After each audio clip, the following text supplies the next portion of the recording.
Thank you. Please be seated. Let's have our jurors brought in, please. Thank you.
I'm not falling for that again. All right, please.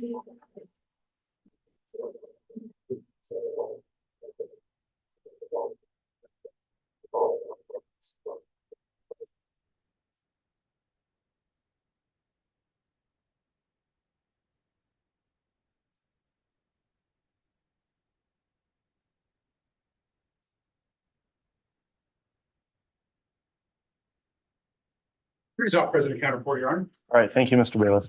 Please be seated.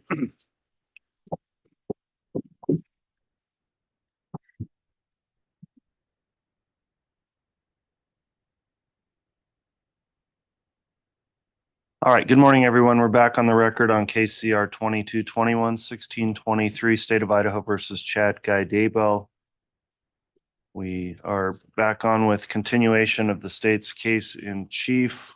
After the weekend, the courts confirmed that our jurors have all returned and also have signed their affirmation that they followed the court's instruction when we closed on Friday. So we're continuing with Agent Daniels on direct examination.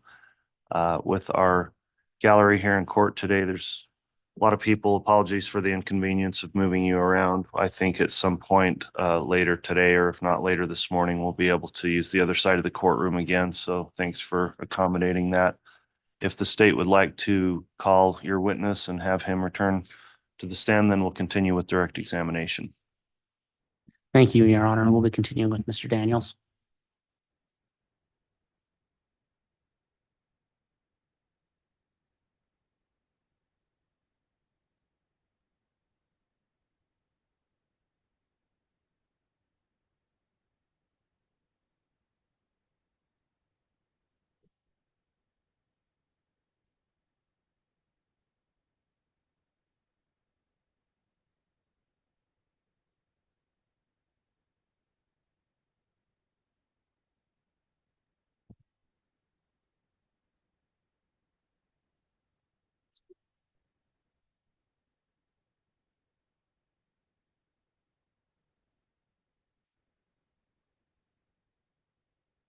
All right, I'll remind Agent Daniels, he's still under oath for purposes of his testimony, having been sworn last week. Also, over the weekend, Agent Daniels, did you view any of the trial that's contained online or otherwise see any trial testimony that you weren't aware of before you testified? No, I have not. Okay, thank you for following that instruction. Then, Mr. Wood, if you'd like to continue with your direct, you may. Thank you. And if I may publish through the HDMI. Yes.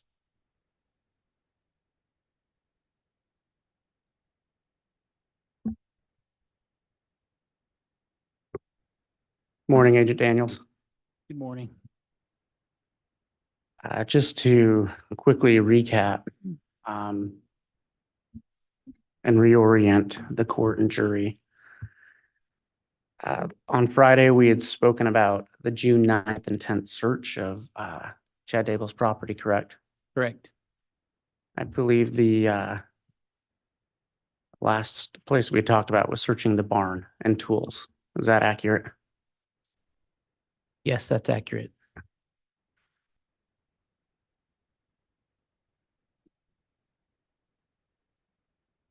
We can go ahead and publish that. Oh, That's the. that's right, admittance because of it's it. not being published up on the screen. Thank you. Thank you. Can I just confirm that the jurors can see the picture of Daybell property? Thank you. All right. Okay, and thank you, Mr. Wood. When we get to the point where you think we ought to not publish on the overhead, let us know. Okay.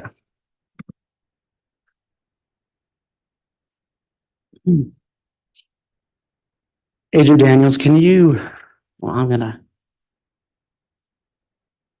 orient the jury as to what they're looking at right now.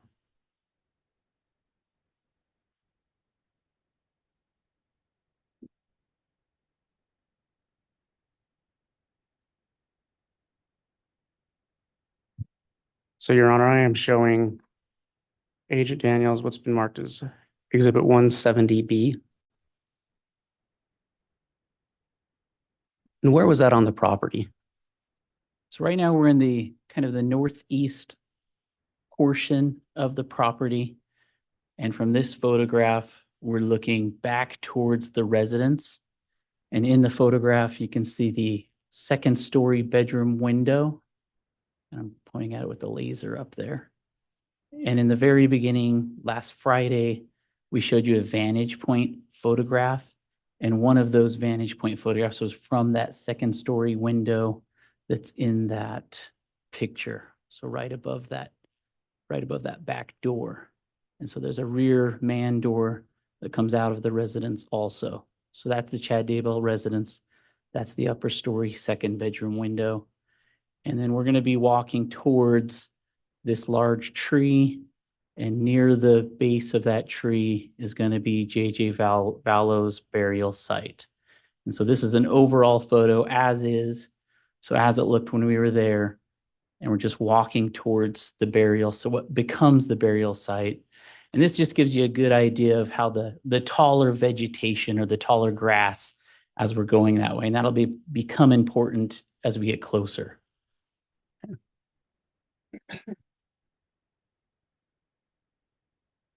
And Your Honor, this has been marked States Exhibit 170C. Okay. And Agent, what are you looking at in 170C? So now we're getting closer to that large tree, and our burial site's going to be in this area. And you can just start to see how we have higher vegetation or grasses around the burial site. And then there's a thinning of that vegetation in this area. And the picture doesn't really describe it, but when you're there ends up being a raised berm in this area. But we just want to show you kind of again, this is an as is, this is what it actually looked like. And so that's the little discrepancy we started to see in this area or this field.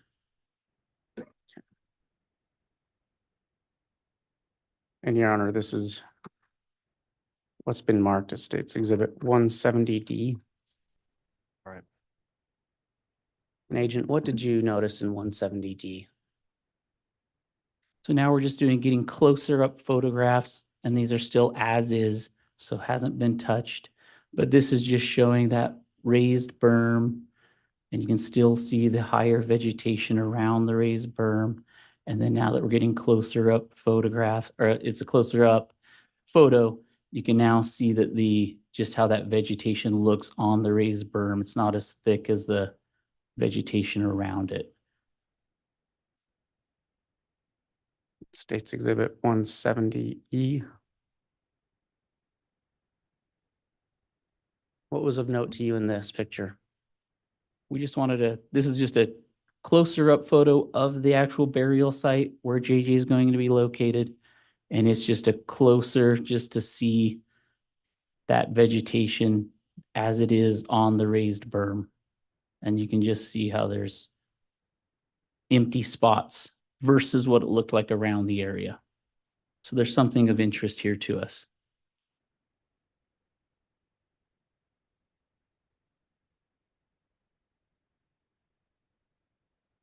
Your Honor, this is 170A.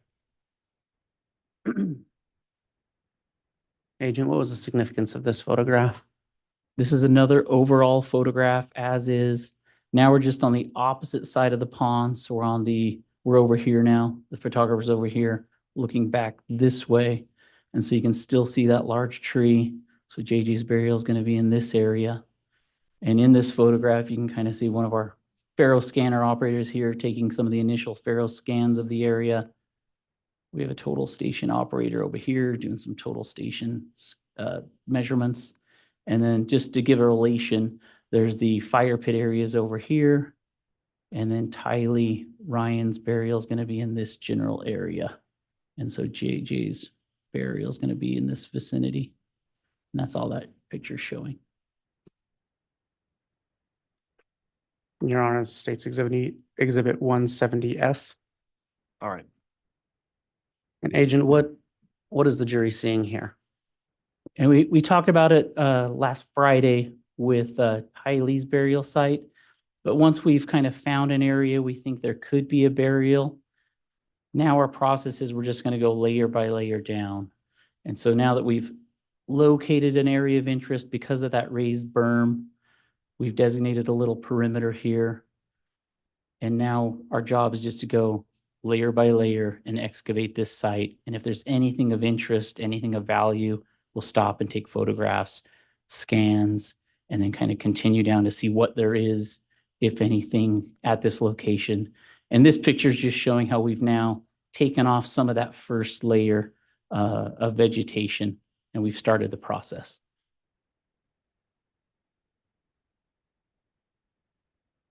This is 170G. Agent, what was going on in 170G?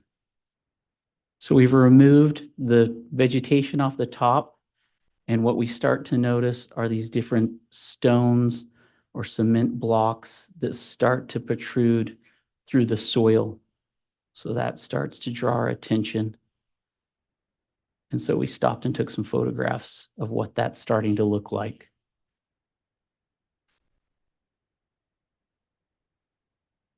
(170H). And so now we've gone another layer down. And so these are what the stones and cement block are looking like. And then I like this photograph because it shows whoever's done this in the ground. Yes.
You can continue, Mr. Wood.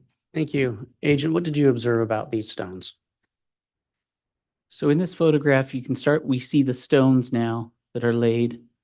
And I like this photo just because it's showing how precise these stones are laid across this burial. And then on the left side of your photo, you start to see a wooden plank that's underneath the stones. And we'll get to the wooden planks in another photograph. But on this photograph, you can at least see how they're laid on top of these wooden planks. And then around these rocks, you can start to see the tree roots. This burial was next to this large tree.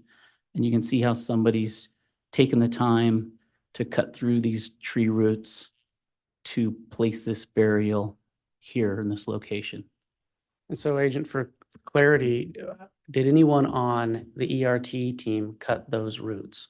No, we did not. This is how when they were excavating this site, this is how this was found.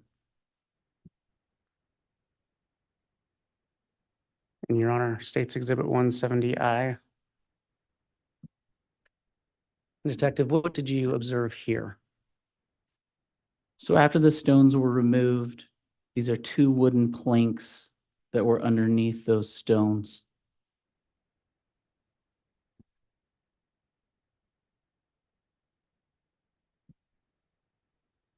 And Your Honor, I think at this point, it'd probably be an appropriate time to stop publishing to the public. Okay.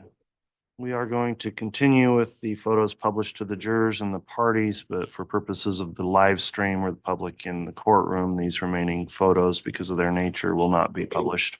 And this is 170K. And Agent, what did you observe in 170K? On the right side of the photo you're looking at, you can start to see a black plastic that's showing up.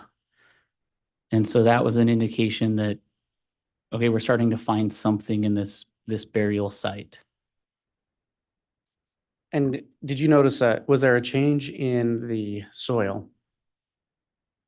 I mean, the soil's it's getting darker as we get closer, but that's really all I can see in this photo.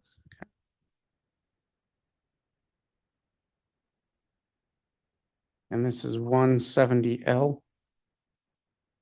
And so once we started to see that black plastic that you saw in the last photo, at this point is when I got into the burial and I just took my hands and I just scraped around the plastic that we were seeing. And this is what this photo just shows after I removed the dirt from around that plastic that was showing. And this is where it just felt like this was a human head or skull that was inside that black plastic. And you could tell that black plastic was just tied up against whatever was inside. And at this point, we figured we had human remains, but we needed to determine that. So I got a razor blade and ended up making a cut in this black plastic. And I think in our next photo, we'll see once that's opened. Your Honor, this is 170M as in Mike. And Agent, what did you observe here, or what were you doing here? So once we made the cut with the razor blade to that black outer plastic, we found that there was a white plastic wrapped around whatever was inside, the shape that we thought was the skull. And that's what we saw right there. So that white plastic was wrapped around whatever we had. And we had to do the same thing. We had to take the razor blade and then cut the white plastic. And I think we'll see a better picture next of what we found inside this white plastic. Your Honor, this is States Exhibit 170N as in November. Okay. And Agent, what did you observe here? So once I made the cut on the white plastic, and again, it was tight against the head that was inside. So we pulled it up, I pulled it up, made the cut, trying to not disturb as much forensic evidence as possible. But as I made that cut, the human hair that you can see on the top of that photo started coming out as I made that cut.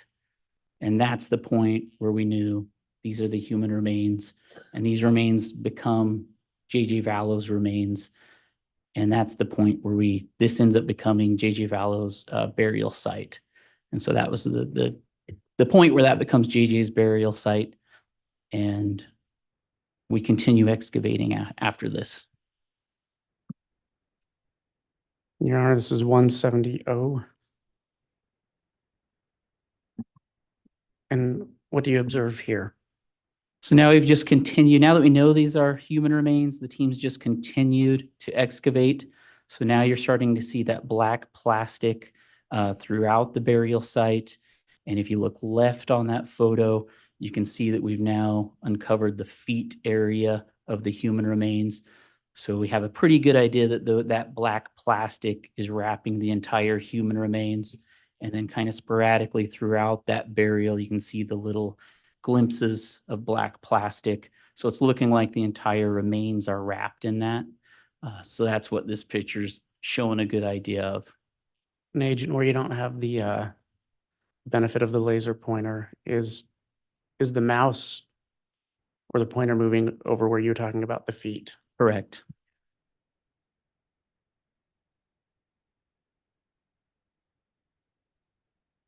Your Honor, this is 170p.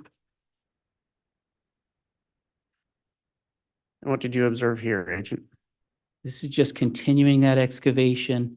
And now kind of in the middle of the photo up towards the head, you can start to see there's a bigger piece of duct tape that starts to appear. And if I had the laser pointer, I could point to it a little bit, but that was just a significant thing that we noticed on that wrapping, is that there's duct tape involved. And then earlier on that, when we showed you a closer up of the head, there was a big piece of duct tape involved. So those were just some significant things that when we see that type of stuff, we like to take photos of that, where they're located. So that's just one of the reasons we would have stopped and taken a photo of those locations when we saw that duct tape here. Your Honor, this is 170q. What did you observe here? This is just a closer up picture. So now you can better see that piece of duct tape, and then just kind of see how that excavation's continuing.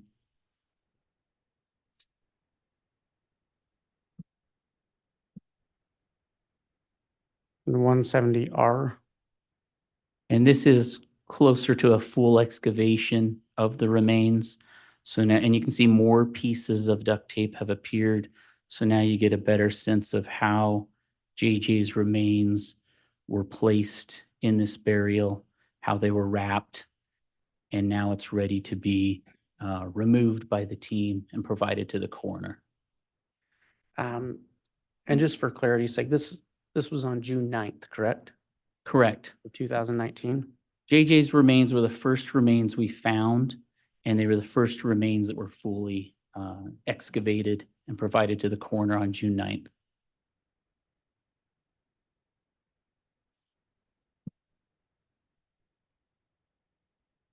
This is 170S. So, And what do you observe here? so once JJ's remains were fully excavated, removed, in the bottom of the burial, in the center of this photo, you can see that there's some decomposition that was in that burial. And one of the things we did is we took some soil samples of that area.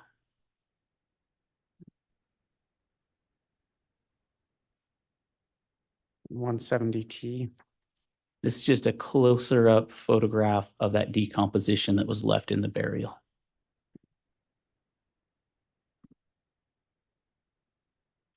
Your Honor, this is 170J. What did you observe here? This is just showing the burial excavated, so the human remains are removed.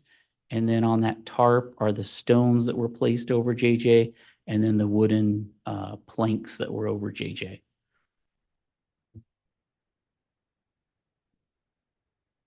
And 170U. What does the jury see in this picture? So this picture just shows that the backhoe, what we did was after we had excavated the burial site, we brought in the backhoe to, at this time, we didn't know where Tylee's remains were located. And since JJ's remains were in this location, we just thought we should go deeper in this excavation and go a little bit wider in this area, just in case whoever did this buried Tylee in the same area. It was just logical to us that they might have put her in the same place. So we used the excavator to dig a little deeper and go a little bit wider, just to see if we could find something else that might indicate Tylee, her remains were around this area. And we didn't find anything else in this area. And then the backhoe backfilled this excavation site.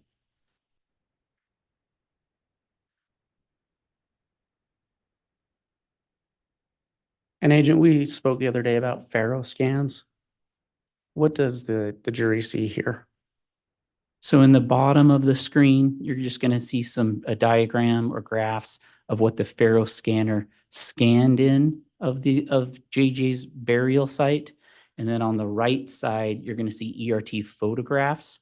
And once we click on those photographs, the top one will start with layer A.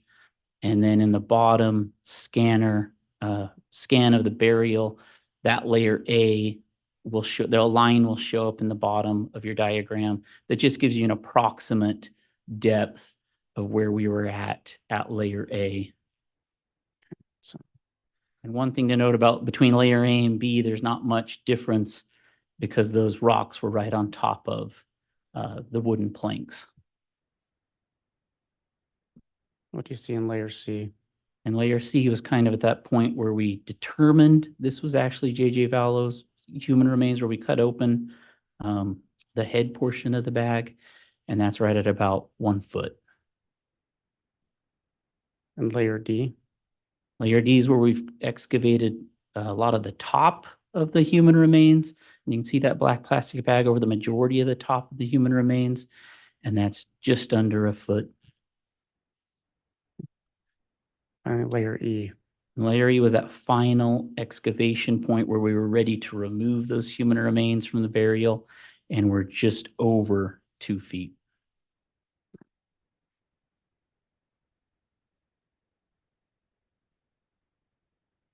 Your Honor, at this time, I have no more questions for the witness. All right, thank you.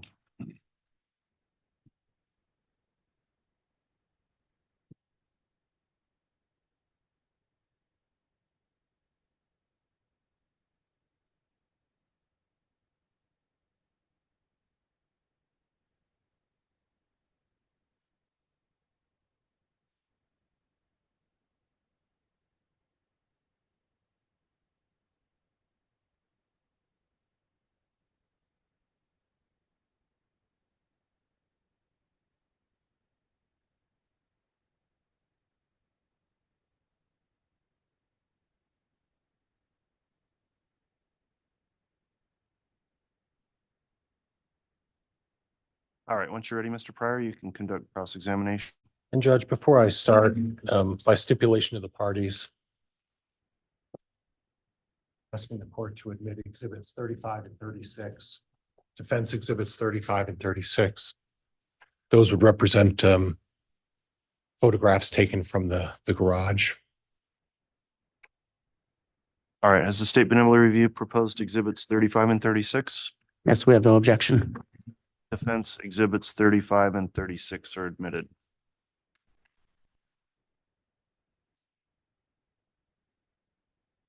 Good morning, officer. Good morning. I did that without having to turn the mic on. That's a first, I think, today. I'd like to go over procedurally your involvement in this case, if we could take the time to go over all of the aspects of this case that you've been involved in. Would that be fair? Okay. Okay. I'd like to go back to the search involving Alex Cox's apartment. Were you involved in any aspect of that? I was involved in the search of 2 apartments. I just have to remember which That's is okay. which. That's okay. You were involved in and they were two different parts of the building complex. Would that be fair? Correct. And one of them may have been apartment 107, which would have been Alex Cox's.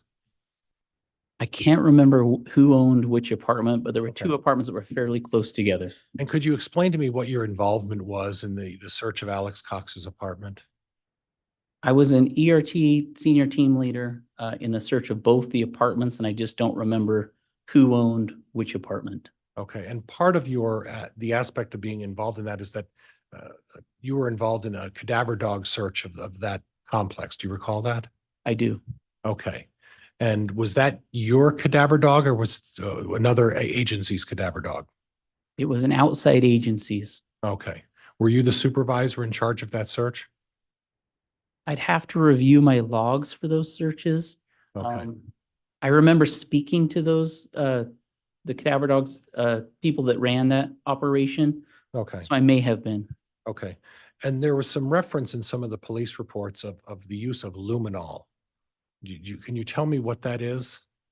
Luminol is a tool that we'll use to attempt to find blood on a scene.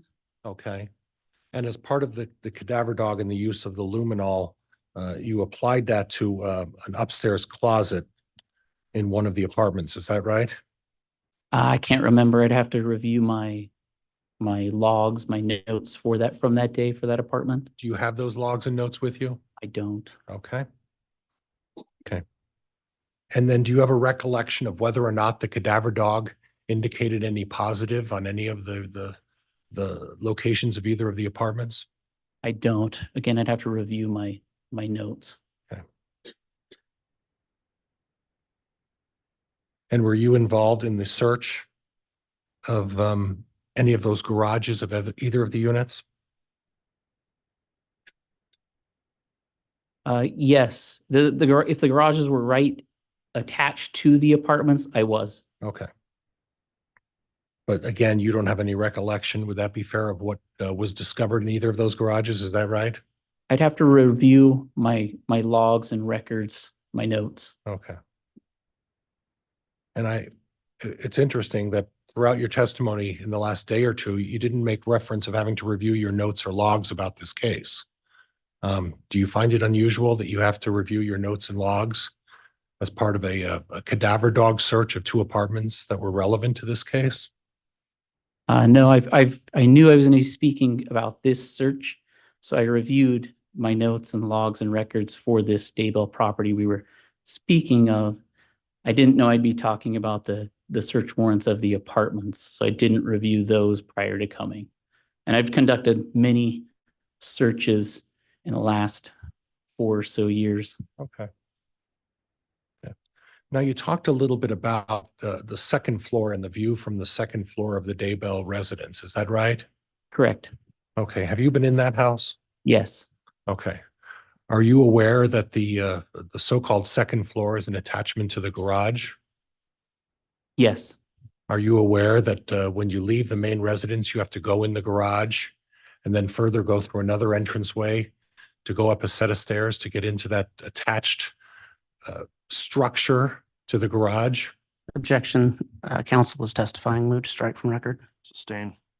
Are you aware that the structure is an attachment to the garage? You've already testified that's correct? Correct. Okay. And you're aware that to gain entry to that attached structure to the garage, you have to leave the main residence. Are you aware of that? Same objection. Overruled. Yes. Okay.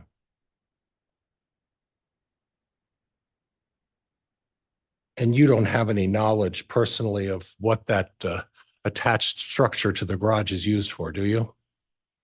In that second story bedroom, there was a mattress on the floor.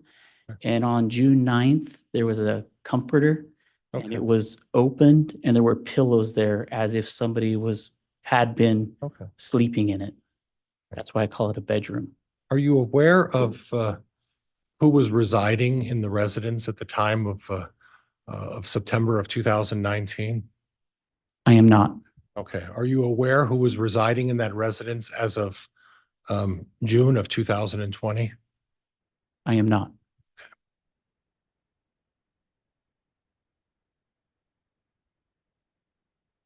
As far as the pictures are concerned of the garage, do you know who took those pictures? I do. Who took them? ERT member Rachel Wright. And that's a member of your staff, is that right? She's an ERT member, correct? Okay. Now, in the beginning, you had mentioned that you were staging up at the Salem Church with your ERT team prior to going to the Daybell residence. Do you recall that? Yes. Okay, and how many of you were there at the Salem Church staging on that morning? Do you recall? I would guess that the 8 of us were, Okay. plus other law enforcement members. Well, that's what I want to get at. How many other law enforcement members were also there? I wouldn't know specific amount. Okay. And then you had testified that you were waiting as your ERT team was up at the Salem Church for local law enforcement to secure the facility of the Daybell property. Is that right? Correct. How many people was it going to take to secure the property? Do you recall? I don't. Okay, well, you had a meeting prior to going out to the Daybell property with all of the folks, law enforcement agencies involved in this case, did you not? We did. Okay, so how many law enforcement agencies were you dealing with when you had that pre-meeting before going to the property? I don't remember how many were there. Okay. You don't remember how many agencies, or you don't remember how many people? Both. So you don't know whether the Rexburg police was there, correct? I'm sure the Rexburg Police Department was there At the meeting? at the meeting. Yes. Fremont County? Fremont County would have been there. Yes. Anybody with the Attorney General's office? That I wouldn't know. Anybody from the prosecutor's office at that meeting? I believe the prosecutor's office would have had a representative there. Yeah. Do you know which one of these folks was at that meeting, when the staging meeting? Probably Rob Wood would have been there. Okay. Madison County Police Department there at the staging meeting? And I'm talking about the briefing meeting, probably the night before the staging meeting. I am- Not at this church, not at the church parking lot area. Does that make sense? Yes, and that's what I'm Okay. talking about Okay. too, officer. I'm talking about the meeting prior to, and I've said staging, and I apologize for Okay. that. I see where you're trying to correct me. Thank Okay. you. I'm talking about the pre-planning meeting before you approached the Daybell property. Okay. Was Madison County there as well? I can't remember that, but they probably were. Okay. So in essence, your team of 8 plus at the pre-planning meeting, representatives from Fremont County, Madison County, Rexburg Police, anybody else? Other FBI employees, So in essence, do you have a recollection? And I don't want to hold you to this specifically, but do you have a recollection of exactly how many law enforcement personnel were at this pre-planning meeting before approaching the Daybell property? I don't. Okay. Was it more than 10? Yes. Okay. More than 20? I can't speculate Okay. on that. You were present there, right? Yes. Were you running the meeting? No, Who was running the meeting? I don't remember. Who's the one who initiated setting up the meeting with all of these folks before you went out to the Daybell property? I don't know. So you just folks all decided to get together the day before? Or was there someone sending out a memo or some sort of note saying, hey, let's get together before we arrive at the Daybell property? Or was it just spontaneous planning of a meeting? I would guess that one of the case agents put it together, but I can't recall a head who put it all together. Okay. But you're the person in charge of the search and the process of the search on the Daybell property in June 9th of 2020. Were you not? I oversaw the evidence response team and I oversaw the processing of evidence on the scene at the Daybell residence on June 9th and 10th. So would it be fair to say when you arrived on June 9th in the morning, and my recollection is you arrived there about 7:30, is that right? Yeah, just after, I think, but yes. Okay. When you arrived there, do you have a recollection of how many law enforcement personnel were on site at the Daybell property from all of the agencies?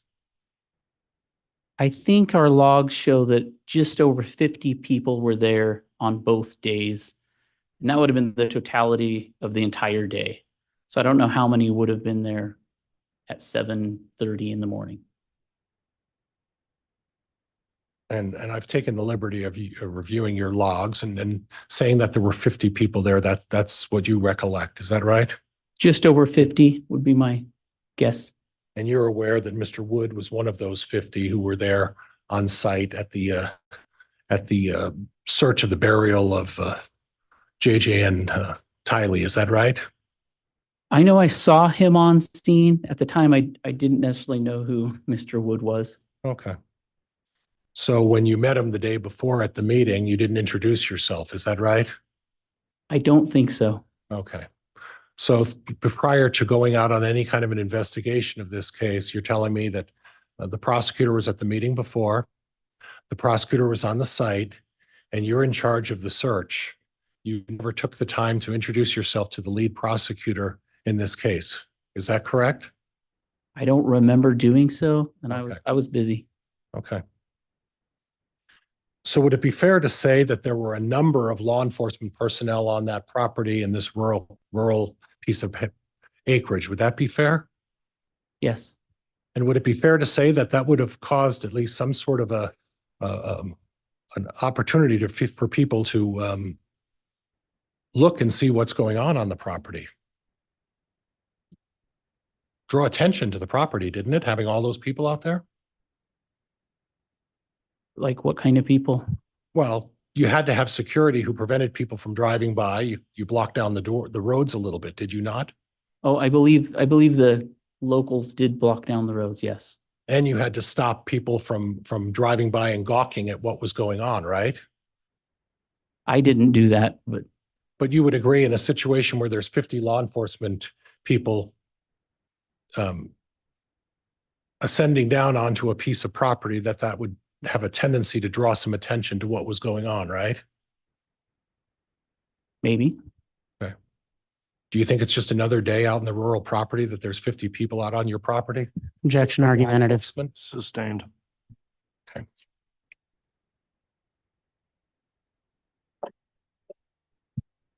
Did you happen to notice anybody looking around to see what was going on the property that morning? No, sir, I was busy. Okay. But as part of your pre-planning meeting, you set up the time to make sure that the property was secured to avoid that very thing. Did you not? I did not. Okay. Was that a part of the discussion of the meeting before you went on the property, that you need to secure the property and avoid people from gawking and looking at what was going on? I did not discuss that. Okay. How long of a meeting was this? I don't recall.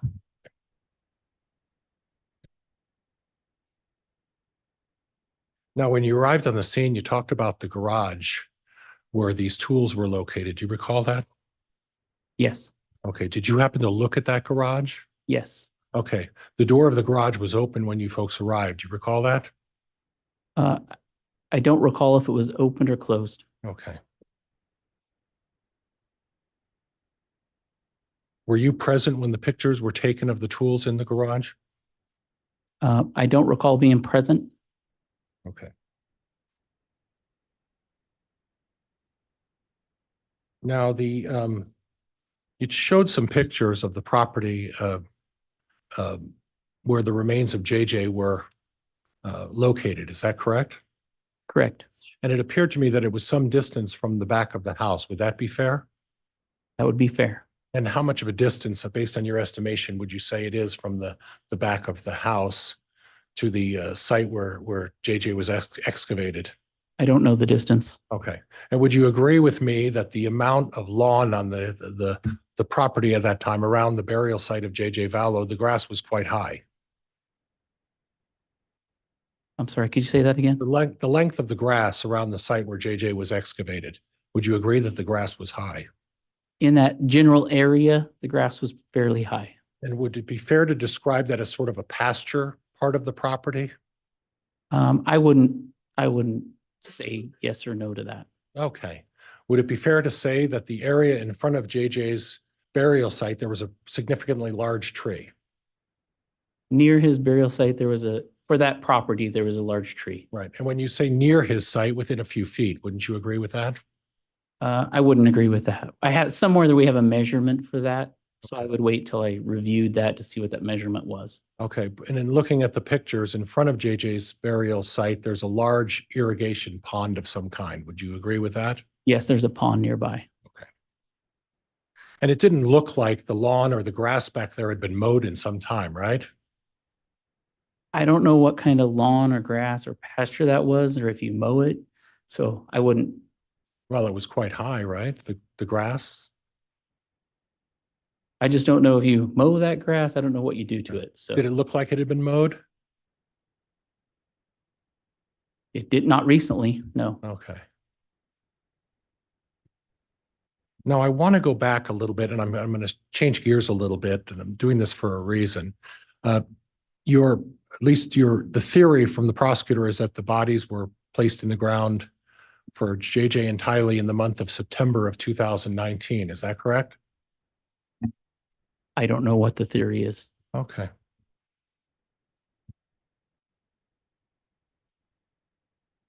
And you found the jewelry, the piece of jewelry that you made note of around JJ's, or around Tylee's neck. You showed a picture of a pendant around Tylee's neck. You recall that? Are you talking about the silver charm? Yeah, the pendant, the charm. Okay. Yes, we collected a charm. Okay. And let's assume for argument that the bodies were placed in September of 2019. When did you retrieve that pendant? And when did the picture get taken? I don't know anything about the picture. We collected the charm on June 9th. So again, for purposes of argument, September to June 9th.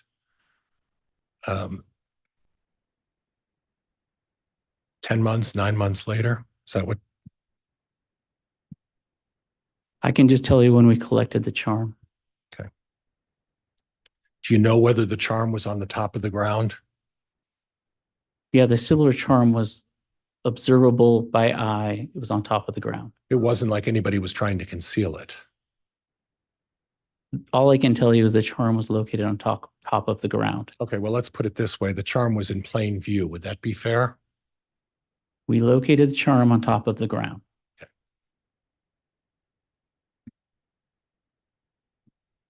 Now, in addition to removing the remains of Tylee from the ground, at that time, you also had access to a backhoe. Is that correct? Correct. And to make sure that you retrieved all of the potential skeletal remains or otherwise, you engaged in lifting the backhoe and removing dirt. Is that correct? Of Tylee's burial site. We utilized the backhoe to help excavate around the area of her burial site before we knew where she was located. Yes. Okay. And then after her remains were removed, did you engage in any more search to determine whether or not you got all of the remains out of the ground? Yes. And you're comfortable or relatively certain that you removed all of the remains possible from the gravesite of Tylee Ryan. Is that right? Yes. Okay. And you're relatively certain that as part of your search and the use of the backhoe, you've got all of the remains of JJ Vallow out of that site as well. Yes. Okay.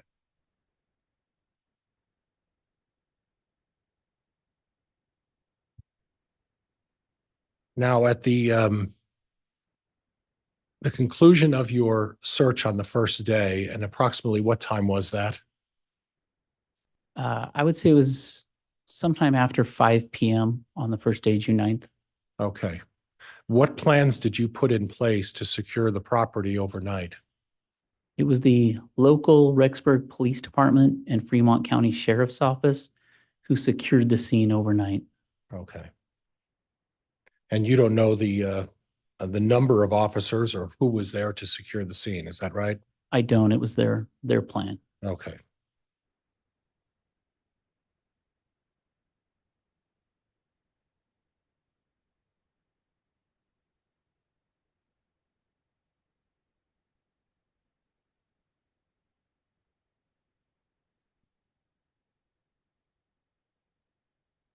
Now, as part of the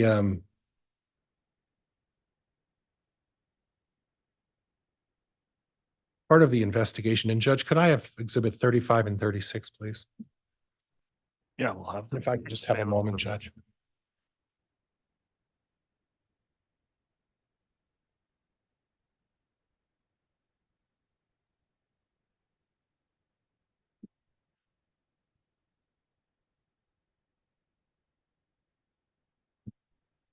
Judge, if I could just have a moment, please.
And Judge, could I retrieve a piece of paper from my desk? May I have permission to go to my desk and get a piece of paper? Yes. Thank you, Your Honor.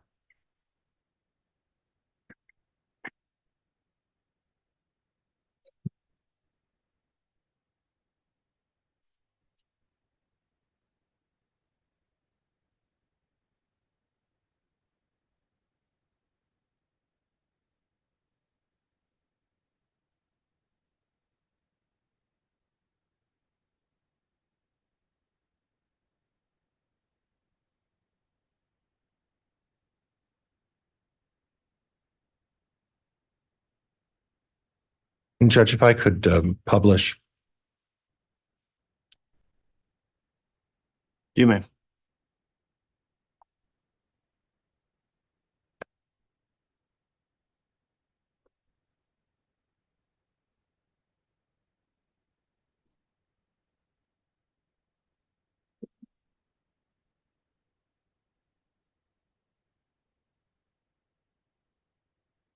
No, officer, I'm showing you a close-up of the tools. Do you recognize that at all?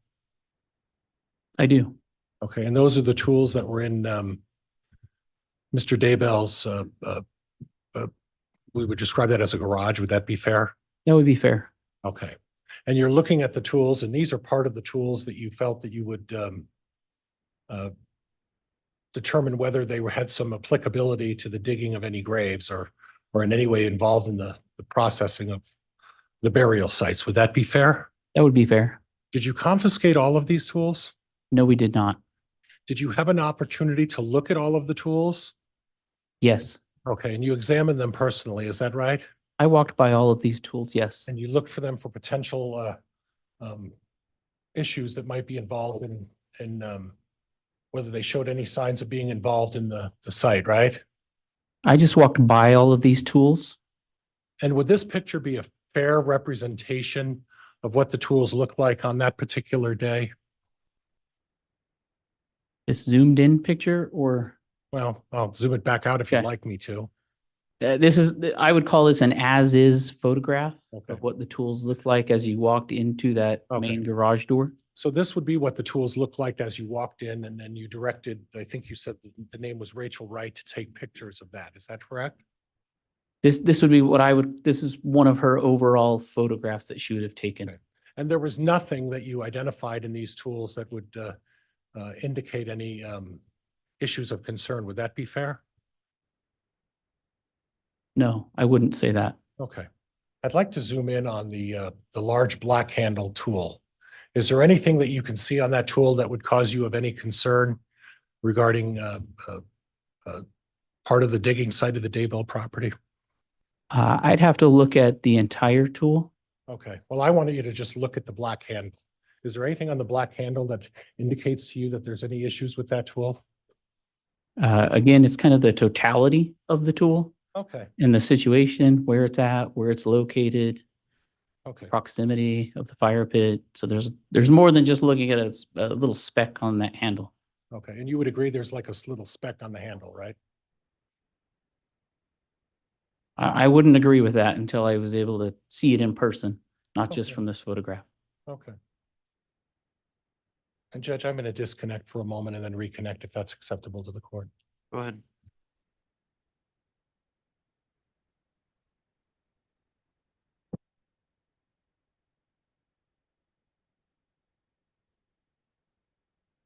Judge, could I have some light on? Yes, I'll request our clerk, please accomplish that. Thank you.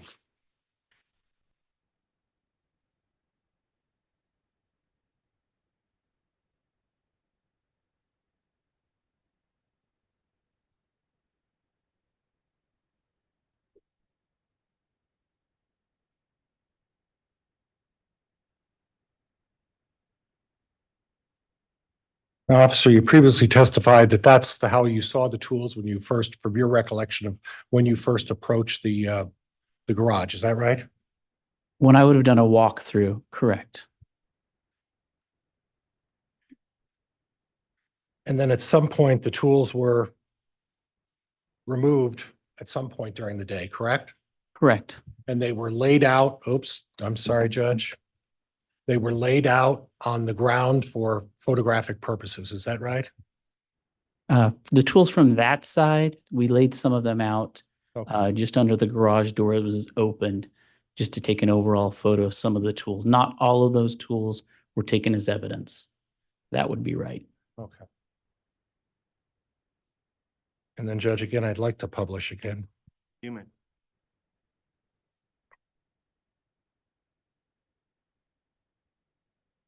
And then at some point during the day, the tools were removed and you placed them on the ground. Is that right? Like this photo shows, the tools on the west side of this garage were laid out and this photograph was taken. Okay. And you don't know exactly when that took place, right? I don't have a time for you now. Okay. But sometime on June 9th or 10th, right? Correct. Okay. And were you the one who laid those tools out on the ground? I did not. Okay, so someone from your staff did that. Someone on scene did that. Okay. Yes. Okay. All right.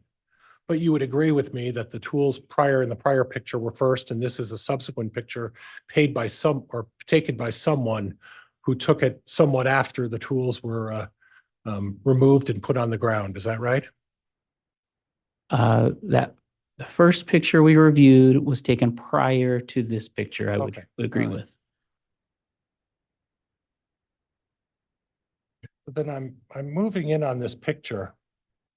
And do you see on the handle, the black handle? Yes, I see. Oh, are you talking about the handle of, I was looking at the rake, but you're talking about maybe the Let's- handle of Let's the, look at the black handle of the picture that I showed earlier. Now we're going to look at the black handle after it's on the ground. okay, I see the black That hand. one? Zoom out. I think that's as far as I'm going to go. Zoom out. Okay. Okay, so you're talking about the black handle of the shovel. The shovel. Okay. I see that.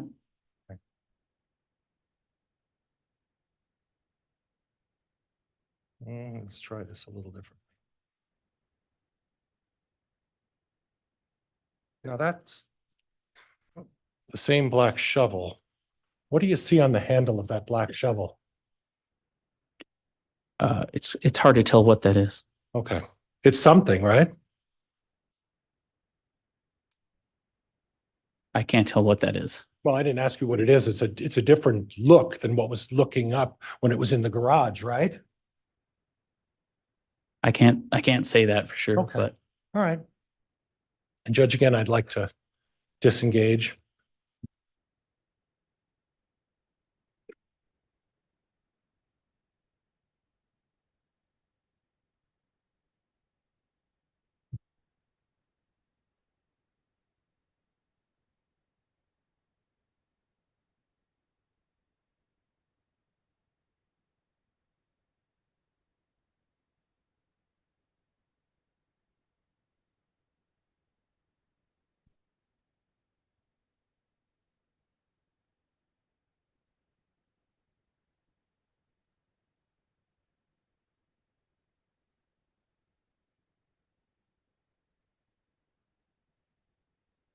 And Judge again.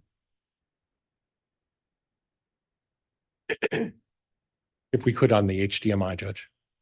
Okay, you want to publish something? Yes, publish What- something. What are else, you Judge. I'm publishing? sorry. Mr. Pryor, what is being published? Judge, and again, officer, I'll represent you. This is a close-up of the handle from the very first picture. Do you recognize? so this is the same shovel handle? Yes, Okay. from the first picture. And Judge, when you're ready. Yeah, it can be published. And again, officer, I'm looking for the difference from this first shovel to the one on the ground. Do you see any discernible difference, officer? I don't think I'm seeing what you're trying to get me to see. Okay, well, I'm not trying to get you to see anything. I just want you to tell me whether or not you see this shovel handle that's up against the garage wall. I can see a differently. black shovel handle. Okay, fair enough.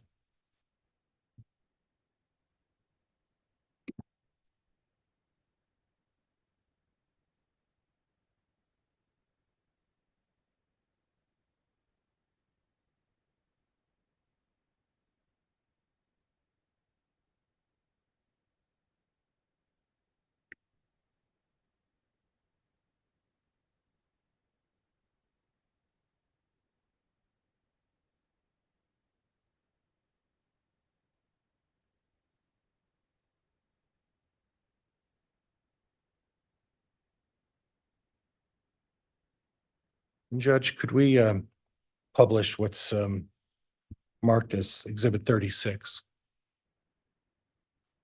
All right, Exhibit 36 may be published. And obviously, at some point, Officer, the shovels were placed back against the wall. Would you agree with that in a subsequent picture? Correct.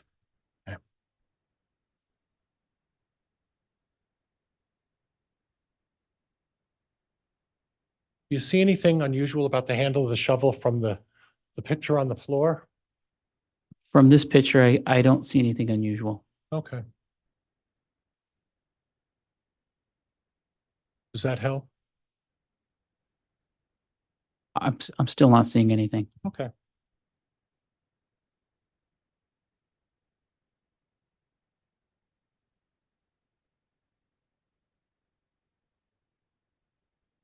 So what I gathered, officer, is that at some point, pictures were taken of the shovels against the wall.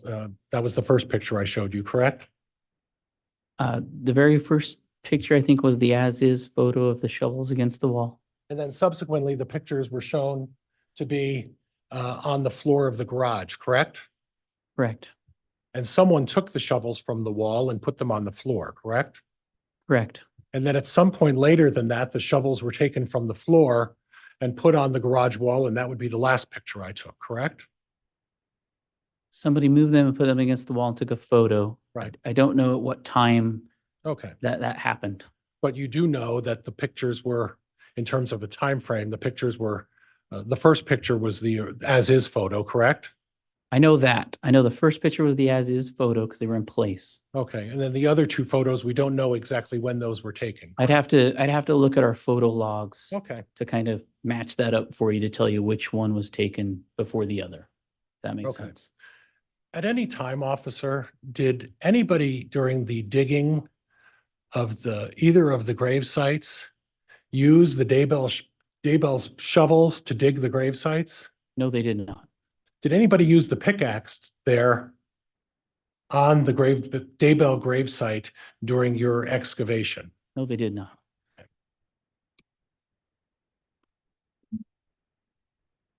But nobody had access to the garage from the time you arrived at 7:30 on June 9th, is that right? Until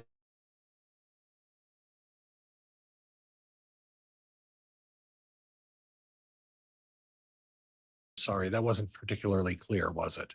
No. Thank you.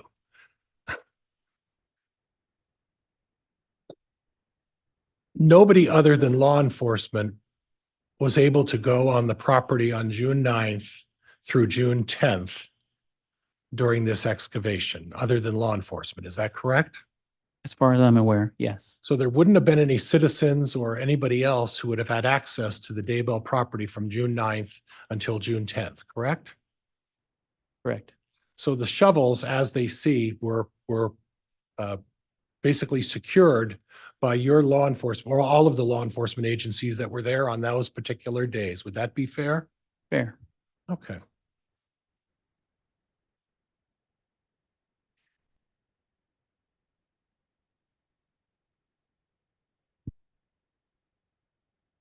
Now, the burial site of JJ, we talked about that. That was approximately a foot and a half deep. Is that right? I think it was just over 2 feet deep. Okay. And then the length and the width, do you recall that? I don't. I'd have to look at our information from our burial scanner. And you were basing the ability to locate JJ's remains basically by some electronic data that you received indicating someone was there on the 23rd. Is that right? One of the things we used was telephone ping information showing that somebody was in that area.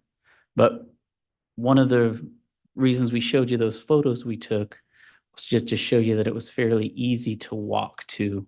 As we walked towards that burial, that raised berm, it was pretty easy to distinguish where that Right. burial site was. And I appreciate that. It was officer. hidden though. Judge, I'm going to Mr. Pryor, object. I'm going to object to you talking over the top of his response, Mr. Pryor. Let him finish his answer before. And Judge, it's non-responsive. Mr. Pryor, You just ran over me. Stop cutting people off in your cross, please, including me. Let the witness finish, and we'll never get an accurate record if you keep doing that. So please do that. And Judge, my objection is non-responsive. I asked him about the electronic data. I didn't ask him about the rest of this colloquy. Ask, Your Honor, ask another question, Mr. Pryor. You engaged in the use of electronic data to locate the remains of J.J. Vallow on the 23rd. Is that right? That was just one of the things we used, the Okay. telephone ping information showing that there was a telephone ping in that northeast area by the pond. Okay. Was just one reason or indicator to show us to go look in that area. Okay, thank you. And that northeast corner is adjacent to one of the main roads that runs by the front of the Daybell property. Is that right? No, that's not right. The northeast part of the property sits back from the main road. Okay, and it would be, in terms of a square, if you're looking at the Daybell property, it would be on the upper left portion of the Daybell property. Would that be fair? No, it'd be on the upper right side. of If the you're looking at, quadrant. if you're looking at the Daybell property. Oh, you're talking about from house. the road or? Yes, that's right. I don't know from which. It's on the northeast quadrant of the property. And then the location of Tylee's remains, would it be fair to say are in the center of the property, of the Daybell property? Probably close. It's just east of that large red garage. Okay.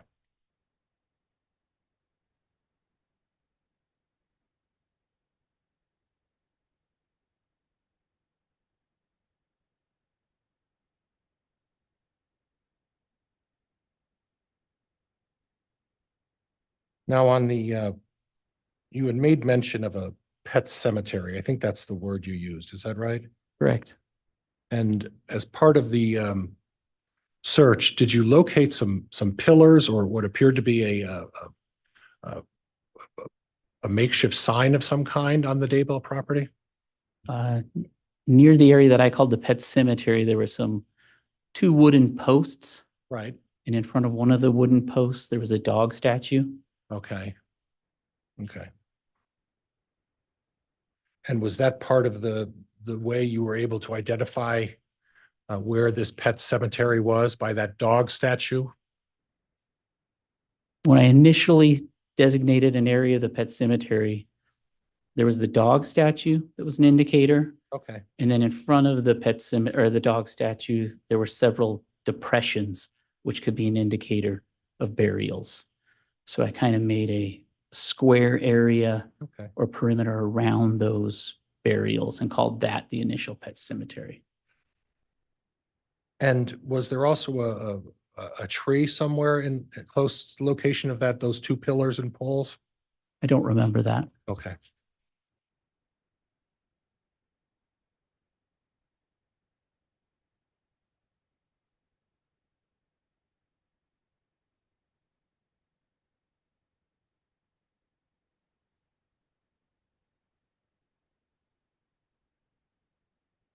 Rich, I think that's all I have at this point. All right. Let's go ahead and do redirect if you have any, Mr. Wood. just briefly.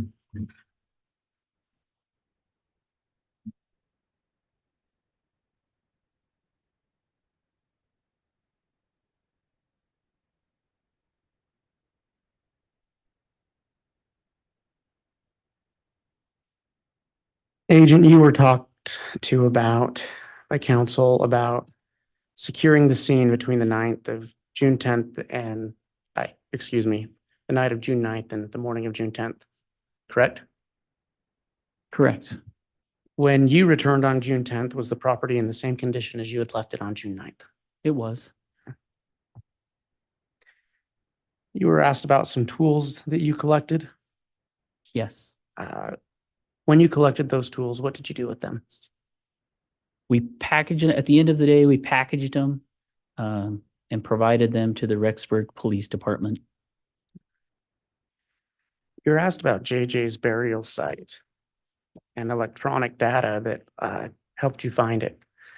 You were in the process of speaking about, let me rephrase that. What else led you to locate JJ besides the electronic data? So besides that electronic data that just gave us kind of a general vicinity to look at, once we started progressing to that area, we showed you already the photographs that showed you how high the vegetation was in the general area, that whole pasture, whatever you want to call it. And as we progressed towards his burial, we kind of showed you how that vegetation right above the berm was different than everything around it. And that raised berm was different than everything around it. So once you are out there and you kind of see that difference, whether it's a depression or a berm, and it's just different than all of the surrounding area, that's what kind of drew our attention. So the ping might have got us to the general vicinity, that northeast quadrant, but once you were there and you kind of use these our other trainings, techniques, it just honed us in on this is different. And then we could start excavating that site that we showed you earlier. You were asked about a planning meeting. Yes. Do you recall when that took place? I don't remember exactly, but I'm going to guess it was probably the night before the actual search warrant. So probably June 8th, the evening of June 8th is my guess. And Mr. Pryor asked you if I was there. Correct. Do you recall the two Fremont County prosecutors who were there? I don't. At Okay. the time, I didn't really know many people in the area. So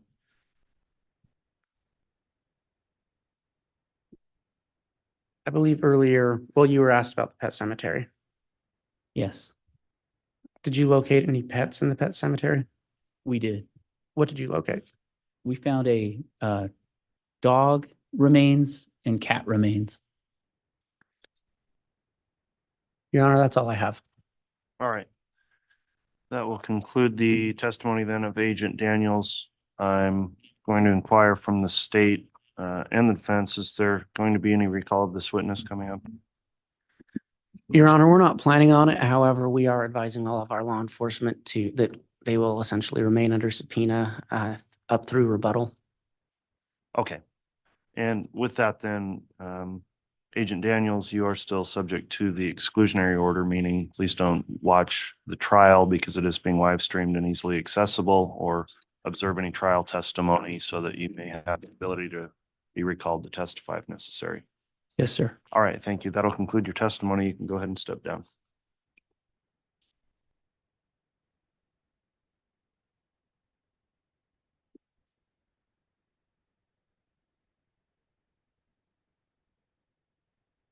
All right, at this point, I'm going to suggest maybe we take the mid-morning recess before we call the next witness and allow the gallery to fill back in on the other side of the courtroom. Is there going to be any need to have, is there any concern with putting them back there with the next witness or the evidence that might be presented? No, Your Honor, there's not going to be any graphic images shown. All right, thank you, Ms. Blake. We'll go ahead and take our recess then. Let's try and come back on at about 20 after. So we'll come back on for more evidence then. All right, please.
District Court, again, until. All right, thank you. Please be seated.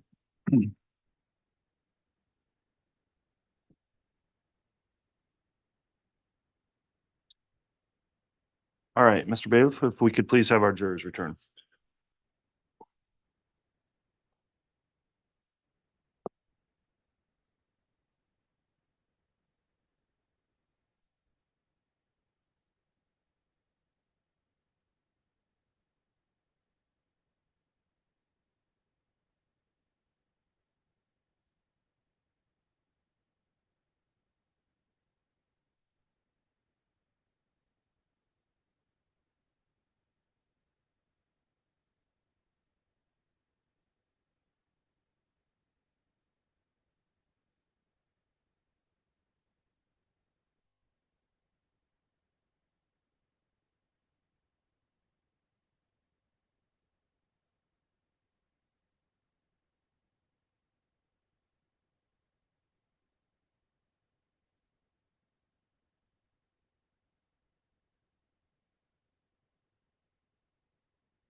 All right, please.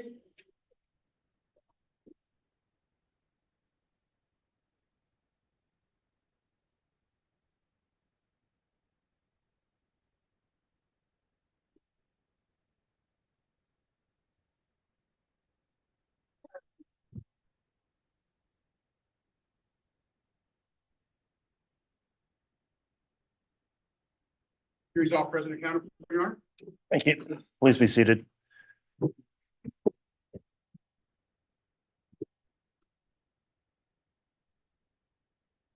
And Your Honor, may we approach briefly before calling the next witness? Yes.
All right, the state can call its next witness.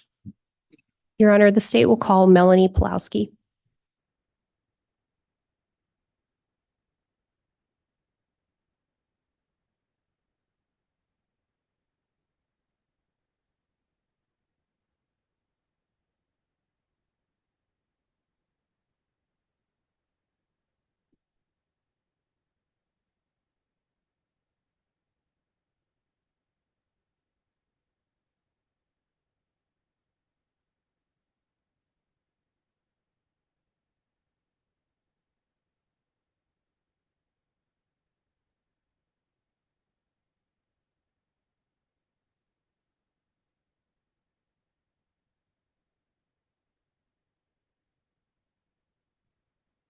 You solemnly swear or affirm the testimony you're about to give will be the truth, the whole truth, and nothing but the truth, so help you God?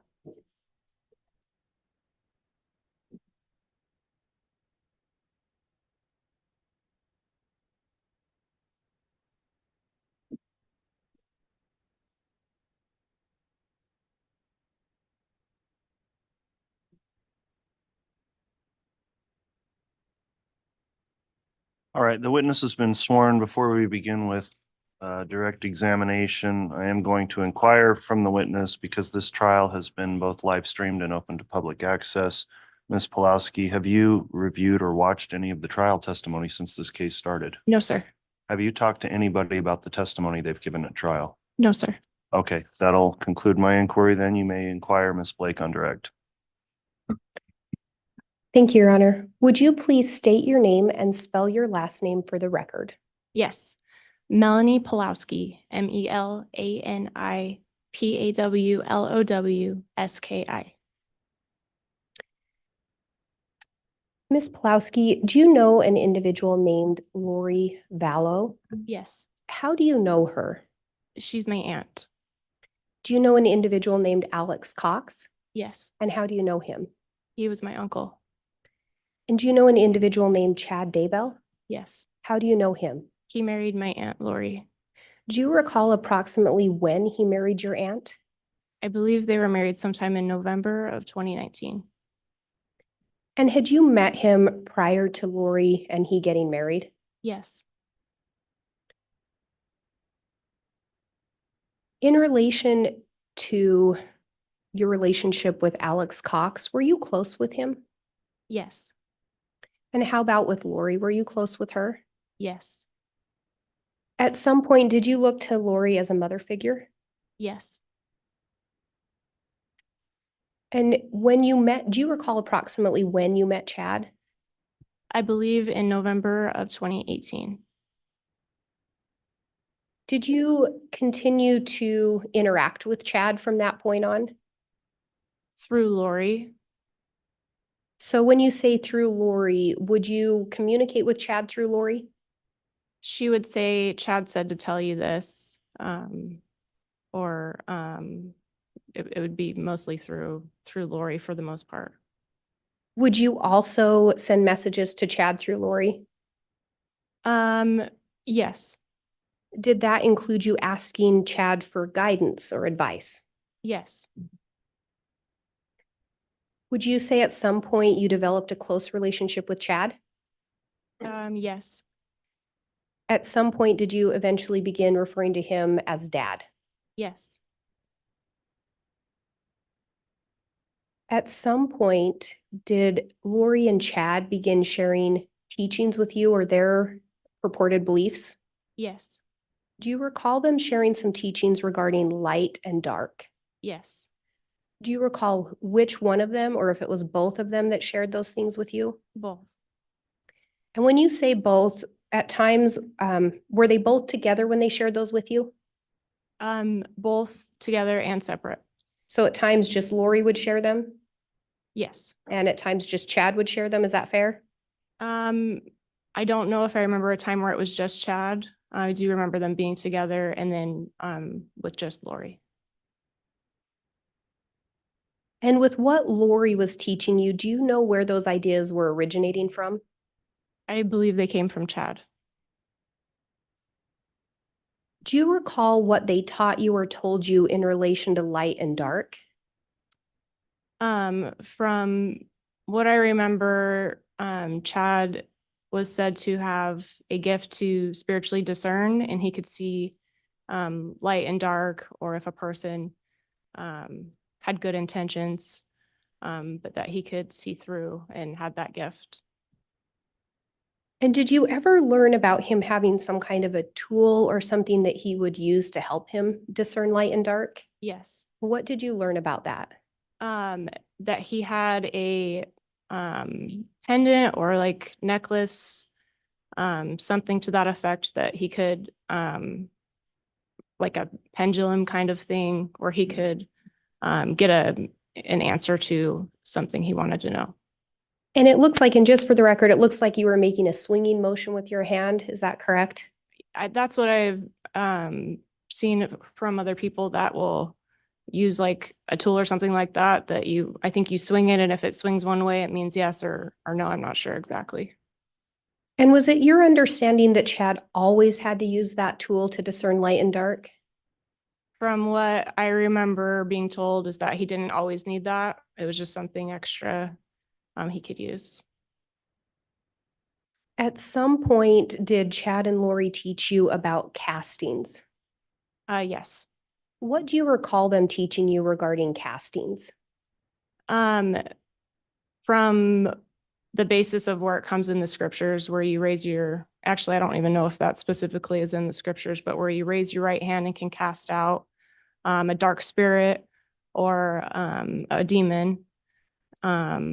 But they would explain how to do that, and the correct way to do that, or sharing different ideas on how what that could mean. And did they teach you who castings would be done on or for? Yes. And who were those individuals?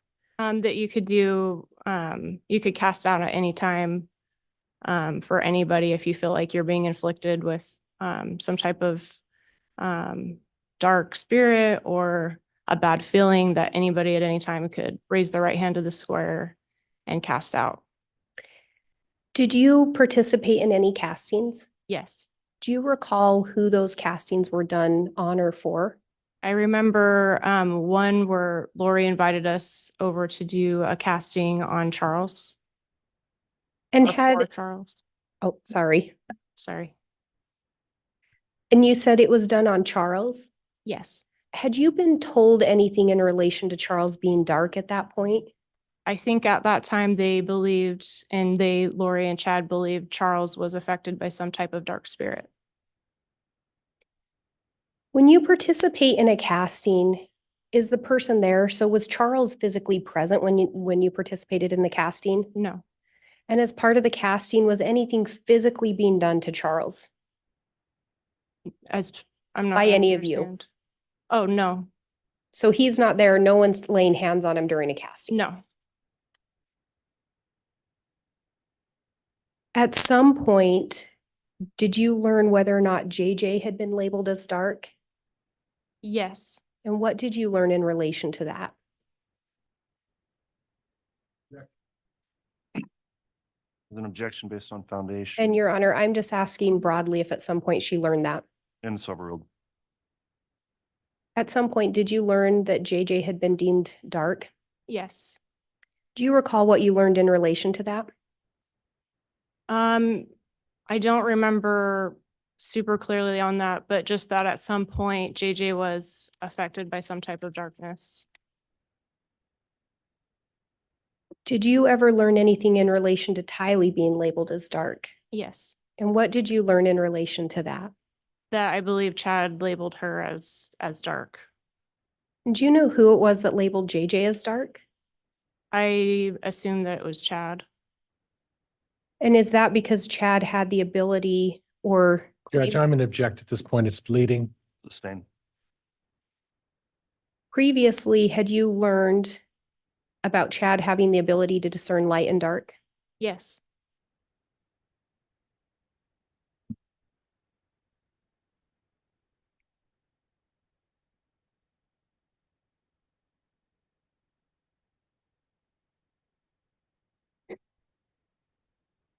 In the casting you participated in, do you recall if Lori was present? Yes, Do you recall if Chad was present? I believe he was. Do you know? I'm sorry, Ms. Pawlowski, could you maybe pull the mic a little closer? I think we're barely picking you up. Yes, sorry. You're welcome. And it might be directional too if you pop it just under your chin. Okay. That's better. Is Thank that you. better? Do you know where the idea of castings, the way that Chad and Lori were teaching it, originated from? Judge, could I have some foundation objection? Your Honor, I'm asking if she knows where it originated. Overruled. Sorry, could you say it again? Do you know where the idea of casting, how Lori and Chad were teaching it, where it originated from or who, with whom? From what I remember, their teachings and their ideas were constantly changing, but I believe the original idea came from the Julie Rowe podcasts where she would teach how to cast out, and she had a like a long way of doing that. And then I think they kind of both, and Chad and Lori, when I say both, kind of added their own ideas to that from there.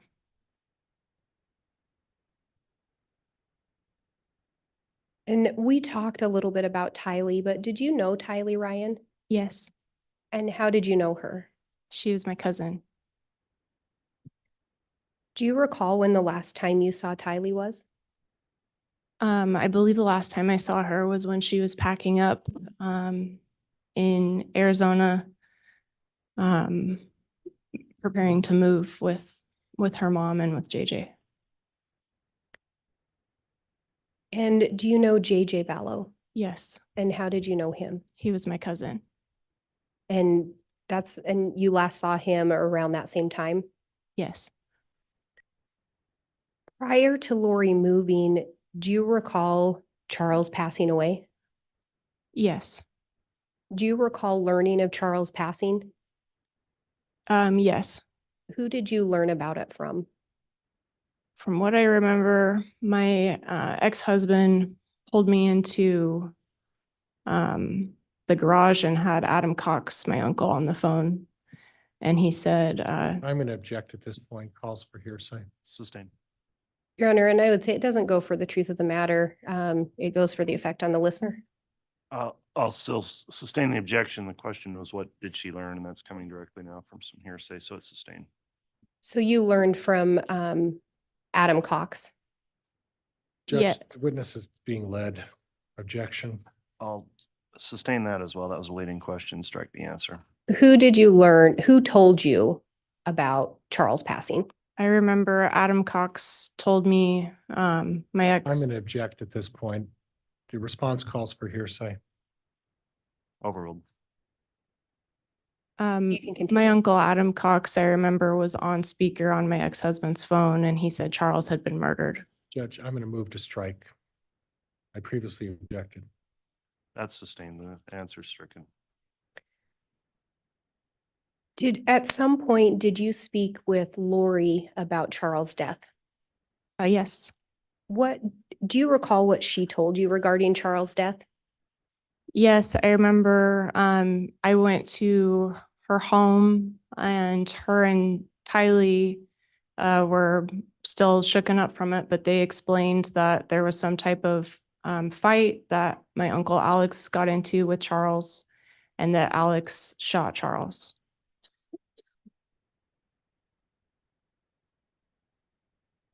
Were you aware if Chad had ever designated Alex to have a certain role in this life? Judge, I'm Um, going to object. There's lack of foundation. Overruled. You can answer if you know. I'm not sure specifically what that was, but probably designated something. Judge, Did you ever talk to Alex about Charles' death? Yes. What did Alex tell you? He told me that Charles had become enraged and that he got into a physical fight with him, that there was a baseball bat involved, and that Charles had hit Alex in the back of the head, with a baseball bat, and then he ended up shooting him with his gun that he had. And this took place prior to Lori moving to Rexburg, is that correct? Yes. Did you ever talk to Lori about why she was moving to Rexburg?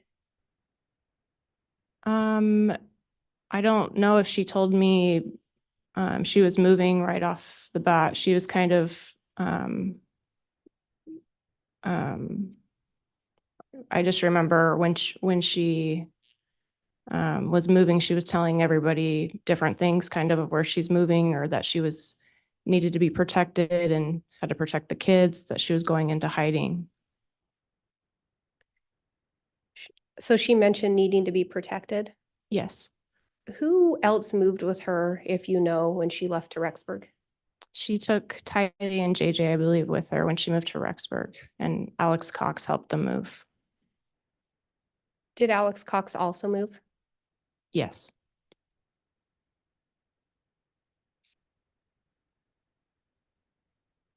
At some point after they moved to Rexburg, did you end up visiting them? Yes. Do you recall approximately when that would have been? I believe it was the end of September, on a weekend when I wasn't with my children, and I flew up to visit Lori. Where did you stay when you were in Rexburg? I stayed at the apartment that Lori was staying at. When you arrived, did you see JJ? No. Did you Judge, could we, I'm going to object on the basis if we could just have some foundation as to time and date. Your Honor, she said one of the last weekends in September. I'll overrule it. And to clarify, was this of 2019?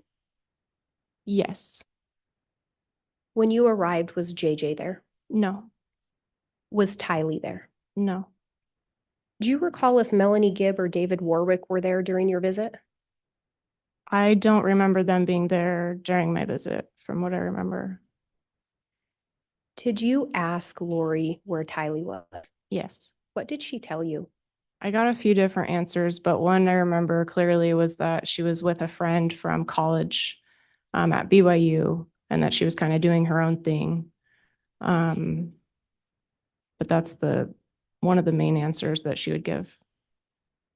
Did you ask where JJ was? Yes. What did she tell you about JJ? She said she had hired a nanny there in the area, and that the nanny helped a lot with JJ. Prior to going up there to visit, had you spoken with Lori on the phone? Yes. Did you ever hear Tylee or JJ in the background? Not that I remember. During that visit, did you see Chad Daybell? I don't remember if I did or didn't.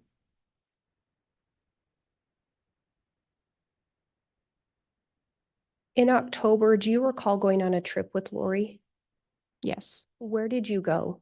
Sorry, you said October? Yes, October.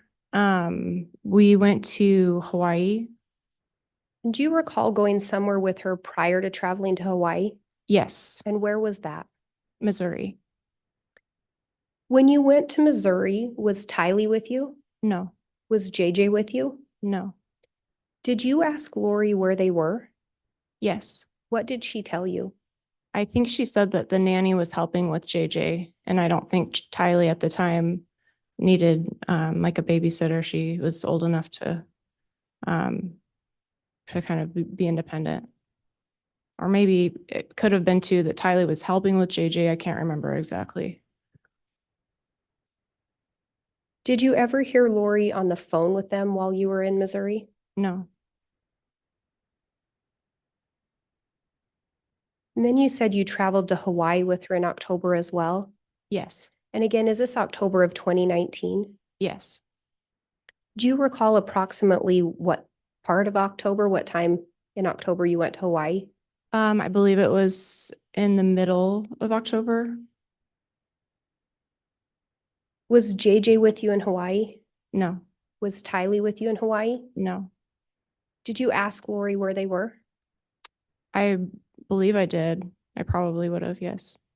And do you recall what she indicated to you? I don't. Probably one of the same answers she had been. Judge, I'm going to move for objection, speculation. She answered the question. Sustain. Did you ever hear Lori on the phone with JJ or Tylee while you were in Hawaii? No. Did you hear her on the phone with Chad Daybell? I heard her on the phone, but she would put headphones in, so I never knew who she was talking to.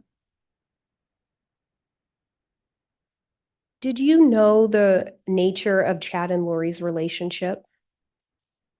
Somewhat, or I thought I did. Now I have different ideas, but At the time, did you think they were really close? yes. Do you know or did you observe them talk on the phone a lot? I'm going to object at this point without some foundation. Over. You can answer if you know. Can you ask that again? Do you observe them talk on the phone a lot? Lori always had headphones in, but I assumed Judge, I'm going to object, calls for speculation. Well, the answer is so it's sustained. Did Lori ever tell you that she would talk to Chad? yes. Did Lori ever tell you that she would exchange text messages with Chad? I assumed she texted with Chad. I don't think she ever, I mean, she probably would say I texted Chad and he said this. And she would give you messages from Chad, correct? Yes. So you knew, based on what she was telling you, she'd been in communication with Chad. Yes. Did something happen back in Idaho while you were in Hawaii? Yes. And what was that? Tammy Daybell passed away. How did you learn that information? Audrey, who was staying with us, Judge, I'm going to object. It's going to call for hearsay. Sustained.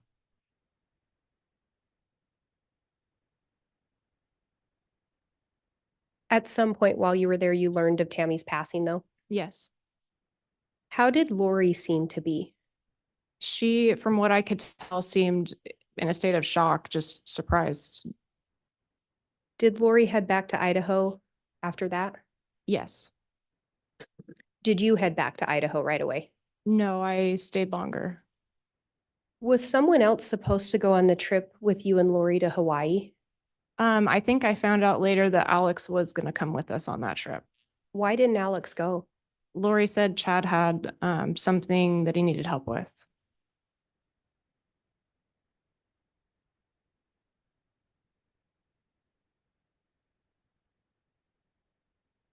At some point, did Chad or Lori talk to you about the Church of the Firstborn? Yes. What, if anything, did they indicate in relation to Chad's role with the Church of the Firstborn? That Chad believed he was to help organize and learn more about the Church of the Firstborn.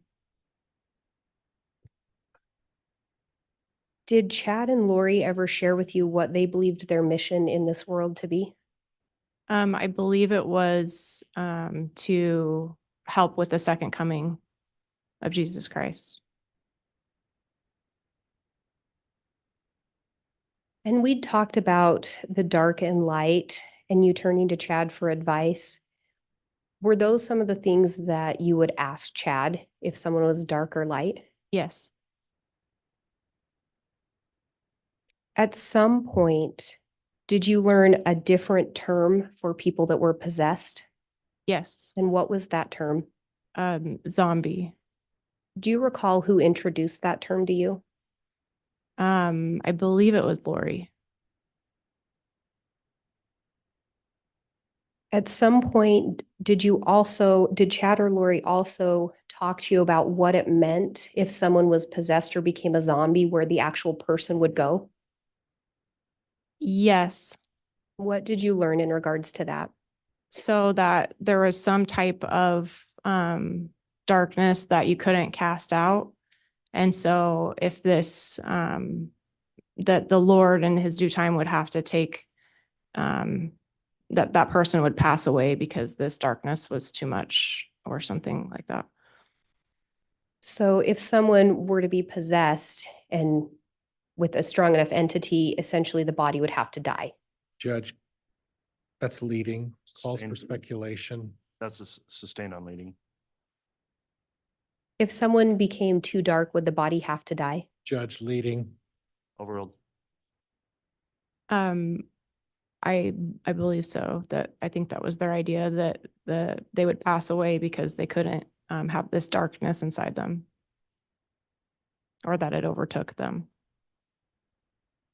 And do you know where that idea originated from or with who? Judge calls for speculation. Overruled. The zombie idea or the, The idea that the body would have to expire. I'm not sure where it originated, but I believed it to be Chad.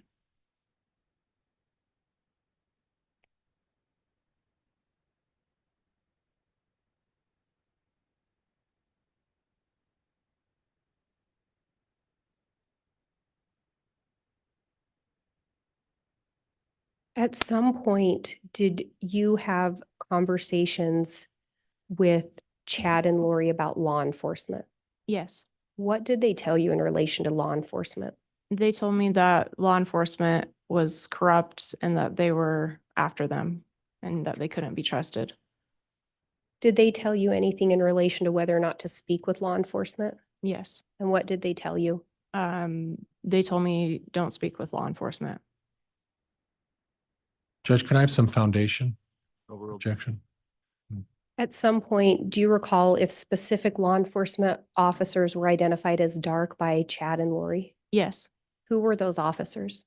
Detective Aramisio and I want to say Detective Hope. Is that, I'm not sure if that's right. There was somebody who was related to Tammy's family, I think.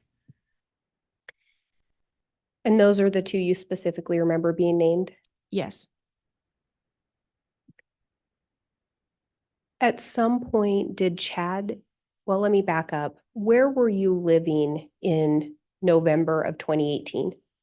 I moved up Or to 2019, excuse me, November of 2019. I moved up to Rexburg the first week in November of 2019. Were you also living there in December of 2019? Yes. At some point, did you learn JJ and Tylee had been declared missing? Yes. Did Chad tell you anything in relation to where you should be living? I remember that he said that Madison County wasn't safe and to wait until the whole thing blew over, but that I should move away out of that county for the time being. And was this after the children had been deemed missing? Yes.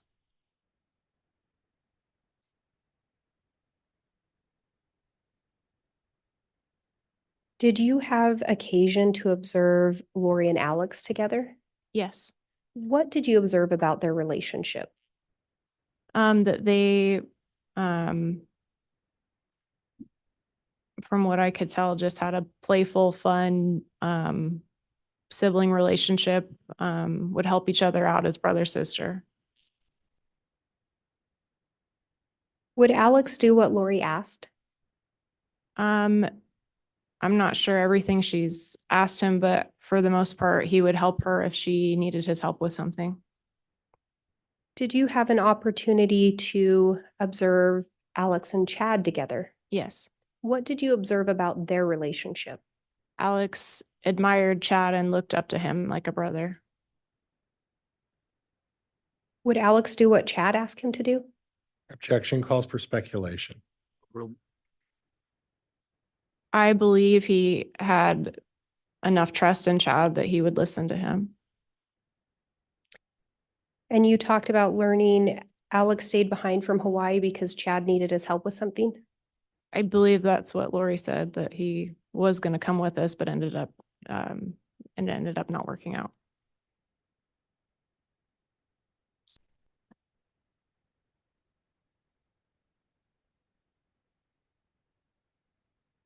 When law enforcement were looking for the children, did you observe anything about how Alex seemed to feel about that or behave? He seemed calm and normal, just collected his normal self. Like And did Alex tell you anything in relation to how Chad reacted to law enforcement getting involved? I don't remember who told me, but Which it was, Jack calls for speculation. It's hearsay. Sustained.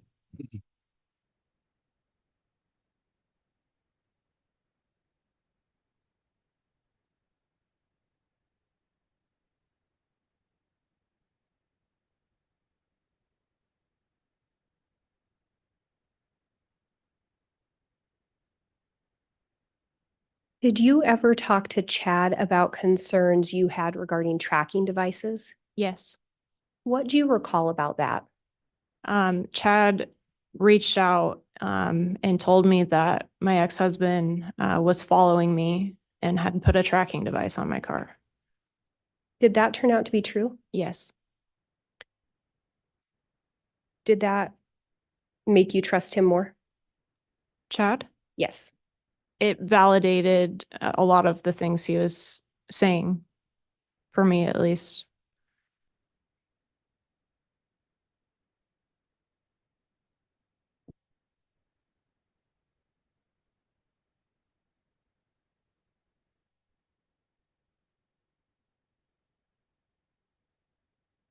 If I may have just a moment. You may.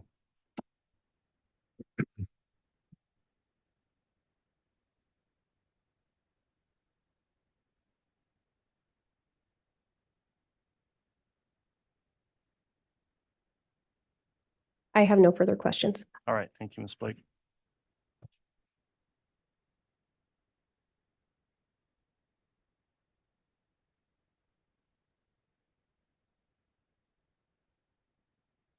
All right, cross-examination, Mr. Pryor.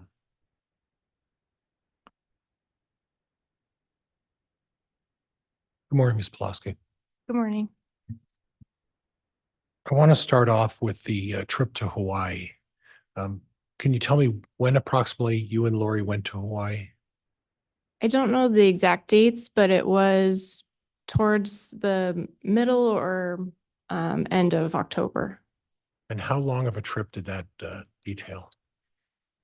I believe it was a week, right around a week or 10 days, maybe.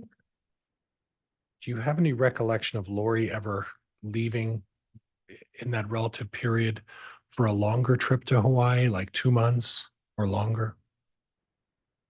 During the month of October. No, in 2019, 2020.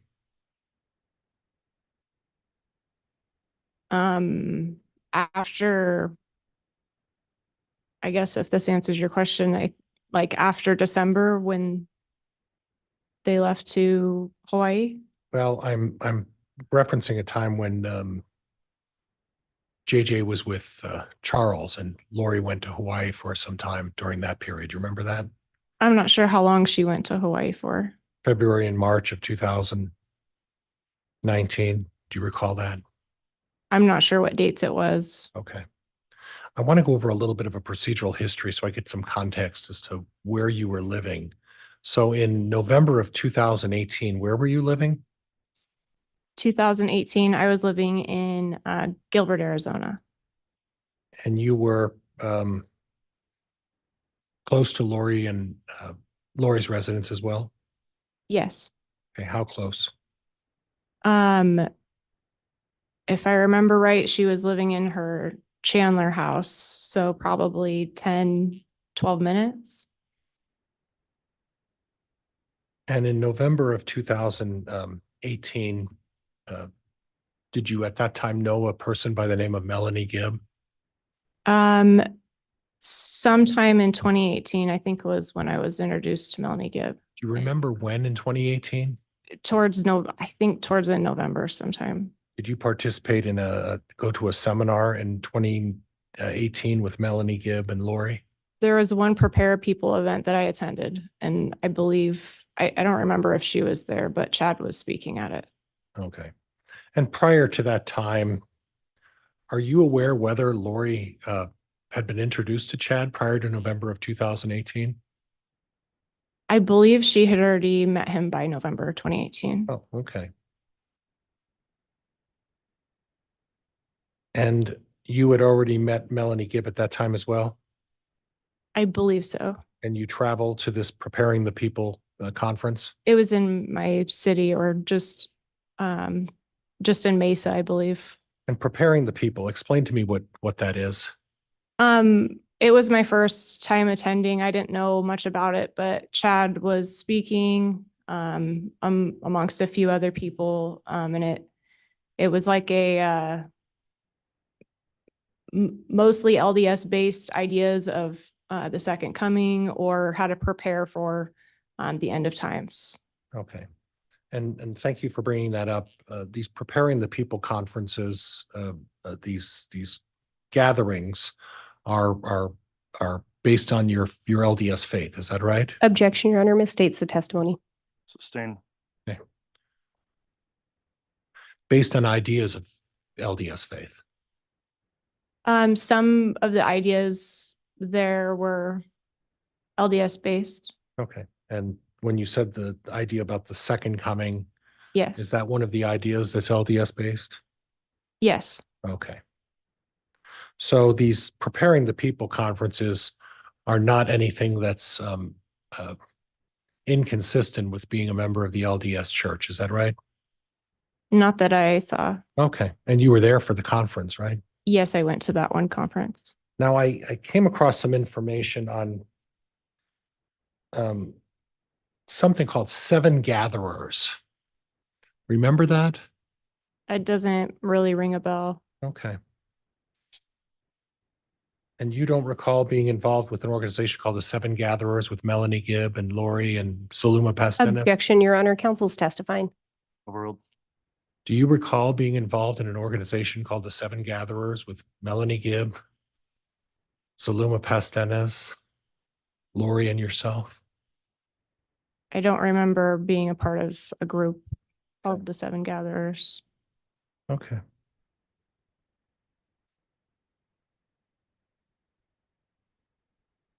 Now, you previously testified that,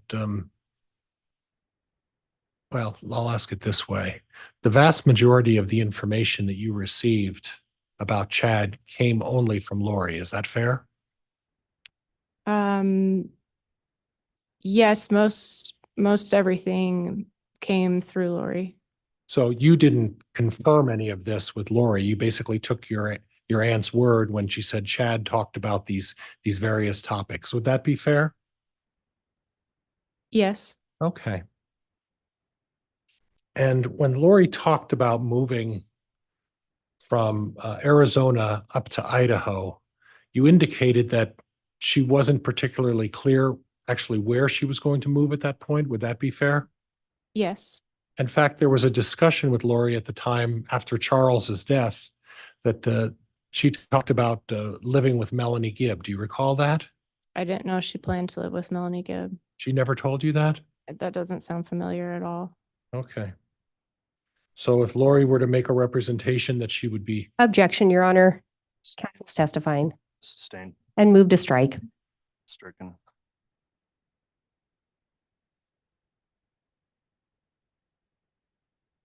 so this idea of light and dark,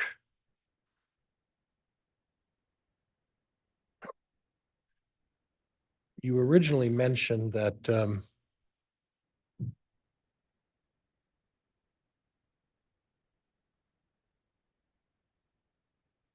light and dark is, well, I guess I would like you to clarify. Are you saying that the mentioning of light and dark is something that's within the LDS faith in terms of the scriptures? It does talk about light and dark in the scriptures. Okay. So that was not a unusual or a new subject to you as part of being of the LDS faith. Is that right? I didn't have a great grasp on it, but Okay. from what I understood it, the basis came from the scriptures. Now, did you ever speak directly, and I mean face to face, to Chad about the children? Are you referring to Tylee and Kylie and JJ? JJ. I don't know if I did. Okay. So, so any sort of information that you received about what Chad may have said, quite frankly, almost all of it came from Lori Vallow, did it not? Most of it came from Lori Vallow. Okay. You mentioned the name Julie Rowe.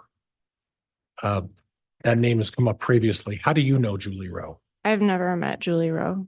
Do you know anything about what Julie Rowe does for an occupation? Objection, Your Honor, relevance. Overruled. You I mentioned, believe she had a set of podcasts where she would talk about spiritual beliefs. okay. Did you ever attend any of her gatherings? No, And as far as Melanie Gibb, did you ever participate in any of Melanie Gibb's podcasts? no. Now, this idea of casting, you mentioned the idea of casting. Was that casting also part of your LDS faith? It talks about casting out in the scriptures. I wasn't very familiar with it, but it, Okay. So when we're talking about it talks, but castings talked about in the scriptures, we're talking about the LDS scriptures, are we not? yes. Okay.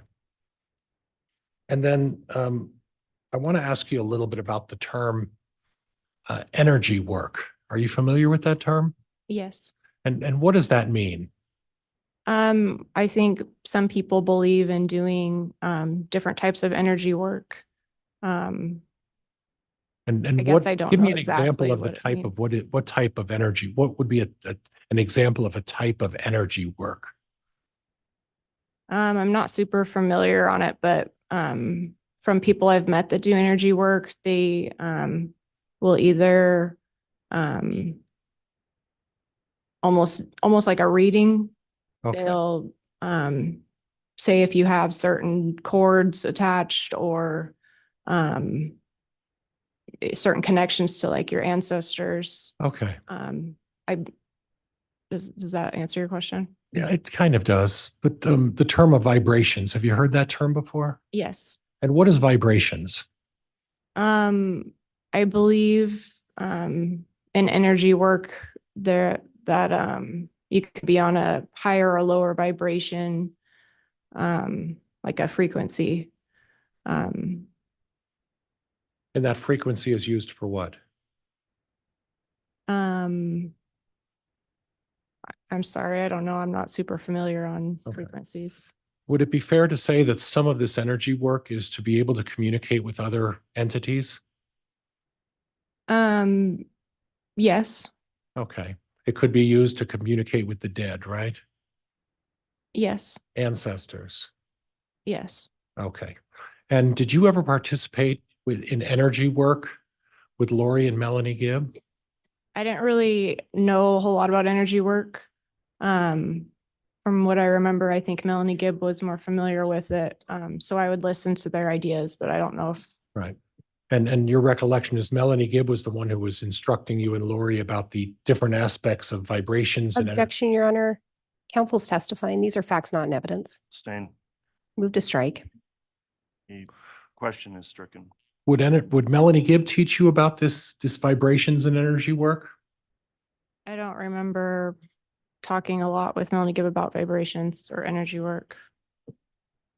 You do have a recollection, though, that Melanie Gibb was more versed in the understanding of Objection, energy. Your Honor, misstates testimony. Overruled. You do have a more distinct recollection of Melanie Gibb teaching you about the different aspects of energy work, right?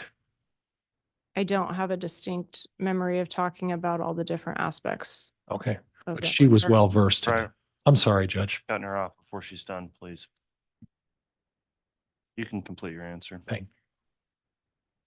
Sorry, I don't know where I was going Was- with that. All right, I'll re-ask it. I apologize for interrupting Okay. you. I've got it in here and I want to bring it out and it's coming out too fast, so I'll try to slow down. Melanie Gibb had a better understanding of this vibrations and energy work than you did. I believe so. Yes. And this was something that were you aware of whether she went to remote camps and talked about this energy work? Yes, she told me she went to camps and different things for that. Okay. And when did she tell you that? Objection, Your Honor, hearsay. Overruled. I don't remember, but I think it would be sometime maybe in 2019 or 2018. Okay. And at that point, was it your understanding that Melanie Gibb was teaching this energy work, or at least instructing it to people at these remote camps? Objection, Your Honor, calls for hearsay. Overruled. It sounded like she was maybe teaching at those classes or at if they were camps or meetings, whatever she was attending. And again, this was in 2018, 2019? I'm not sure, but I lean towards 2019. Okay. Now, this idea of this term zombie, that was a term that you heard from Lori Vallow, is that right? Yes. Okay. You never had Chad walk up to you and use the term zombie, did you? I don't know if he, I guess I would say I assume he used that term with Lori Okay, together. and you're assuming that because all of the information that you got regarding Chad Daybell came directly from Lori Vallow's mouth, right? Objection, Your Honor, misstates prior testimony. Sustained. All of the information about zombies that you learned came from Lori Vallow, did it not? I don't know if it all came from Lori Vallow. I believed it to come from Chad. Okay, and what are you basing that it came from Chad on? Chad never told you that, did he? Objection, Your Honor, argumentative. Overruled. Chad never told you or used the word zombie in front of you, did he? I can't remember a time that he did, but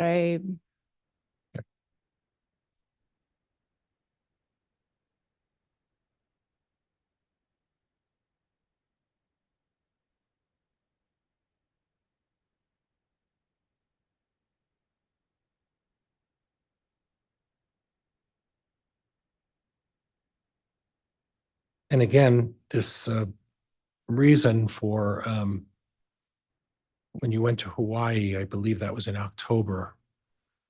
The reason you felt Alex stayed behind is because Lori told you Chad needed Alex to help him with something. Is that right? yes, Okay. You didn't hear that from Chad telling you he needed help from Alex, right? no. Was there anything unusual that you observed with Alex and Lori's personal relationship? Not that I observed, no. Okay. Would it have been a habit of Alex that when Lori moved to a new location, Alex would go to the same location? No, Okay. Alex lived in Arizona with Lori, right? Objection, Your Um, Honor, counsel's testifying. Move to strike. Overruled. Alex lived in Arizona with Lori, correct?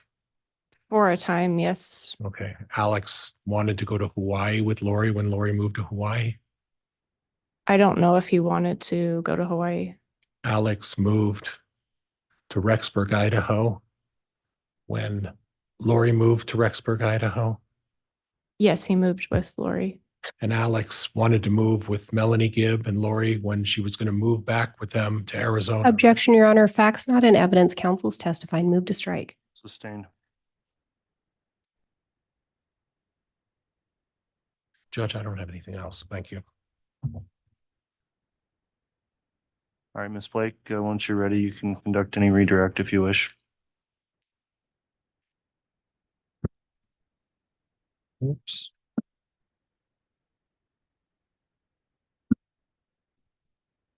Ms. Pawlowski, did Chad and Lori teach you these things? I believe they were both present when these ideas were, that both of the ideas were from both of them. And you were asked a little bit about castings being part of the scriptures.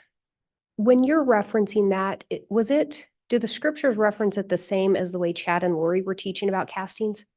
No, What about light and dark? Do the scriptures reference light and dark in the same way Chad and Lori were teaching about it? no, they would use it as a basis and then elaborate with their ideas. In using that as a basis, did it draw your attention? Yes, they had a way to explain where everything their ideas came from and how there was a scriptural basis from it. Did that make you more open to listening to them?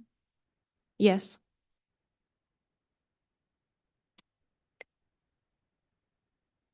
The way they talked about zombies, have you ever seen that as part of the LDS faith? No. As part of the LDS faith, have you ever heard it taught that a body has to be destroyed if someone's possessed? No.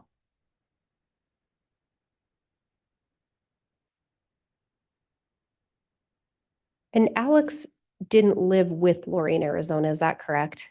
I believe they had separate apartments. And Judge, could we have a sidebar very quickly? Sure.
Go ahead, Ms. Blake. Thank you, Your Honor. I think you had just clarified that you believe Lori and Alex had separate apartments in Arizona, correct? Yes. When Lori moved to Hawaii in February or March of 2019, did Alex go with her? I don't know. To the best of your knowledge, did he move there?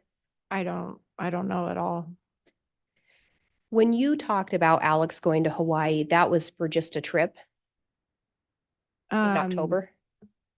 I don't remember talking about going to Hawaii with Alex. I just planned it with Lori. And let me back up. On the trip that you'd heard Alex was intending to come, was that the October 2019 trip? Yes. And that was not to relocate, is that correct? It was just to visit? To Hawaii? Yes. No, Lori said that he had told me he was going to join us and then the plans changed. And that was just a trip, though? You weren't going to remain in Hawaii? Yes, Lori and I just planned it as a trip.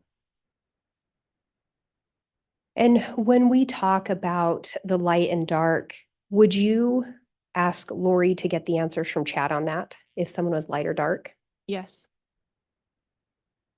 And did you ever learn anything in relation, and again, did you learn whether or not Charles was designated as dark? Yes, And was he designated as dark? I believe so. Yes. Is Charles still alive? No, Was JJ designated as dark? I believe so. Yes. Judge, this is going beyond the scope of cross. Your Honor, is JJ still alive? No. Was Tylee labeled as dark? Yes. Is Tylee still alive? No. I have no further questions. All right, thank you, Ms. Blake. All right, that'll conclude the testimony then of Ms. Pawlowski. Is she still going to be remain under subpoena from either the state or the defense? Your Honor, the state would ask for her to remain under just temporarily for today. Okay. Well, where that would only be for today at the request of the state, is the defense intending to perhaps recall her in its case? No, Judge. Okay, then, Ms. Pawlowski, you are excused and apparently released from any subpoena until the state would decide later and advise you when that would occur. I am going to advise you not to watch any trial testimony online or in the courtroom until you're advised that you are no longer under subpoena for this case. Okay. Thank you to Thank you, appear Judge. and testify. You can step down.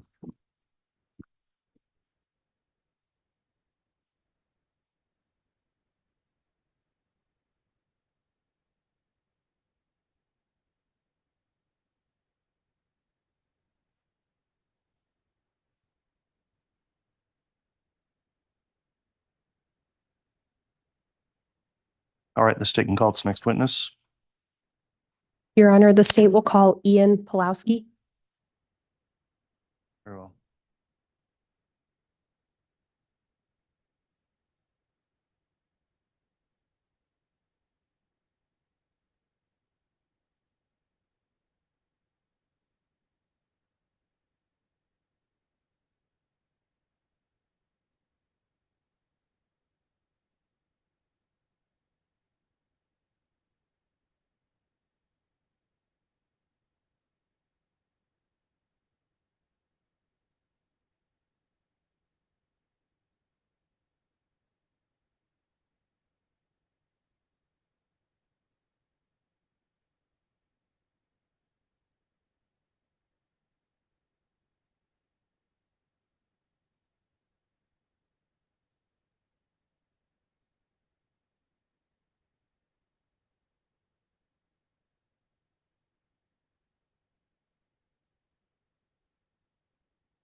You solemnly swear or affirm the testimony you're about to give will be the truth, the whole truth, and nothing but the truth, so help you God? Yes.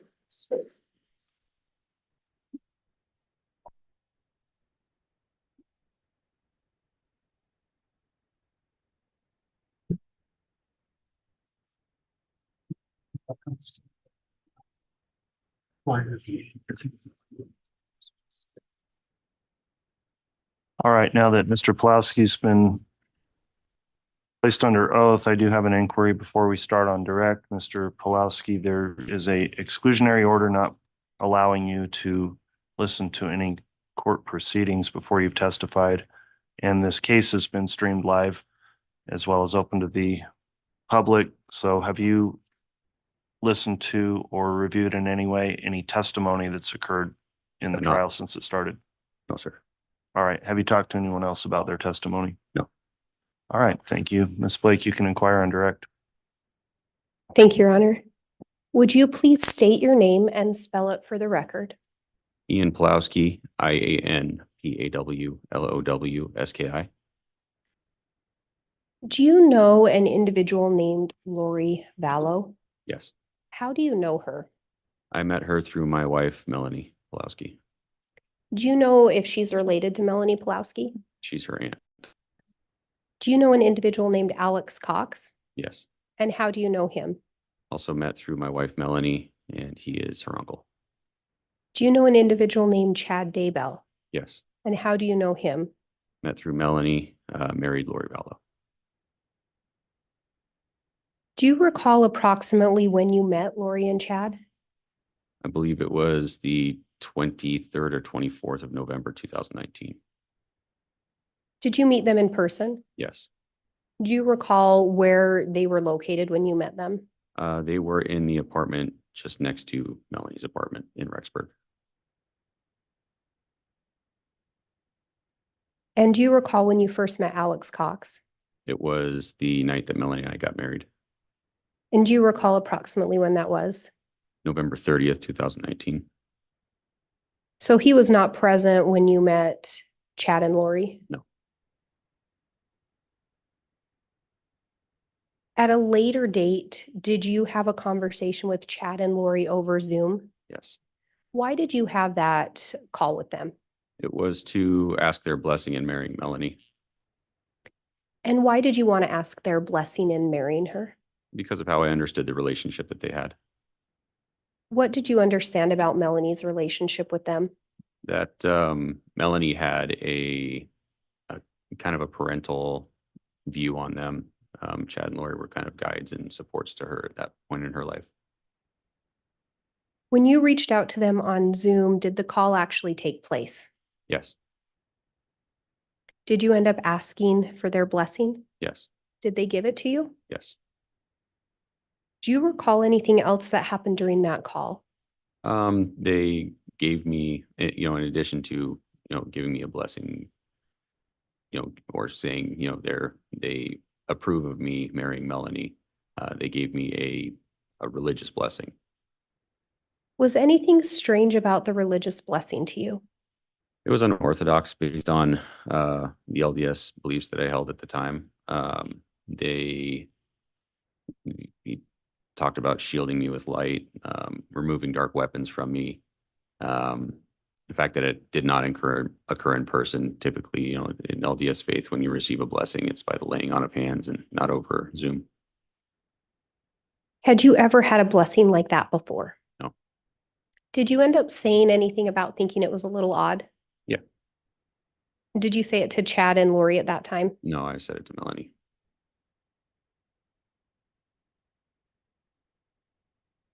When you first met Chad and Lori on the 23rd or 24th of November, do you recall if you met Tylee Ryan at that time? I didn't. Did you meet JJ Vallow? No. Did you ever see them anywhere around? No.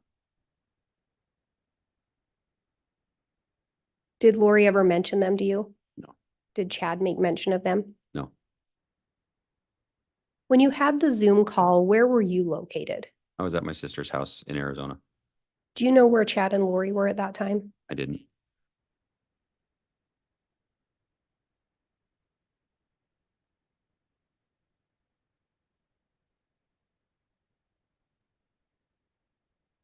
Had Melanie shared, you said you mentioned the blessing was odd Right. to Melanie. At any point, did Melanie share some of the beliefs she'd been taught? Yes. At some point, did you start hearing some of those beliefs or teachings from Chad and Lori? Yes. When Melanie was sharing those with you, was that prior to your marriage? Yes. There was some that was shared prior to my marriage, and then the bulk of it was the night that we got married. Initially, were you somewhat open to some of the ideas she was sharing? Yes. How long did you remain open to those ideas? Until the night we got married. What changed that night? The weight of what she was sharing, the implications of what she was sharing, it was just hearing that she feared that Tylee and JJ may have been in danger at that time, and the behavior that she was seeing from Chad and Lori at that time. Did what she shared with you cause you concern? Yes. Did something happen that next morning to amplify your concern? Yes. That next morning, my daughter thought it would be funny to play hide and seek. And so I got up, I was looking for her. She would not answer. It was quiet in that hotel room for about 5 minutes. I couldn't find her. And then I heard some giggling. She was behind a curtain. Based on what was shared with you, did you have concerns for the safety of JJ and Tylee? Yes. Did you have concerns for other people's safety? Yes, I did. Who were those individuals? My 2 children and my ex-wife. At some point, did you go to law enforcement with your concerns? Yes. Do you recall approximately when that would have been? I believe that was December 4th or 5th. Did you sit down with law enforcement at that time? Yes. Did you participate in an interview? Yes. Did law enforcement end up asking for your assistance? Yes. As part of that, did they ask you to record conversations? Yes. Did they instruct you to only record those conversations if you were present and part of the conversation? Yes.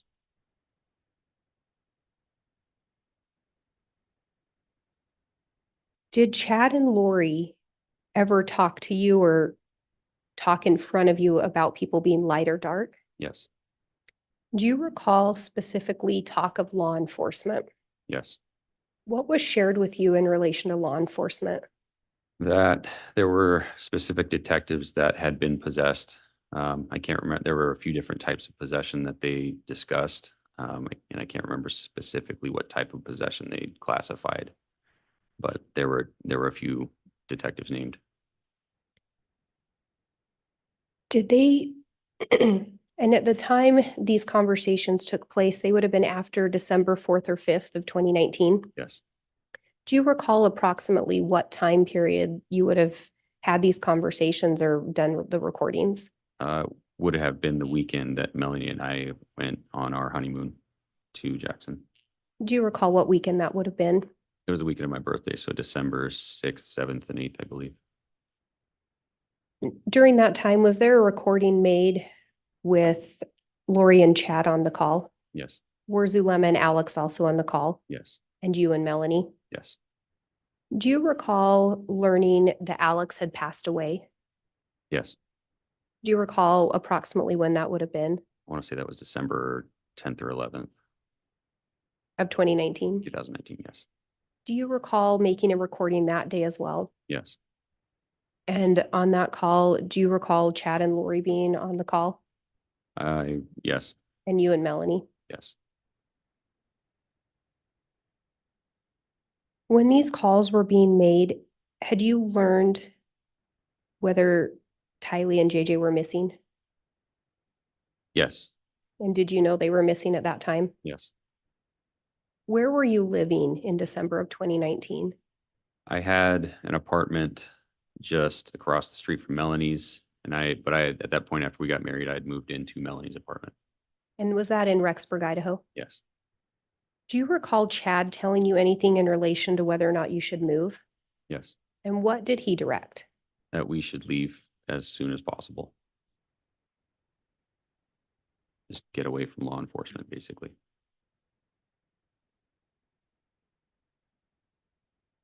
When you talked about Melanie's relationship with Chad and Lori, did she look to them as a mother and father figure? Yes, Do you feel she was susceptible to what they were telling her? yes, Overruled. yes, she was. Your Honor, I have what's been marked as State's Exhibit 266A. It is a thumb drive. I am going to be asking to publish it. All right. And describe what the contents are. The recordings that were just referenced, I think I'll need to lay some additional foundation, and I recognize that, but it may include needing to play a portion of it to allow Mr. Pawlowski to identify it. Okay, very well.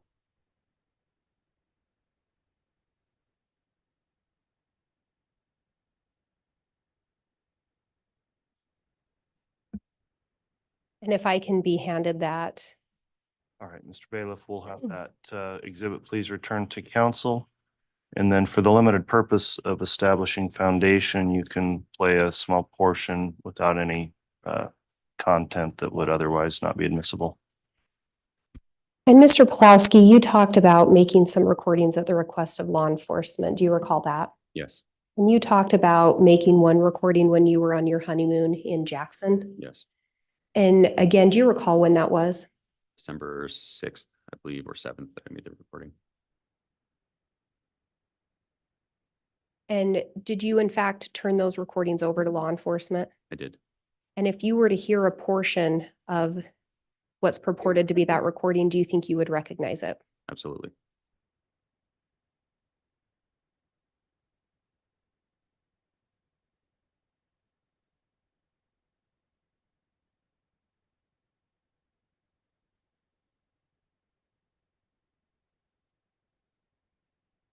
Your Honor, I would ask to publish just the first portion. You may. So, What's that? so when Lucifer attacks, And I'll stop it right there. Were you able to hear those initial voices? Yes, Do you recognize the female voice? yes, that's Melanie. And do you recognize the male voice that was heard? I'm not sure if that was Chad or Alex. In what you heard from Melanie, do you recall this being the recording from the day we talked about? Yes, And Your Honor, I would move for admission of State's Exhibit 266A. Any objection? With the understanding, Judge, that the entire recording of 266A is included as an exhibit. If that's the case, there's no objection. Okay, Ms. Blake, I'll admit it. I would like you, if you can, to reference the, if you have, for example, the length or duration of the call so that we can confirm that it's the entire recording being admitted. Yes, Your Honor. The jump drive being admitted into evidence will have 87 minutes. It's the state's intent and request to publish portions of that, and I will put the time marks on the record as we publish those. All right, that works. Thank you, Ms. Blake. So 266A is admitted in its entirety.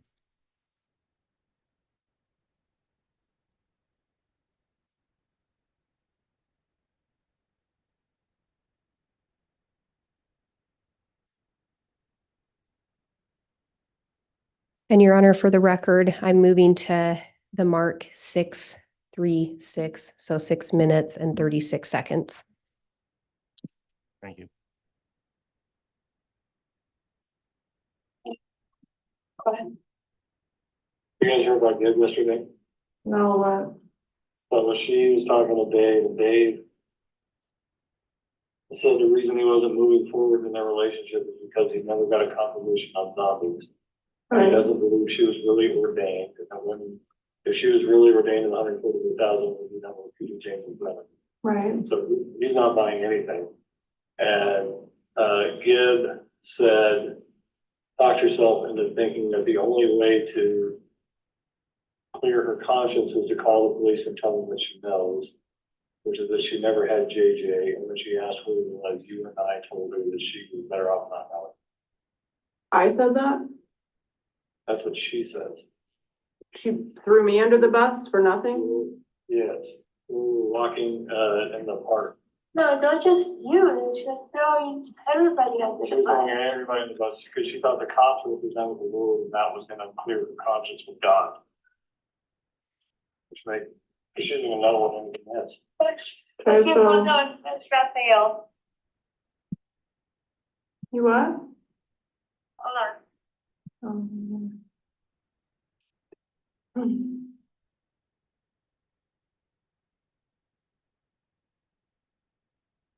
Call us back, so I waited. Okay. Lori and Mama. Melani Pawlowski, are you there? I'm here. I miss you. I miss you. No. So perfect. Good to hear your voice. Good daddy. We're alive. She'll be able to hear you when she stops sobbing. Oh, I miss you guys. Oh, did you lose my baby? Where is he? I'm here. I'm in the ER tonight. And I'm stopping at 8 minutes, 50 seconds. Mr. Pawlowski, we hear several people on there. Yes. The first man on the call, did you recognize his voice now that you heard more of it? Yes, And who was that? that was Alex. And we hear another female join in initially. Could you tell who that was? That was Zulema. And it's hard to hear, but did you hear Alex talking about Dave? Yes, Do you know who he was referencing? I believe he's referencing David Warwick. And he was talking about Dave's not buying anything. Right. Do you know what that was in reference to? I believe at that time they were, Melanie Gibb and David Warwick were both kind of, I don't know how, I never met them in person, never discussed anything with them in person. I never heard them on calls, so I don't know how pulled into it they were at that time, but they were essentially trying to step away because things were starting to get a little too hot. And the indication was that Dave's not buying it. Right. And there was also talk of Melanie Gibb was going to go to the police. Mhm. Did you hear that? Yes, And she was going to tell the police she never had JJ. Did you also hear that part? yes, Did you know what that was in relation to? no, And then at some point, a female says, Raphael. Do you know who that was referencing? yes, And who was that? Chad. And then sounds like two more individuals joined the call. Could you tell who the female was? That was Lori. And could you tell who the man was? That was Chad. And there's reference to mommy and daddy. Right. Was that in relation to Melanie as if she were their child? Correct. Yes. And you talk about Melanie sobbing. Yes, Were you present with Melanie? I was. Did she appear overcome with emotion? Yeah, she was relieved to hear their voices. Had she not heard from them in some time? Throughout those first few weeks, they had a tendency to call in and then disappear for a few days or a week at a time. And did you know where Chad and Lori were located when that call took place? No. Mr. Pawlowski, I'm sorry, would you scoot up a little Yes, closer of to your course. mic while you testify? And I think if you put the mic just under your chin, I believe they're directional. Okay. Might pick you up a little better. I'm next going to move to, actually, let me try to get it there.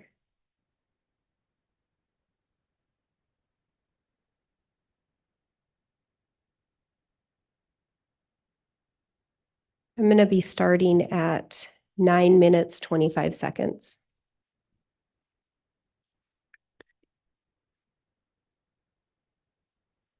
Oh, I passed yesterday too. Yeah.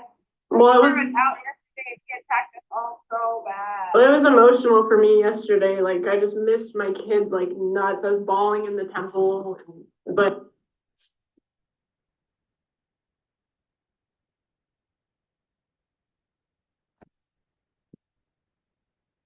Your Honor, I'm going to stop it at 9 minutes, 40 seconds.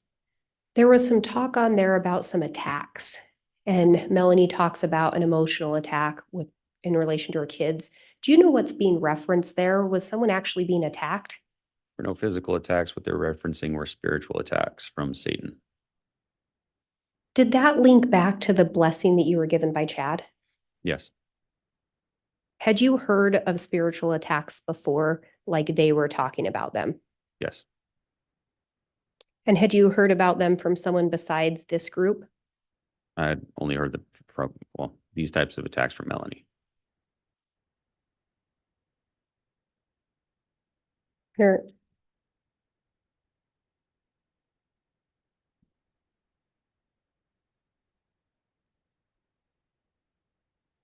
going to be moving to 14 minutes, 15 seconds. it's horrible. Is he one of the bad ones?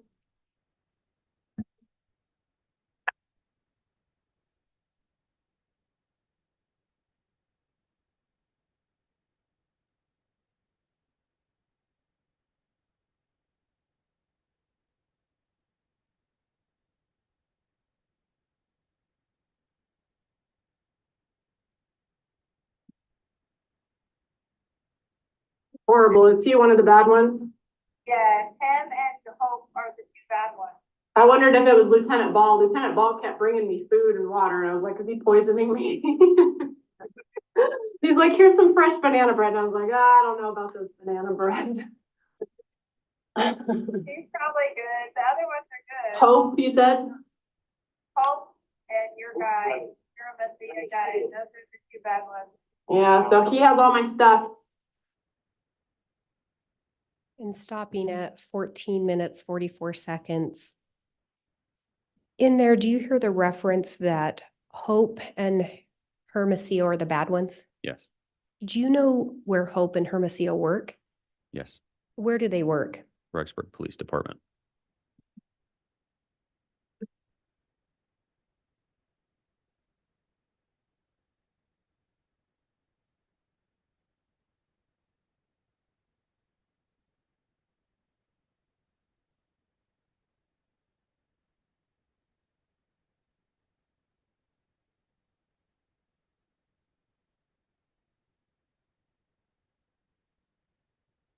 Next, I will be going to mark 20 minutes, 38 seconds.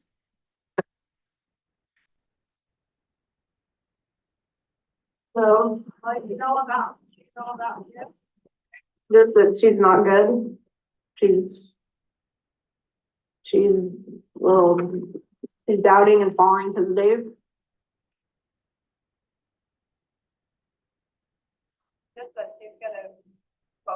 police that she like. Yeah, and throw all this under the bus. I don't know, that makes sense. Remember, I always got that thing about her that, yeah, and I was like, so I was just mama bear claws towards you, like I was like, yeah, well, the Lord kept saying, like, Melanie, like, you don't trust her, but just let Lori will have her, experience with that. And I just keep, doing what I'm doing. And it bothered me because I was like, I want to trust her because you trust her. And I kept getting something else. So it makes sense now, I guess. It's Dave that's causing the problem. Yeah. Well, how do you see it going, I guess? Like, That is, it's bad for her in every way. Because we can't trust her anymore, because that for one. For two, it ruins her place with us, but for three, you call the police and you tell them that you're a liar, and then you try to tell them something that's the truth, they're gonna be like, you just said you were a liar. right, So I don't know if I trust that at all. right. So you kind of shoot yourself in the foot, you call them, tell them that you lied, and then try to tell them the truth. Right. So I don't see it going anywhere bad for any of us. And stopping at 22 minutes, 18 seconds. Mr. Pawlowski, do you hear in there again talk of Dave and Melanie? Yes, Do you know which Dave they're referencing? it's still David Warwick, And the Melanie? Melanie Gibb. And did you hear in there again talk of Melanie was going to go to the police and tell him she lied? Yes, And do you hear Lori's responses that there's going to be three things for her? right, One, that she's essentially lost her place with this group. Is that correct? yes, One, she has all this knowledge and she may be accountable for it. yes, And third, that now she's going to go tell the police the truth after lying. yes. Do you know what Melanie Gibb had lied to the police about?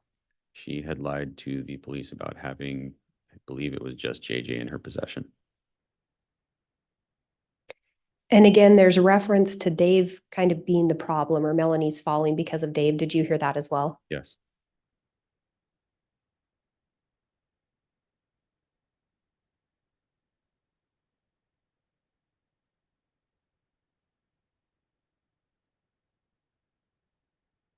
Your Honor, next I'm moving to 22 minutes, 45 seconds.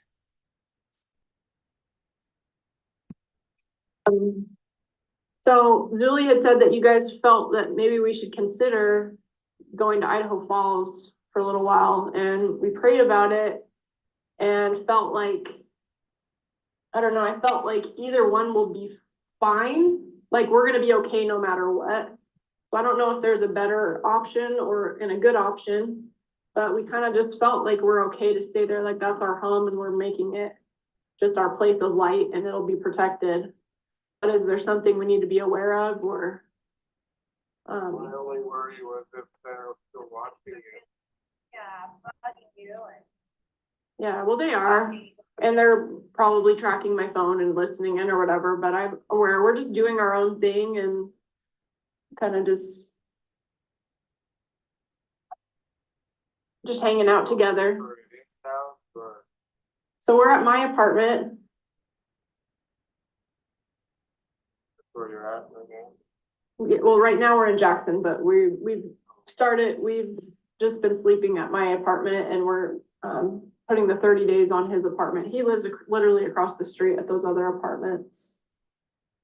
So, Dad did find a house that was really cute, $1,500 a month that's there in Rexburg. That might be a good thing. Maybe you want to move. I mean, if you guys are thinking we need to move, I kind of felt like we were fine, that like, kind of like, pretty much what can they do? I mean, And stopping at 24 minutes, 23 seconds. Could you, outside of you and Melanie, could you hear the other male and female on there? yes. Or, excuse me, I don't think you're on there. Outside of Melanie, do you know who the other female was that was speaking? That was Lori. And do you know who the male was? That was Chad. And Chad indicated he had a worry that they were still watching Melanie. Right. Do you know who he was referring to? The police, law enforcement in general. Had law enforcement talked to Melanie? At that point, I don't believe they had. And had you talked to law enforcement? Yes, Did you know they were actively looking for JJ and Tylee? yes.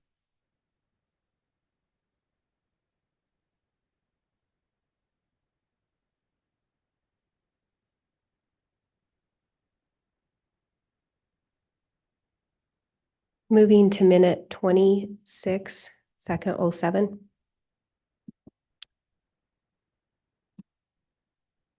Yeah, I don't think it's gonna keep going and going. What could they possibly do? Well, he says he's not gonna stop until, you know, until they get what they want. So I don't know. There's some. So you need to get out of that complex. Okay. Not rush out of there, but they're not gonna leave you alone. I could sense the network pretty deep, and they're gonna see you as the target since you're the only one that they really can find at the moment. For your own sake, for your own sanity, you bet. Okay. We know you were left there, and it worked for 2 months for us as we planned, we got together, and you found Ian, and now a different phase of your life has begun. So his kids are in Rexburg and Natalie, I know. You don't have to move super far away. just a different city. Yeah. Madison County, you know, probably. Well, it's in I'm Rexburg. not saying you got to decide tonight. The tech complex went from a blessed place to a cursed place due to the Yeah. wickedness of the police. No, we do not expect the police to be that wicked. Well, and if it is just gonna be a couple weeks, like we could do an Airbnb and just stay in Idaho Falls somewhere. I mean, Ian works there. And that's close enough to where we could go pick up the kids and they wouldn't even know that we're not in Rexburg. But do you feel like a whole physical change of address and moving everything to a new place is what will be best?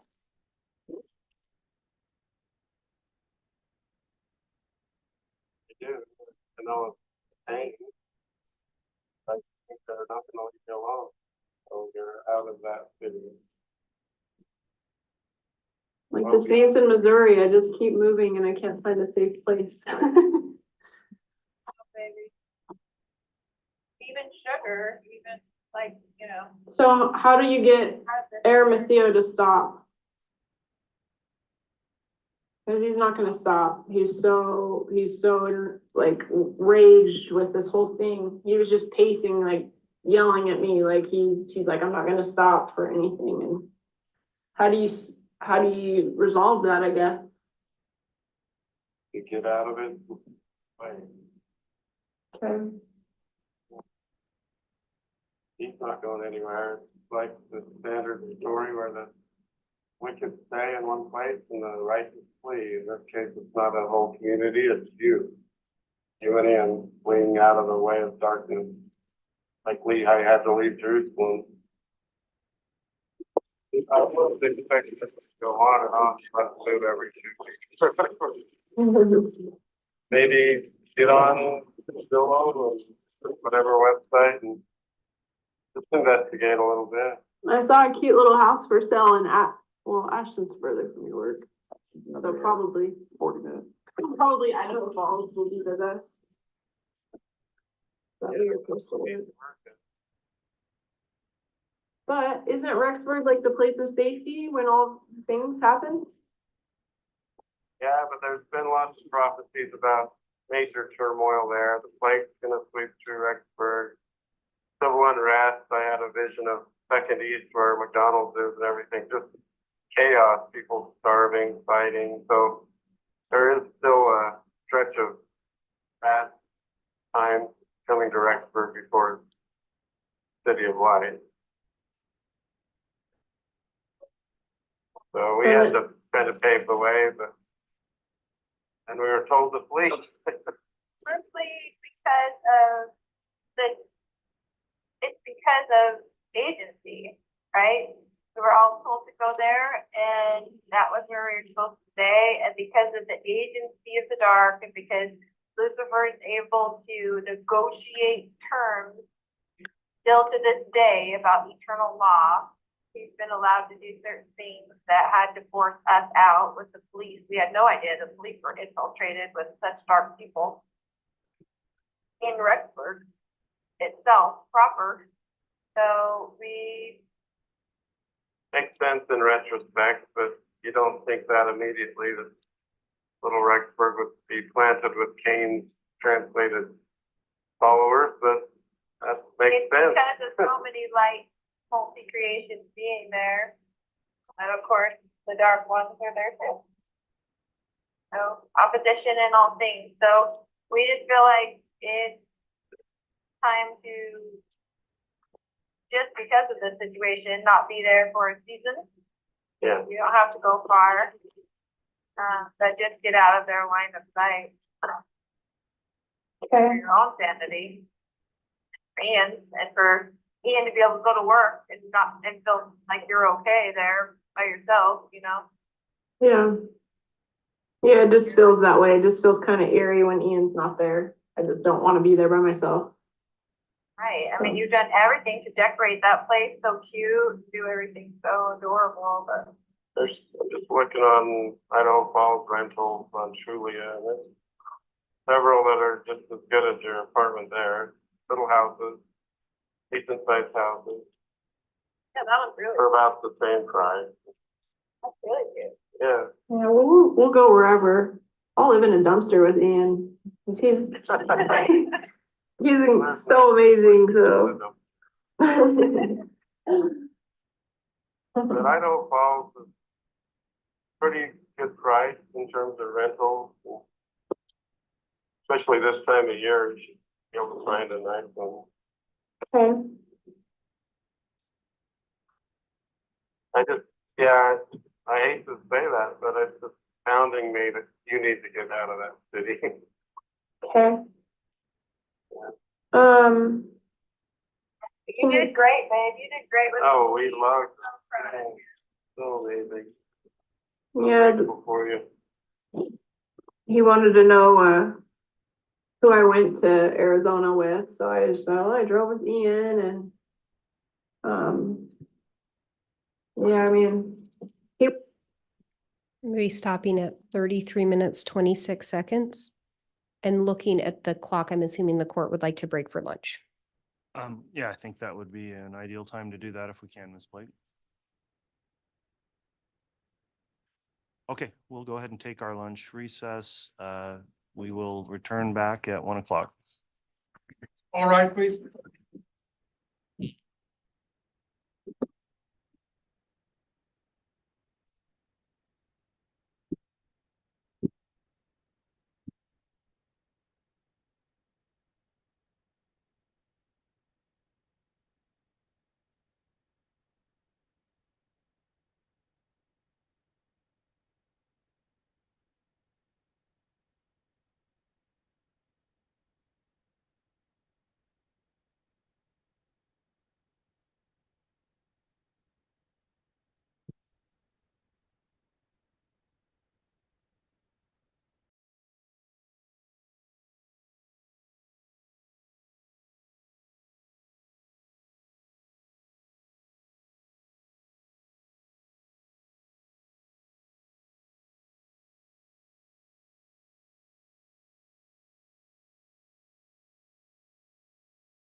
District Court's again in session.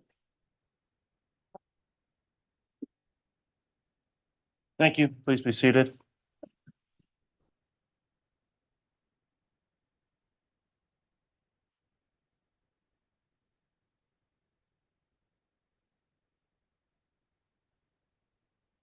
You could have the jurors return. Thank you.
All right, please.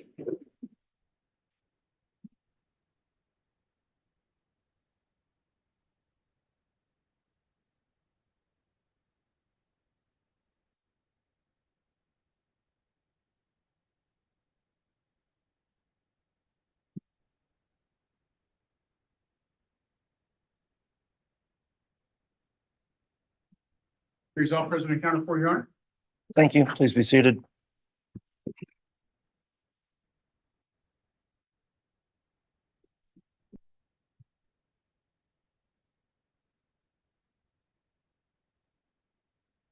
Okay, we're back on the record on case CR 2221-1623, State of Idaho versus Chad Guy Daybell. Continuing with direct examination of Mr. Pawlowski after the lunch break. If the witness is available, he can return and we continue with your direct.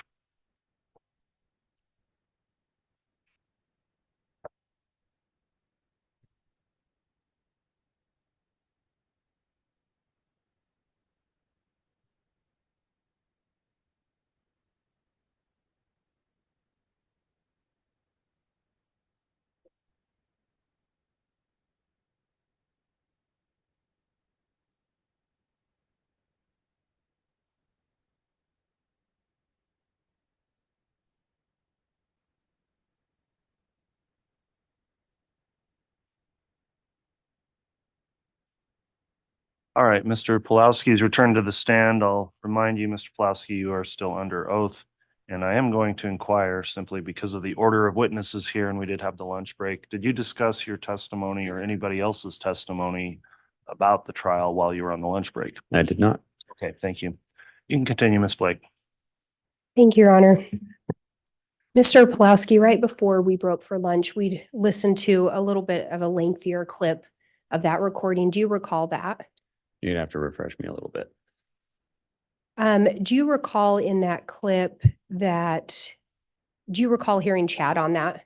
Yes, And do you recall hearing Lori? yes, And do you recall there being talk of you and Lori needing to move? Melanie and I, Or, excuse me, yes, Melanie and you needing to move. yes, And did Lori talk about that? yes, And did Chad talk about that? yes, And do you recall there being talk of Melanie feeling like she was having to flee? yes, And do you recall Lori responding and basically saying that she and Chad were fleeing because of agency? Judge, I'm going to object at this point. We're leading the witness. Sustain. And Your Honor, I can replay the audio clip if we want to do that. You can. Thank you.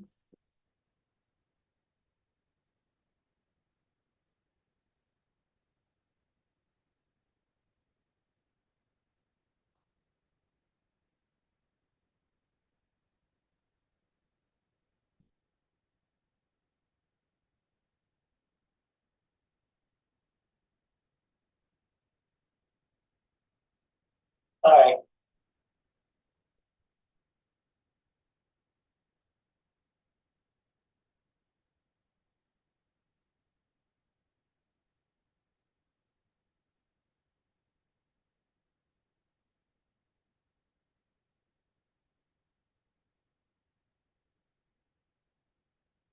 Your Honor, I'll be starting it from 26 minutes and 7 seconds.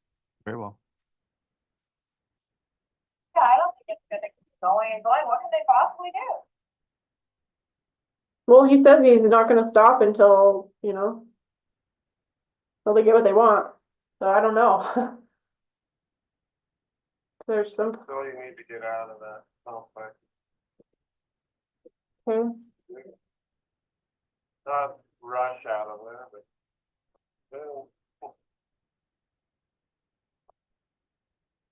They're not gonna leave you alone. I just sense the network is pretty deep, and they're gonna see you as the target since you're the only one that they really can find at the moment.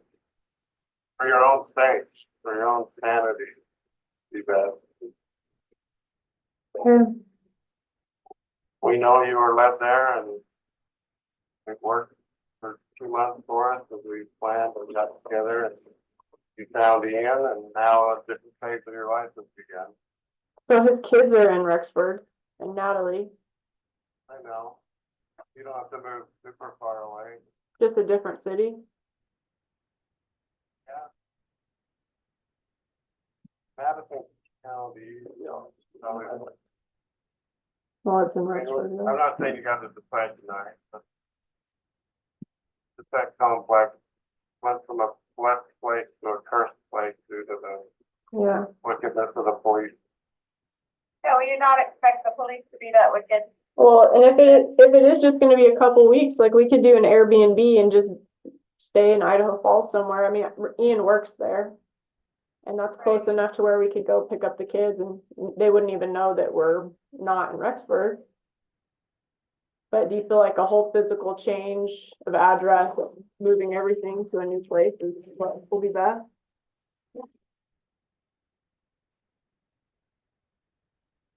I do. I know it's a pain, but I think they're not going to leave you alone. So you're out of that city. Like the Saints in Missouri, I just keep moving and I can't find a safe place.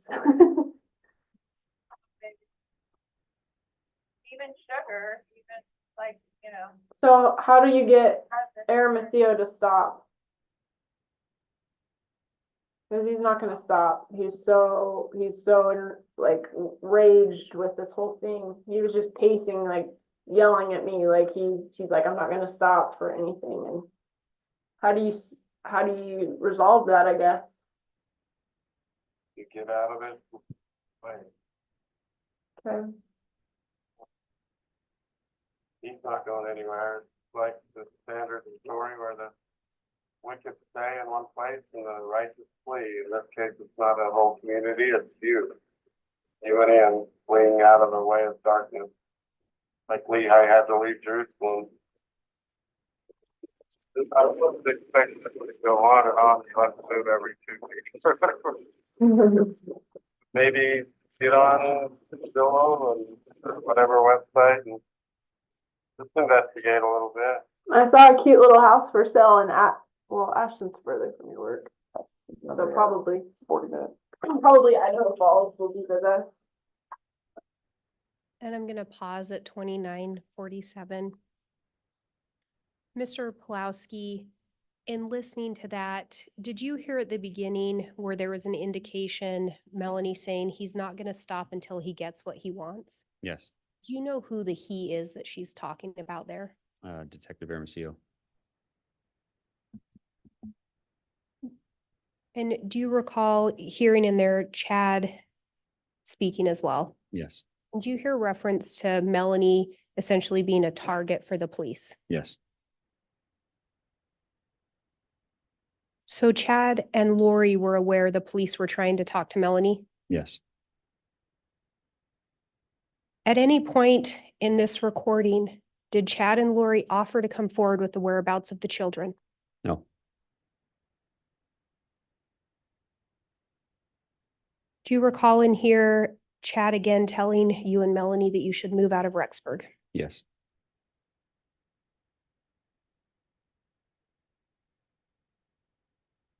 Do you recall Melanie asking how she gets Detective Hermosillo to stop?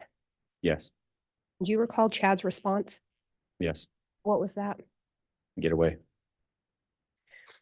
Do you recall him saying essentially, you get out of his way? Yeah, just leave Rexburg. Did Chad or Lori at any point encourage Melanie to cooperate with the police? No. I'm going to continue playing. That way you're supposed to work. yeah. But isn't Rexburg like the place of safety when all the things happen?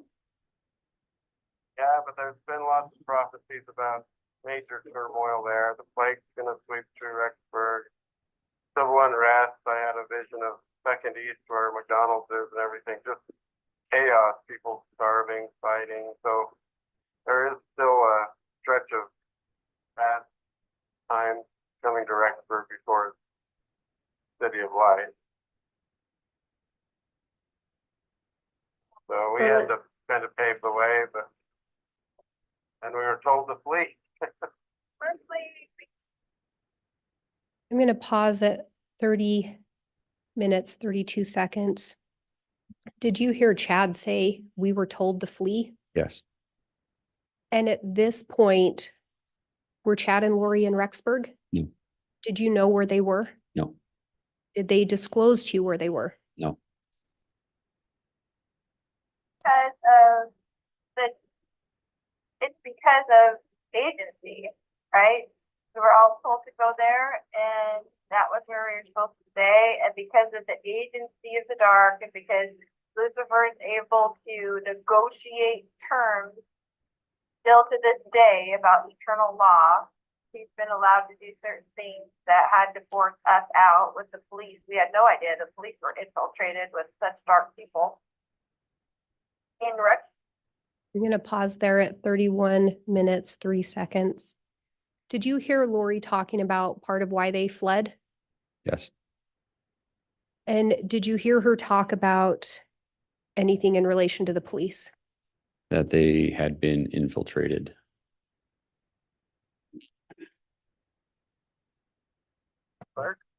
Itself proper. So we Makes sense in retrospect, but you don't think that immediately that little Rexburg would be planted with Cain's translated followers, but that's Did you hear Chad reference Cain's translated followers? Yes. Did you know what he meant by those words? Not sure if I learned it before or after that point, but essentially that Cain had his own 12 dark disciples, immortal disciples. And was Chad referencing those individuals as part of the police department? Yes. Judge, objection, calls for speculation. overruled. it's Makes sense. because of so many light multi-creations being there. And of course, the dark ones are there too. So opposition in all things. So we just feel like it's time to, just because of the situation, not be there for a season. Yeah. You don't have to go far. But just get out of their line of sight. For your own sanity. And fans, and for Ian to be able to go to work and feel like you're okay there by yourself, you know? Yeah. Yeah, it just feels that way. It just feels kind of eerie when Ian's not there. I just don't want to be there by myself. Right, I mean, you've done everything to decorate that place so cute, do everything so adorable, but. There's just looking on Idaho Falls rentals on Trulia, and there's several that are just as good as your apartment there. Little houses, decent sized houses, Yeah, that one's really, for about the same price. that's really cute. Yeah. Yeah, well, we'll go wherever. I'll live in a dumpster with Ian. He's so amazing, so. But Idaho Falls is pretty good price in terms of rentals. Especially this time of year, you should be able to find a nice one. I'll stop there at 32 minutes, 51 seconds. Did you hear Chad referencing some possible rentals for you and Melanie to consider? Yes. So as well as encouraging you to move, he was suggesting potential places. Correct.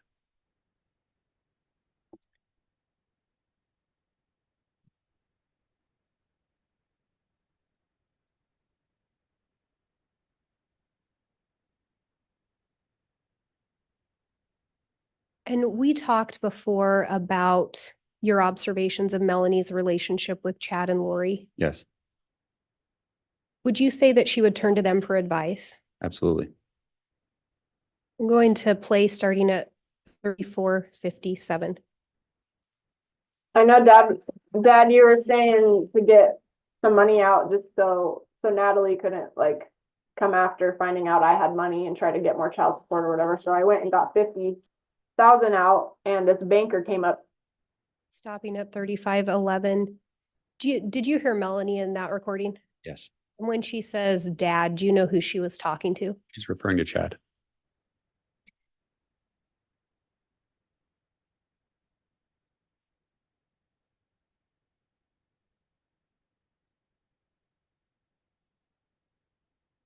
And starting at 35:58. How grateful we are. We know. We love him, taking care of you. That's so sweet. Mel, do you need another blessing? Yeah, can you give me and Ian like a combined blessing, whatever comes for either of us? Do you have any questions you want to ask? No. You can ask anything. Sure. We don't know what Ian knows, so. Ian knows everything. I have not. Ian has figured out most stuff by himself, but he. And stopping at 36:29. Did you hear the reference in there to you know everything? Yes. Do you know what Melanie was referring to? The religious beliefs, kind of their mission that they had chosen, what they believed their role was in the world. Did you learn things about light and dark? Yes. Did you learn things about casting? Yes. Did you learn things about people being zombies? Yes. And did you learn, was Melanie the one that shared those with you? Yes. Do you know where they originated? Chad. There was talk in there of giving you a blessing. Yeah. Do you recall if Chad actually followed through with that? I believe he did. Yes. I think everybody took part in it.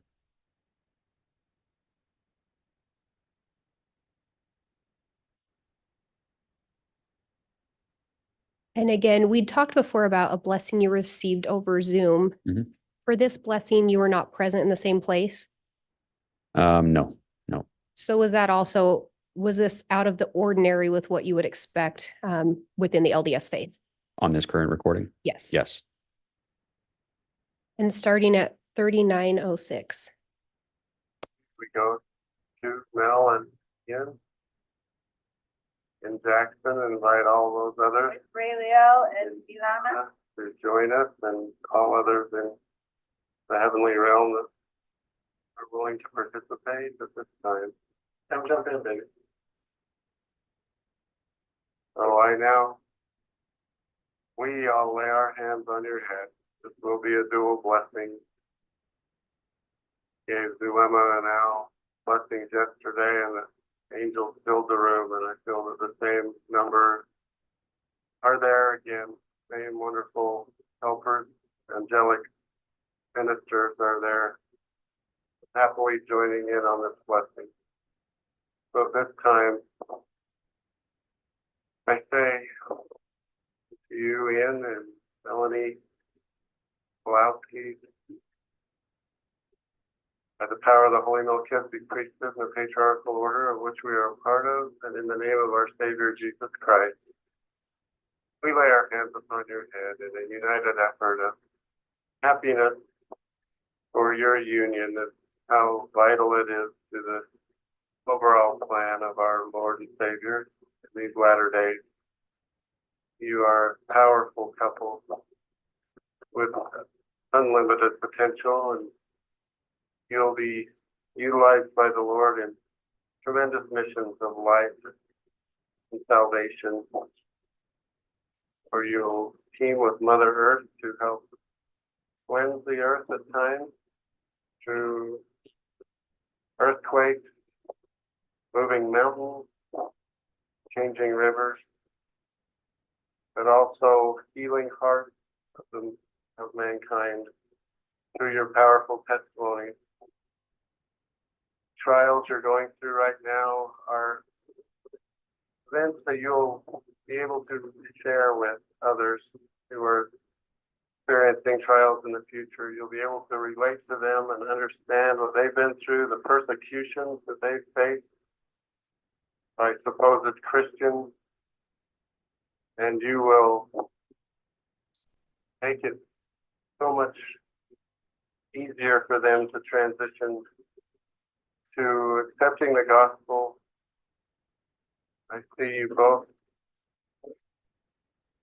all over the world through portals, helping those who need to come to Zion. I see you back and forth, raising your children, but also leaving them in the care of trusted family members because of your great power and importance. You will spend days and weeks at a time helping bring groups to Zion. Those are wonderful promises, and I know they will come true. I bless you now on a more personal level. Melanie, you can quickly heal from your illness. That this combined group will use their healing power to strengthen you and bless you. We reach into your physical body and extract any spiritual or physical illnesses, pain, phobias, all kinds of possible darkness that has been implanted in you. I remove it all. I sever all negative cords, and this blessing includes Ian, that we are doing this for you as well, Ian. Severing all negative cords and clearing you of weapons and lifting curses that have been placed upon you. Now I just cleanse you of that darkness that was placed in you at the police station. Once again, we just thank you for your valiant way, your strong, resolute devotion to the gospel and to our team. What you've accomplished this week will resonate with you throughout your life and through the eternity. The blessings that you'll receive for your faithfulness and for taking the steps you have. I bless you now by binding your hearts together more than ever, literally wrapping around each other and putting cords of light around them, that you cannot be separated spiritually, and that even the times where you're apart, the physical world, you'll still feel that connection and unity. You are a special couple who have known each other in the past and have helped each other so much already. And your union will be looked upon as a true love story, happiness and how to treat one another. Will be an example to thousands and even millions of how a man and a woman should respect and love each other. I bless your union and know that the Savior is standing there with us, and he is very pleased, very, very pleased with your choices. They might not make sense to the celestial world, but in the terrestrial and celestial world, they make perfect sense. And for your valiant efforts, you will be memorialized, and they're singing praises in heaven. I see it. Choir of thousands, like they make up the songs as they go, like Lolo does. They're praising you too right now, and just singing to the heavens for what you've accomplished. And I do want to include Alan's dilemma in this blessing again. Just what a tremendous friendship we formed. 6 of us are on the right track.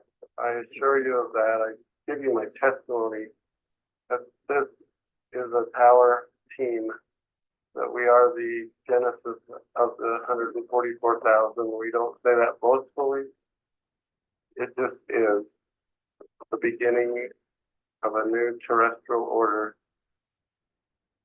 And Ian, we're so grateful you're a part of it. We love you already so much. We miss you and can't wait to see you again. And we will see each other again soon. It feels like we're going into different corners of the world for a short time. The changes are coming quickly to the earth that will allow us to reunite and not be under the pressure of the celestial police forces, that they will have greater problems to deal with, and even those that are pursuing us may have their lives with effort. And that will open up the way for us to use our powers fully and to continue to cleanse the earth and to bless it. Mother Earth loves each one of us and knows us. We will be helping her remove darkness from this world. I promise you a home in New Jerusalem. All of us will each have homes there. That will be our home base as we work under the direction of the Savior. And we'll have wonderful reunions there in between our missions. It'll be a glorious place where the vibrations will just radiate constantly. We'll feel the love of the Lord tangibly. We will be beacons of light. We will be pillars of fire. Blessings that have begun for us will just continue to accelerate. So I bless all of us one more time with physical strength, spiritual devotion, and emotional stability as we face these small but trying times. The trials are real, but we will overcome them. And the Lord is watching over us. And I leave this blessing upon us all in the name of Jesus Christ and fill it up unto heaven. Amen.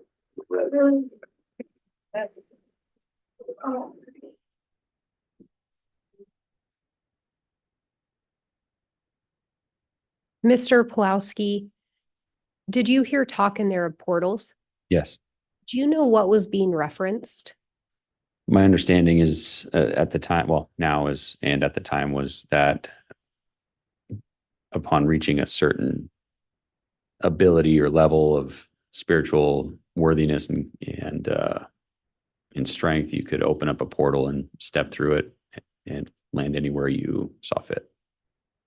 Is that something that you had ever learned about before in religious teachings? Not in that context, no. And then there was talk of cords as well, Mhm. cutting cords. Do you recall that? Yes. Do you know what was meant by reference to cords? My understanding is cords kind of act as anchors to negative things or positive things, things that tie you to a negative force or a positive force. Was that something that you'd heard about before in a religious context? No. And then there was reference to removing spiritual weapons. Do you know what was meant by that? That they were similar to cords was my understanding, that there's something that could bind itself to you basically and wound you spiritually. Had you ever heard of that type of teaching in a religious setting before? No.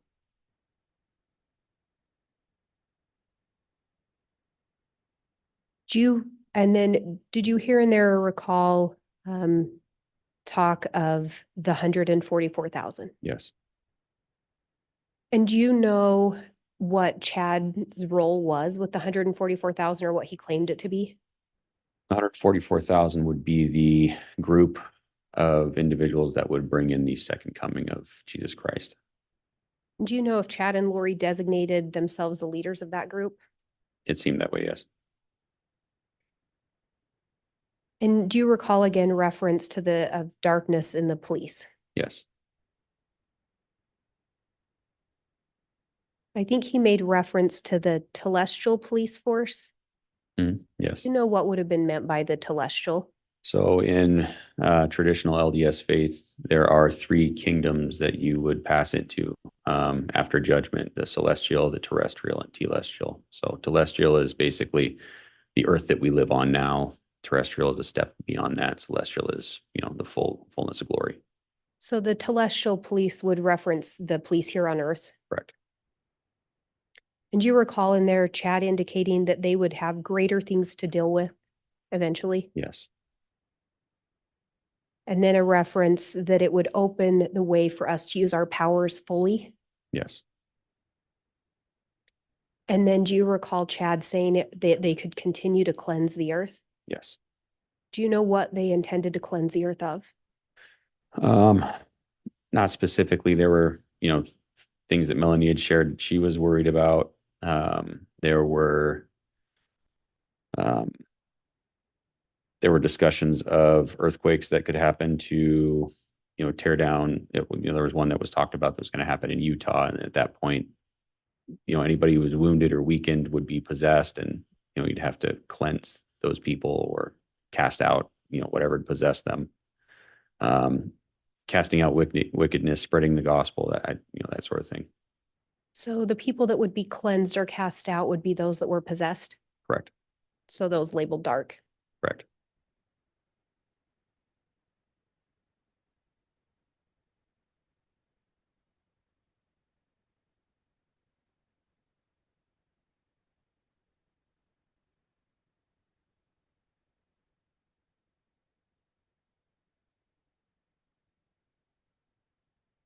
And turning to 1 hour, 3 minutes and 39 seconds.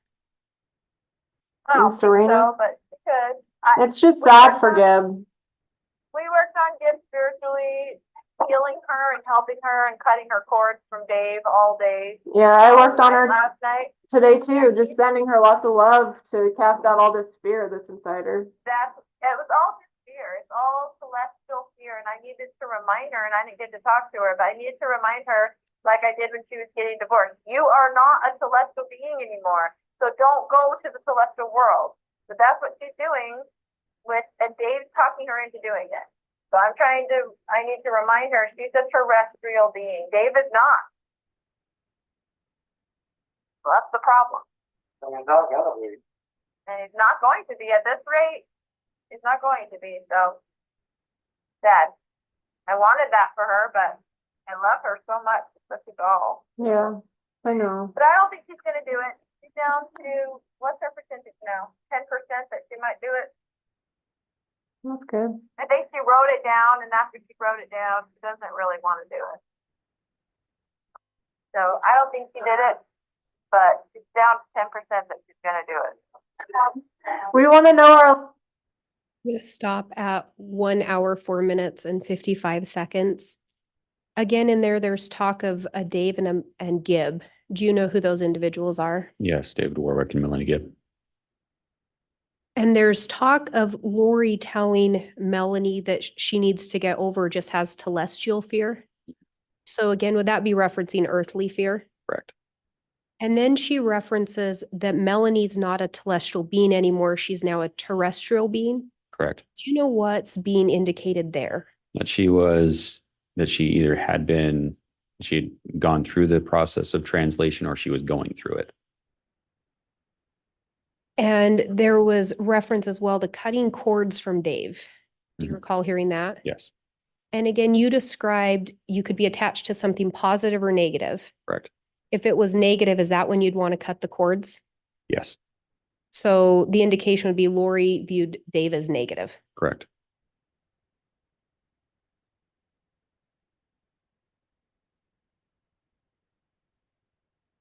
And you mentioned translation.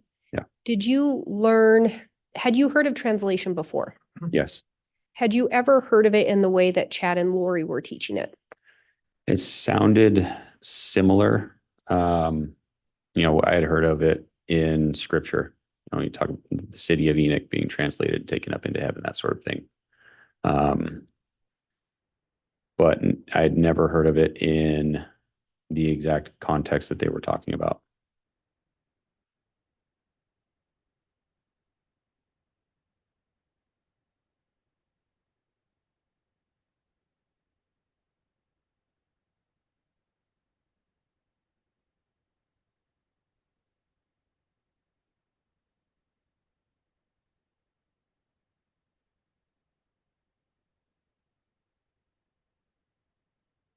And turning to the 1 hour, 23-minute and 29-second mark. Walking all the time. Well, I gotta do it. Yeah, there's nothing else to do, I could help, but not one dollar. Yeah, Al, you know better. And stopping at 1 hour, 23 minutes and 41 seconds. Did you hear Al on there indicating there's nothing left to do in Rexburg? Yes. And did you hear someone respond, yeah, Al, you know better? Yeah. Do you know who responded that? Sounded like Chad.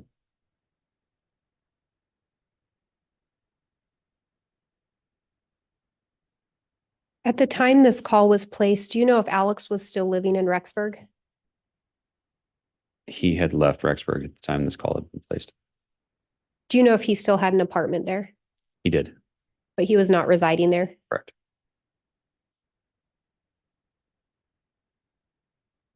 And Your Honor, we can go off of casting for a moment in the HDMI. Okay.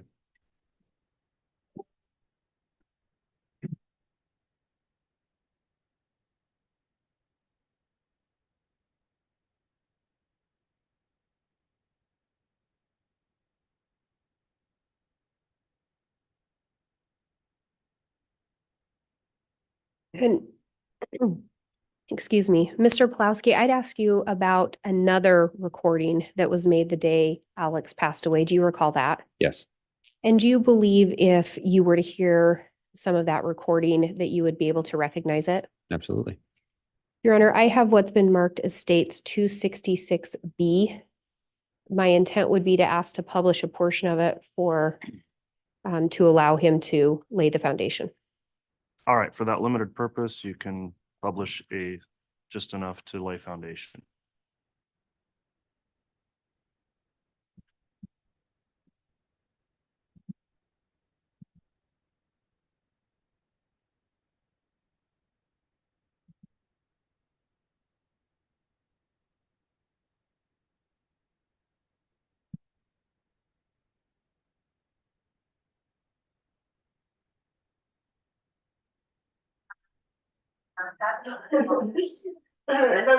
I remember you giving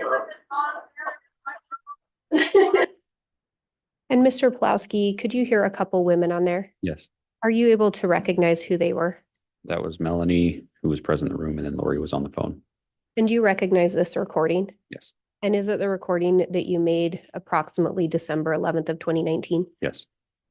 Your Honor, I would move for admission this state's exhibit. 266B, have you had a chance to review that, Mr. Pryor? I have reviewed that, Judge, but I'm going to ask that we're going to be admitting that we admitted it in its entirety, please. And the state's intent would be to admit the entirety. I have it as 56 minutes is what will be admitted, and the state would intend to simply publish portions today. Okay, well, exhibit 266B is admitted. And as you did in the previous exhibit, Ms. Blake referenced the portions that are being published. So the record acknowledges that. And with that, you may proceed.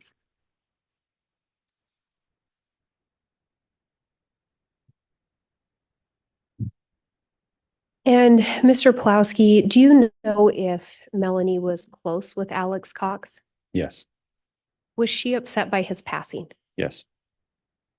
And this recording is made the same day that she learned of his passing? Yes. Your Honor, I'm moving to minute 6. Well, 6:40 is the timestamp. I mean, it's sad, like, so what do you believe in anymore, Mel? It's nothing, like, it's just sad for her. It's so sad for her, like, But She.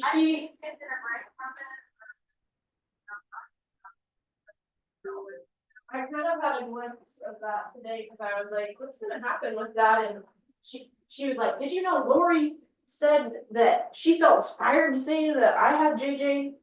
And I was like, yeah, you were inspired to say that. Because look what's happened, like, and I don't know. I was inspired to say that. I have to work research, so I was like, I don't want to say that. Yeah.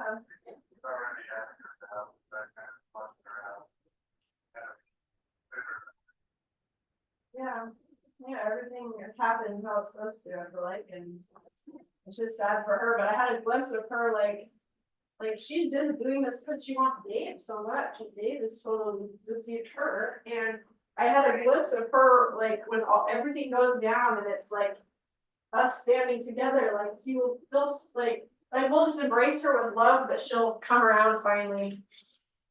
And stopping at 8 minutes even. Mr. Pawlowski, again, we hear talk of a Melanie and Dave. And Dave, do you know which Melanie and Dave that's referring to? Yeah, Melanie Gibb and David Warwick.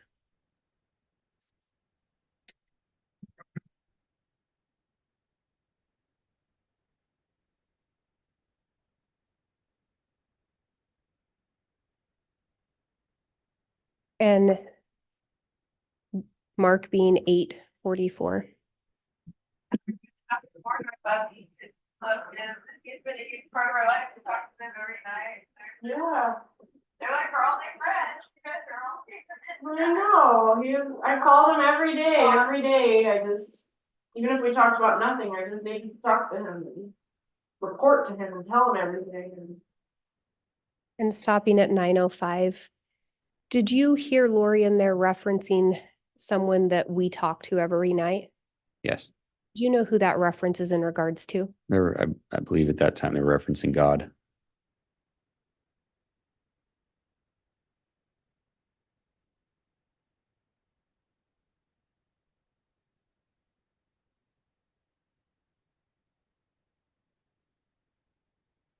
And going to 9:18. Do you know, my other phone, is it being tracked or recorded or listened to, my 480 number? Nolan, you had. Yes, we're getting yes.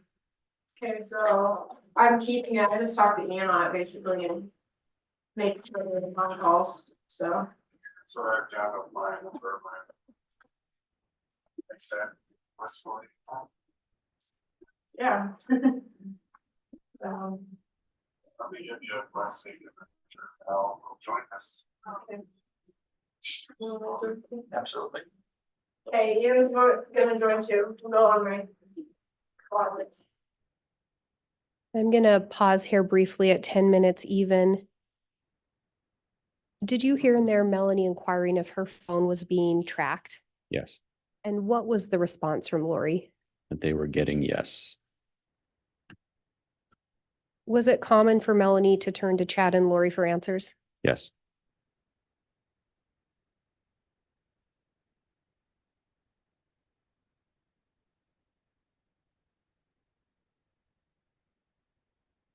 And Judge, might I inquire, is the volume all the way up on the courtroom speakers? We'll check because it is difficult to hear. I'm seeing a nod yes. I think this one's just a little more difficult to hear. I Okay. just wanted to verify. Continuing on at the 10-minute mark. And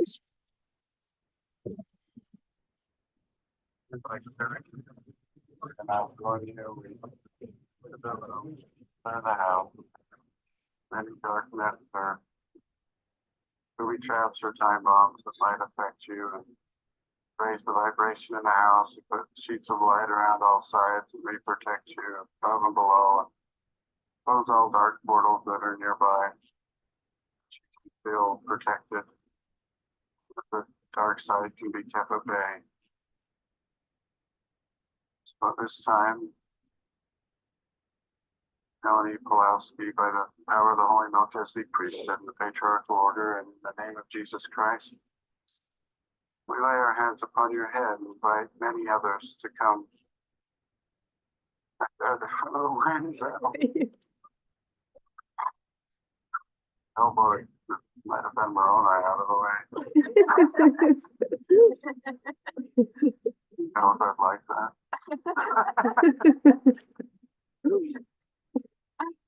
Right there. We love you, Al. So grateful for you. We love you back. But dear Mel, we bless you now with strength and power. You've been so courageous and valiant, faithful, and such a true friend. Always wonderful person. This time, I include Ian in the blessing as well by removing any weapons or curses or negative cords that are attached to either one of you. Just sever them all and turn those curses to whoever sent them and destroy the weapons that you can feel powerful. We fill you with light and love, strength with our healing solution. Pour that into your bodies so that every bit of you, every cell can be rejuvenated and feel that strength. We bind your hearts together. You are an amazing pair. Love you both so much. Bless you with confidence in the Lord. You are moving forward, both of you, so well. Jesus is with us. We are being guided and instructed. And seems like such a tragedy, but Al is triumphant, exalted. And he is saying over and over, I can help you so much more now. I couldn't believe the avenues that are now open to me to help you, help Mel, help with the children. This is my next step of my mission, to help you all from this side in a powerful, protective way. Ways that I could not even imagine. That's what he's saying. I will, he said. Frankly, I will. Fear not. I am with you. Sharing that it was the Savior himself who told him it was well done. You can now move forward and continue your mission. You hardly got a break. I don't think you've got a life review, which is probably fine with him. But he is at work. He is already on the job helping us. I bless you, Mel, with physical strength, healing. Your body can feel mended and whole. Bless you emotionally. I lock down any anxiety, emotions, your anxiety gene. I put it aside and lock it down. We can feel calm with this struggle. I bless you spiritually that your knowledge of the gospel and its fullness is strengthened, and you know it is true. And again, I bless you to continue to just have that faith. You are a powerful man. You're on the Lord's team. I know you're struggling with your ex-wife and those kind of issues, but the Lord is with you more than you ever believe. He's right there. In that room, there are dozens of angels who are eager for you to succeed. You will. I bless you with the ability to communicate with us more regularly. We'll figure out ways to do so. Stay in touch to strengthen each other and bless each other. And now turn it over to Lily to add a few more words to this blessing. Melanie, Ian, we're so grateful for you as people and as powerful warriors on our team. Our team has been dwindling of all the people that we've trusted, that we can count on you to be valiant, faithful warriors. I'm so proud of you, so grateful for you. I'd love to so much. I've seen and know that you have great missions ahead of you, that you will be in New Jerusalem with all of your children. You will be happy there. You will go from there and you will be given assignments directly from Jesus Christ. And you will go on assignment and you will go rescue lots of children. You've seen Melanie being in charge of how the children being brought back will be distributed and helped and loved. And she didn't think she liked that job, but she is going to love that job. It's something that she is great at organizing and helping and loving all those children. You will both have the opportunity to love so many children and help so many children in this lifetime. We are grateful for you being strong. It's been hard, but I endow you with power at this time to have that strength during this time of sorrow. We sorrow for ourselves because we'll miss our friend and buddy, but we do not sorrow for him, for he is powerful and glorious at this very moment and more powerful to help us in this celestial world as we move swiftly and quickly into the terrestrial world. As we are destined on that course, the Lord is coming soon.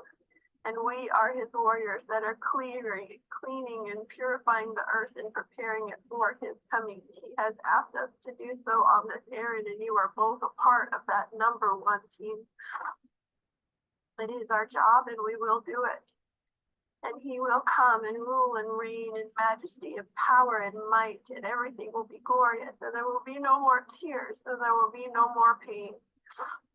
And I promise that you will be there by his side, as will we. You were destined for this. You were born for this. You have been prepared for this. Do not doubt. Do not fear. Have great faith and go along each day knowing that the Lord is aware of both of your situations. His hand is in it. You will send his angels, including Alex, this wonderful warrior, to clear the way that you will be reunited with the children, and it will be a glorious reunion. Do not fear and do not doubt.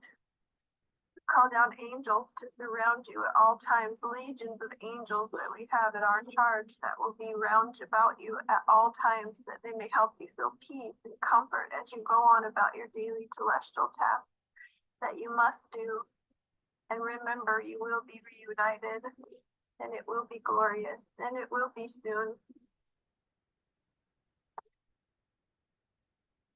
I'll seal up this blessing for both of you.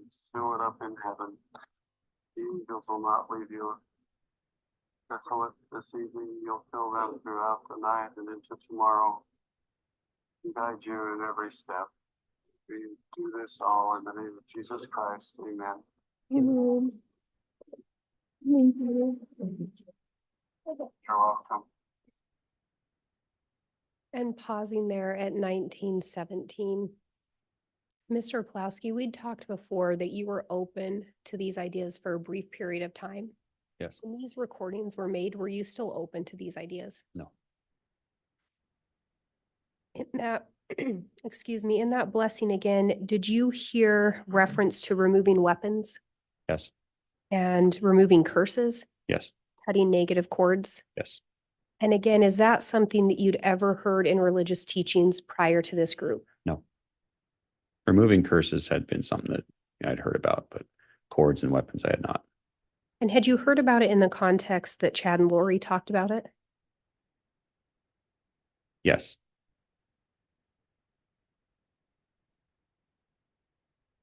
And these are two calls. When you were recording the calls, were there any other times that Chad and Lori were on any calls?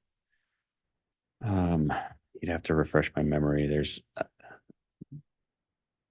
I believe there were, I want to say there were 9 recordings that I made, if I remember correctly. Yes, I believe so, around 9. And I don't remember all of them. You know, if you were to play them for me, I could absolutely identify them, but You'd be able to. In the times that you would have conversations with Chad and Lori, was it common for Chad to offer up a blessing? Yeah. Did you have very many interactions with Chad where a blessing wasn't given? No. Was that something that you were used to within standard religious teachings? No.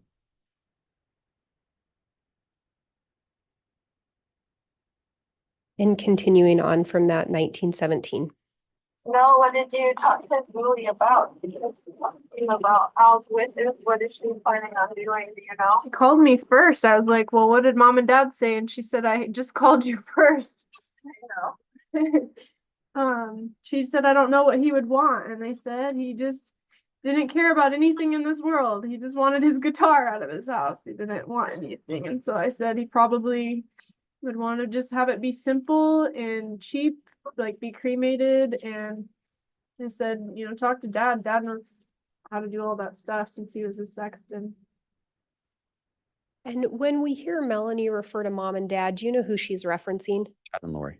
And then she talks about Chad or dad, excuse me, dad being familiar with that. Do you know who that dad is? Yes, that's Chad. Right. But Yeah, that would be the best way. I think a lot like Charles, just simple. but not at all like Charles. Well, In the sense of maybe have him cremated and Well, what are you gonna go to Arizona or can you, or what do you think? we don't know yet. Maybe not. Yeah. I don't know if we should deal with the family at all. I don't know if the police are gonna let them know or they're Yeah. just gonna leave it to Zoe to let people know if she should even let anybody know. Yeah, I thought of that too, that maybe it'd be better if I don't want Brandon to know. I want him to be in fear of Al the rest of his life. Well, he should be more in fear of him now than he ever has been. I'm sure Yeah. he's number one on his list. Yeah, I just felt so much peace during that Number blessing. two. I felt so much peace during that blessing that like Al's like gonna be with Breezy and Braxton and Absolutely. And I'm going to pause there at 2056. Did you hear conversation there about Chad and Lori, whether they were going to travel to Arizona? Yes. Do you know why Melanie was wondering if they were going to go to Arizona? Because her kids are in Arizona. Do you know if Alex's services would have been in Arizona? That's where Dilemma lived, so that was the most appropriate location. And then moving forward.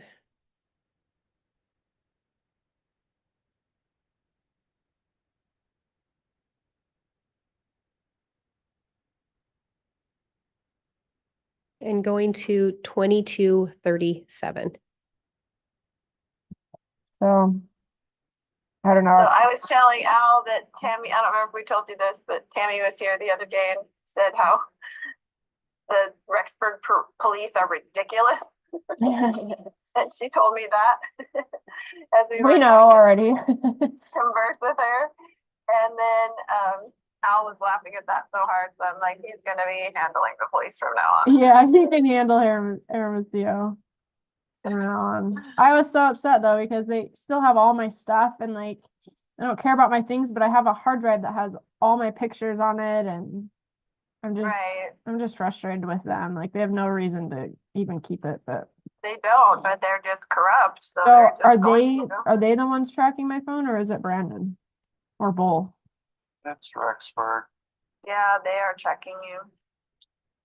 I'm going to pause at 2330.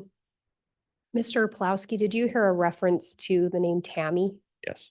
Do you know who they were referencing? Tammy Daybell. Do you know at this point in time if Tammy was alive or not? She was not. And Melanie's inquiring again about her phone being tracked. Did you hear that? Yes. Did you hear Chad's response as to who's tracking her phone? Rexburg. And is that in reference to Rexburg Police Department? Yes. Continuing on at 2330. Just have faith that we'll get all of that back for you.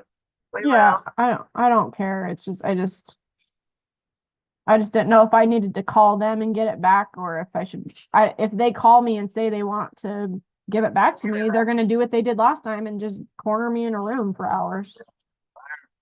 Told that if you talk to them again, it'll start the circus over.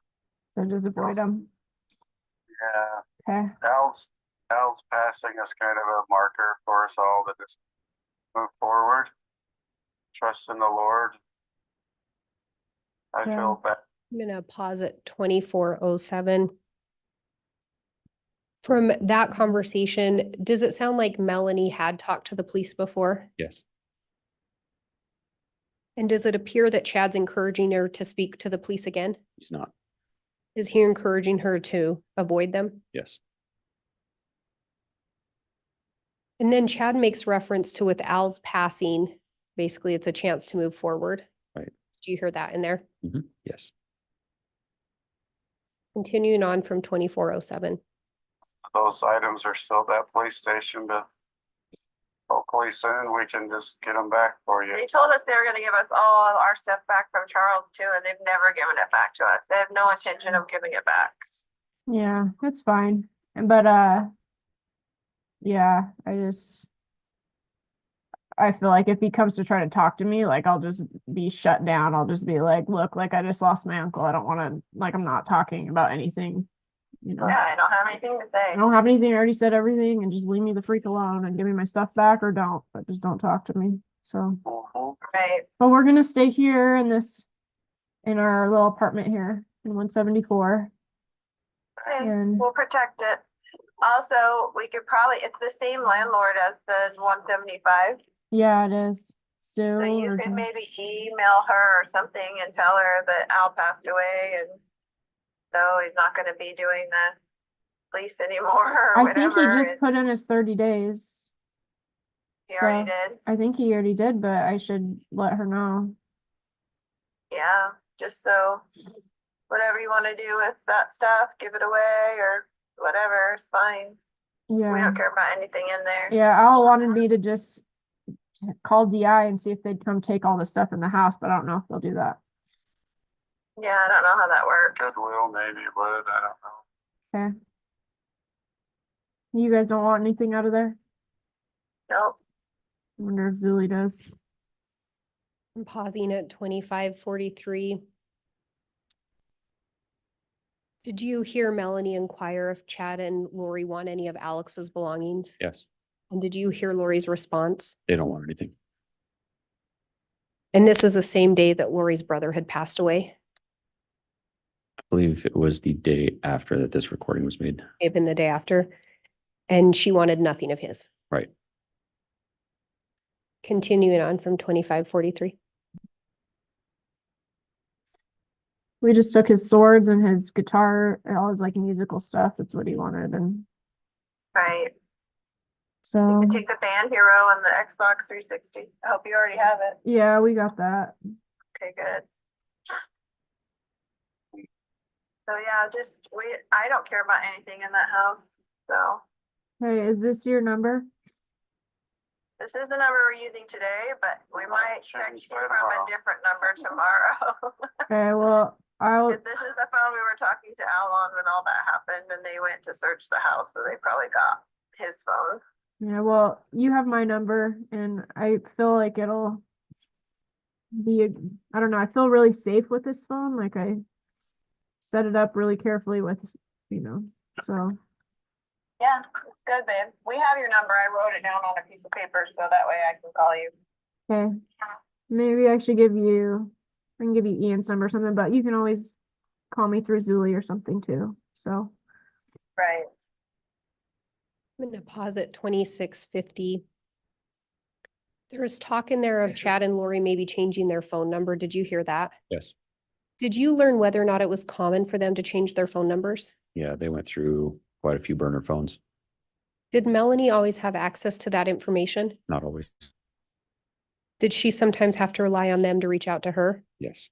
Did she always make sure they had a way to reach her? Yes.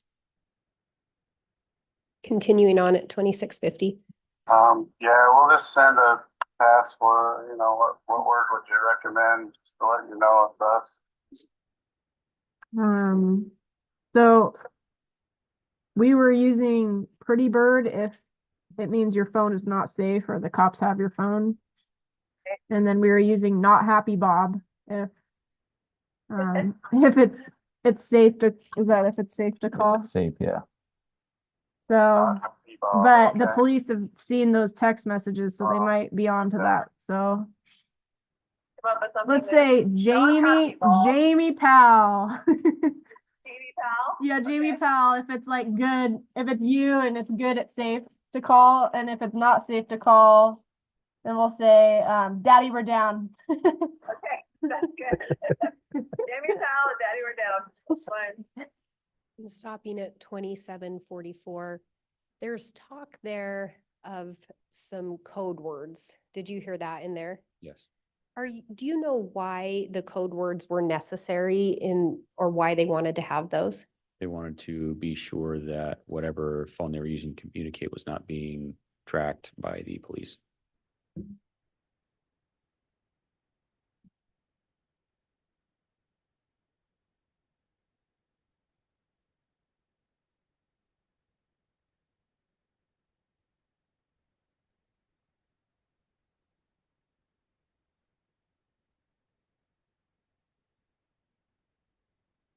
And moving to 2929.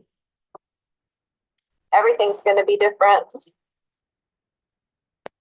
But Al set it up that I had Chad and you got Ian just before he left. He had to have us both protected because he was our protector.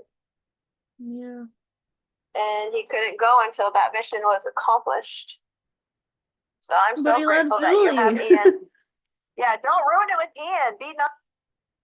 Gonna stop at 2955. In there, did you hear the reference to Al being a protector? Yes. Do you know who designated Al the protector? I don't. Judge, I'm going to object specifically. unless there's some foundation. I'm asking if he knows. Overruled. I don't know.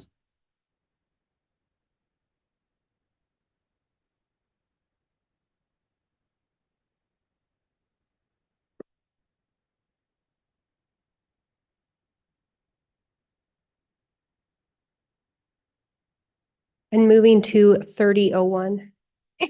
Oh, she's not gonna run me off.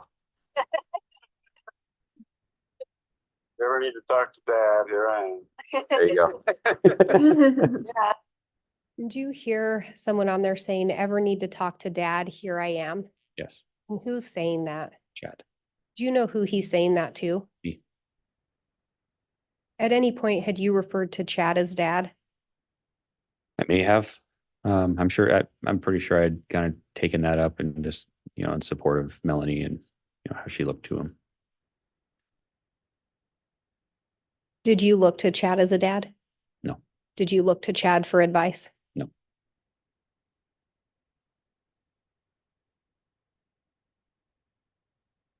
Moving to 3107. If you have any feelings like I shouldn't go there, then just let me know. But otherwise, you could probably leave tomorrow and just drive. I don't feel safe flying, so after the police incident. Yeah. I'm not getting a yes or no yet. We just need to see what's transpiring with her, but then we'll talk and decide. Okay, Like, don't get up and pulled out of there at 6 a.m. or anything. Just, okay. I'll just wait to hear from you. yeah. Okay. Yeah. And stopping at 3145. Do you know where Melanie was planning on going in that conversation? I do not remember. Did you hear her inquiring of Chad for advice? Yes. And did you hear Chad's responses to her? Yes. And did Chad ultimately direct her to wait to hear from him? Yes. And again, was it common for Melanie to turn to Chad for advice and counsel? Yes. I may have just a moment. Yes.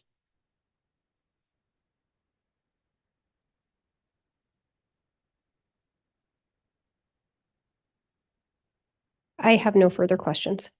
I'm going to suggest we take our mid-afternoon recess at this time. We'll go ahead and take about 20 minutes. And I do briefly want to discuss an issue just with council in a sidebar. So we'll do that now. All rise, please.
Thank you. I believe the jurors are lined up, so once we're ready, they can be brought in. Yes, sir.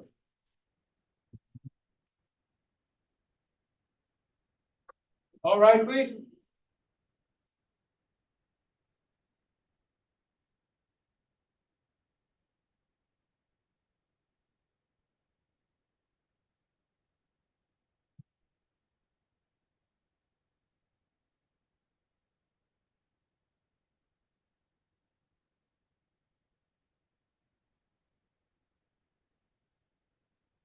Here's our President Counter for Your Honor. Thank you. Please be seated.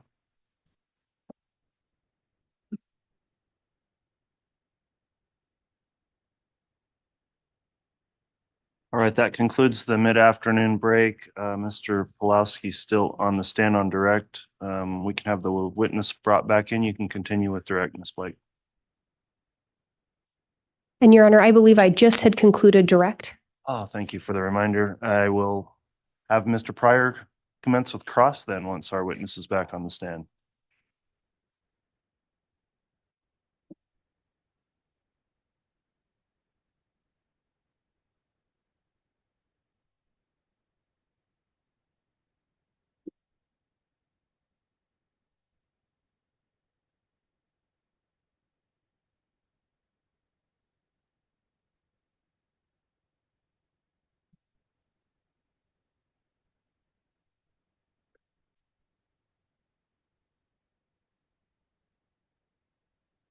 Mr. Mr. Pryor, you can start with your cross-examination whenever you're ready. Thank you, Judge.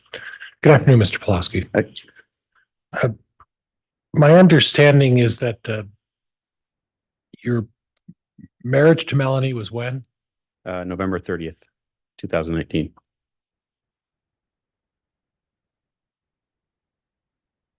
And prior to Melanie moving to Idaho, you hadn't met her before, is that right? Correct.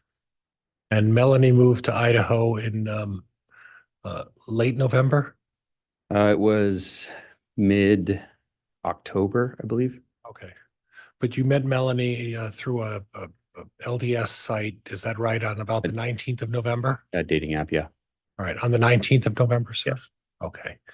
So from the 19th of November of 2019 to the 30th of November of 2019, your courtship was about 11 or 12 days, is that right? Correct. Okay.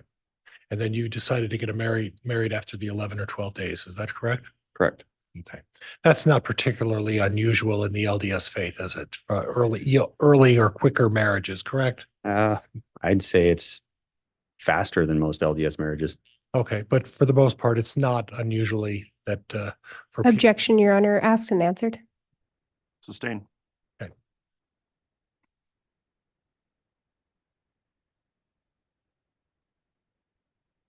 And you met Chad for the first time on November 23rd, 2019? Yes.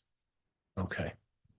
And you talked about all of these discussions with Chad, other than November 23rd of 2019. Isn't it true you never spoke to him face to face again until after that time? Correct. I only met him in person on the 23rd of November. And the only other contact you would have with Chad Daybell were these 9 recordings that you recorded. Is that fair? There was one additional contact where I called and spoke with him and Lori directly. When was that? That was on November, I want to say it was the night of Thanksgiving, probably the 24th or 25th of November, 2019. Were they on vacation somewhere at that point? I don't know where they were. Yeah. Was that a lengthy phone call? It was probably about 45 minutes. Okay. 4 to 5 or 45? 45, 4 or 5. 45, okay. Now, in regards to your wife and Alex Cox, did they have frequent phone contact? They spoke pretty regularly for the short time that I knew Alex. And how would you define frequently? Every other day, every 2 or 3 days. Okay. And was that by phone call or was that by text message or was it by some other medium? Phone call and text. Okay. And you heard on the the tape recording, I believe it was the second tape recording where either Lori or Melanie defined Alex as their protector. Is that right? Right. Okay. And you're aware of some of the allegations regarding your wife and Alex and Brandon Boudreaux. Is that right? I'm aware. Okay. And in that situation, do you disagree that maybe Alex was Melanie's protector on that day? Objection, Your Honor, calls for speculation. Overruled. I believe that Al was not acting as a protector. Alex was not acting as a protector? If he had her best interest in mind, he would not have done that. Okay, all right. But you could perceive where Alex felt he was being the protector on that day when he takes a pot shot at Brandon Boudreaux, right? Absolutely. Yeah. And you're also aware of Charles Vallow, correct? Yes. And you're aware that Alex is accused of murdering Charles Vallow Yes. at close range. And are you aware that Chad Daybell is not implicated in that? I was not. Okay. But you're aware that Alex was implicated in that, correct? Yes. And the victim in that case, Charles Vallow, was Lori Vallow's husband, correct? Yes. So once again, Alex was the protector of Lori in that situation, right? Just like he was the protector of your wife with Brandon Boudreaux, correct? Objection, Your Honor, counsel's testifying. Sustained. Move to strike. Strike that answer, or I'm sorry, the question.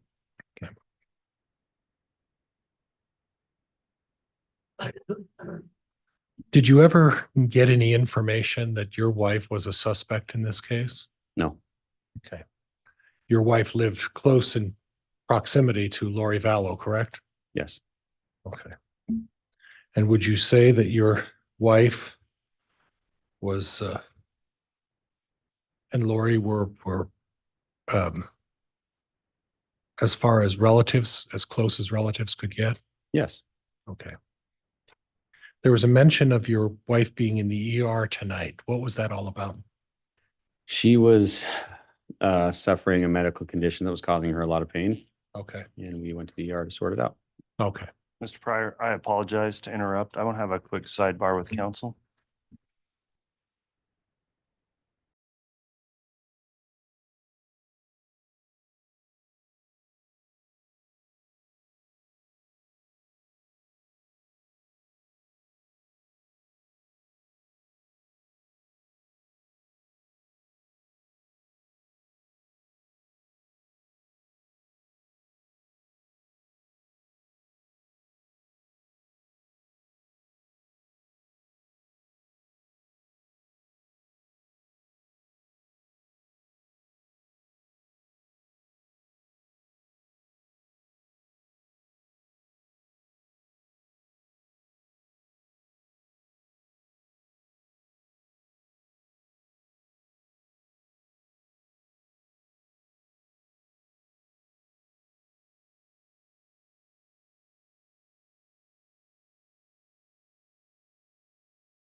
quick issue taken up outside the presence of the jurors. We're not going to take a break necessarily. If they could just line up outside the hall, this should be very quick, and then we'll go back on after I address that outside of the jurors' presence.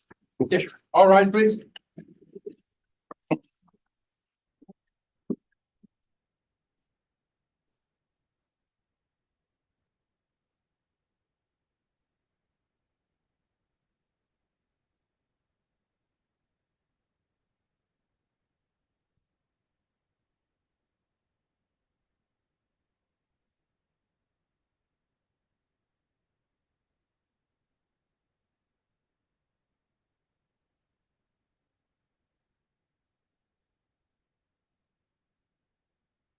All right, thank you. Please be seated.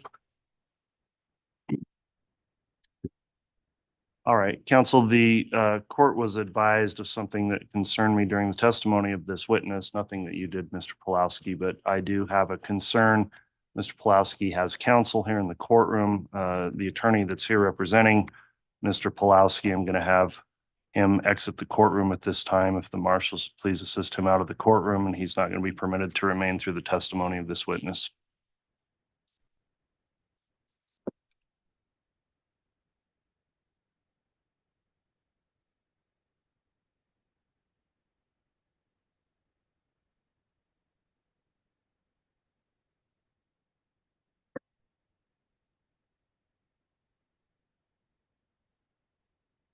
Mr. Pryor, if you want to briefly inquire on the issue we raised on the sidebar, you may do that outside of the presence of the jurors, just as to whether or not there was any potential influence of the witness's testimony. Mr. Pawlowski, the gentleman who was just escorted out of the courtroom, do you know who that is? Yes, it's Garrett Smith. That's who? Garrett Smith. He's an attorney Yes, and he's licensed in which state? Arizona. Okay. And at this point, Mr. Smith was listening to your testimony. Is that correct? Yes, And at some point during the testimony, Mr. Smith was nodding his head and acknowledging to you about responses to my questions. Is that in fact true? No. Okay. All right, that concludes the inquiry then, and we'll go ahead and have the jurors return for additional cross-examination. So if everyone would rise for the jurors, we'll go ahead and have the jurors brought back in.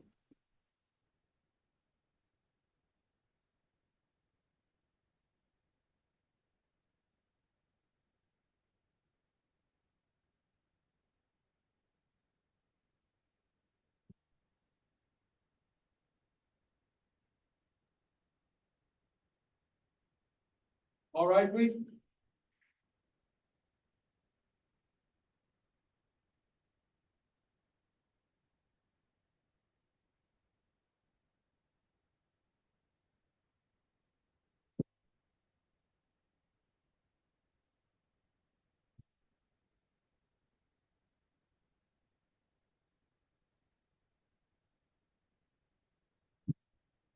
So President Counter for your honor. All right, thank you. Please be seated.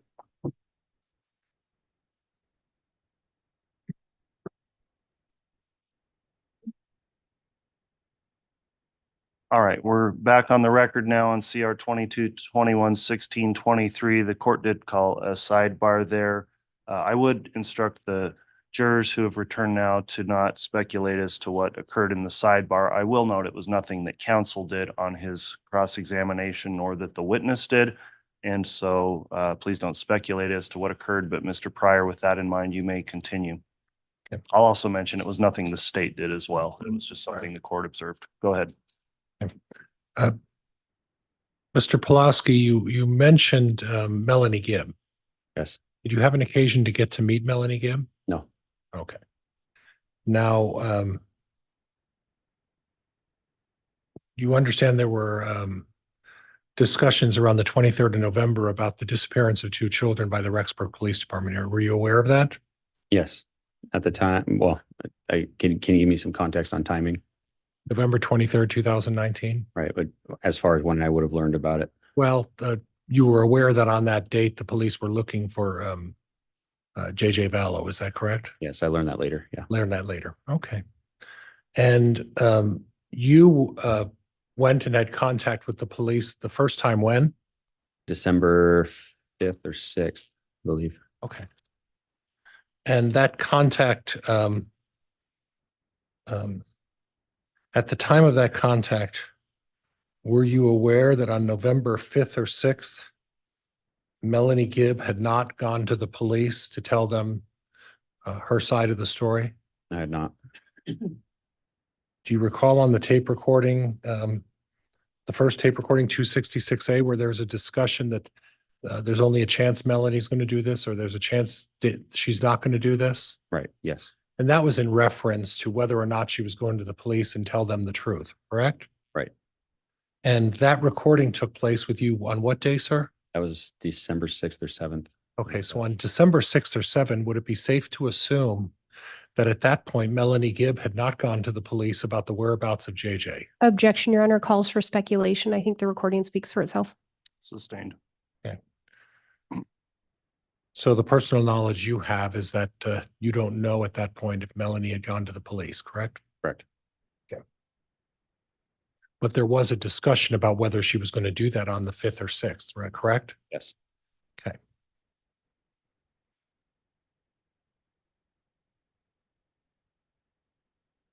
Now was there ever an occasion where the police asked to look at your wife, Melanie Pawlowski's phone? The only occasion I recall is when I was there at the police station, they were tracking her location. Okay, they were tracking her location then. Right. Okay.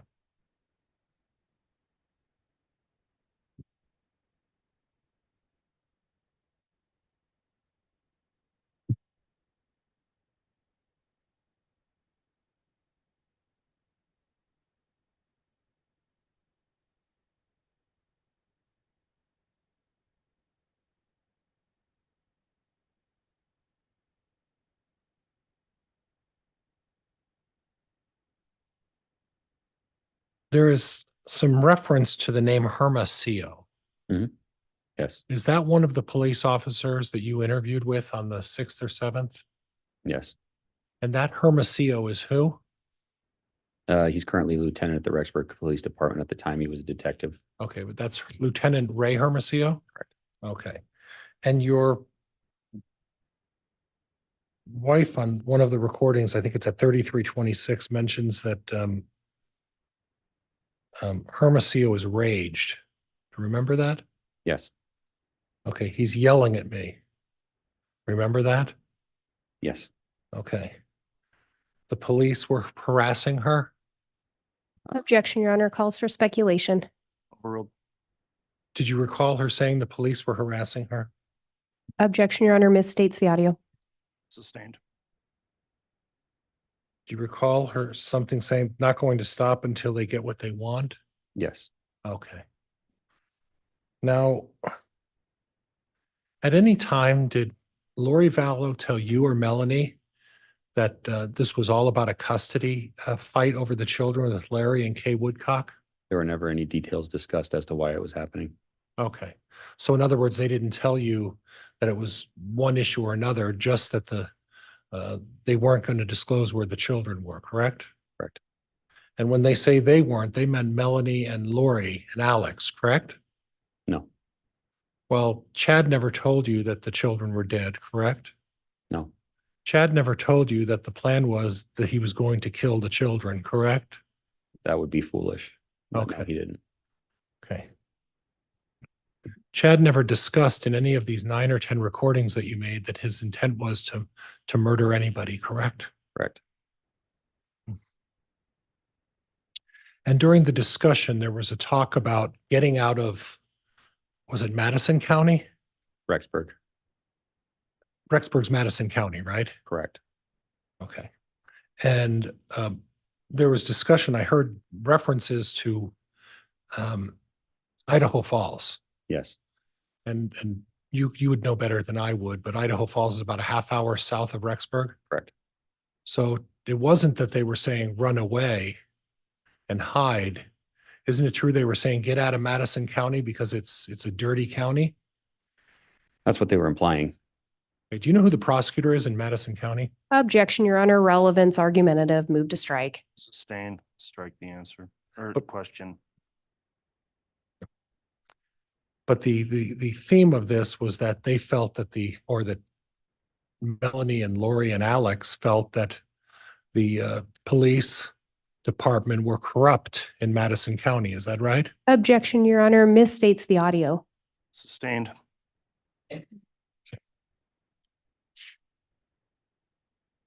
There's a discussion about Cain, and you recall that. You gave an explanation for that, correct? Yes. And they were talking about Cain being, well, I'll ask it this way. Were they talking about these Cain figures being the police in Madison County? Yes. Okay. Have you ever heard the term fundamental Mormon? Yes. What is your definition of a fundamental Mormon? Objection, Your Honor, relevance. Sustained. There's discussions about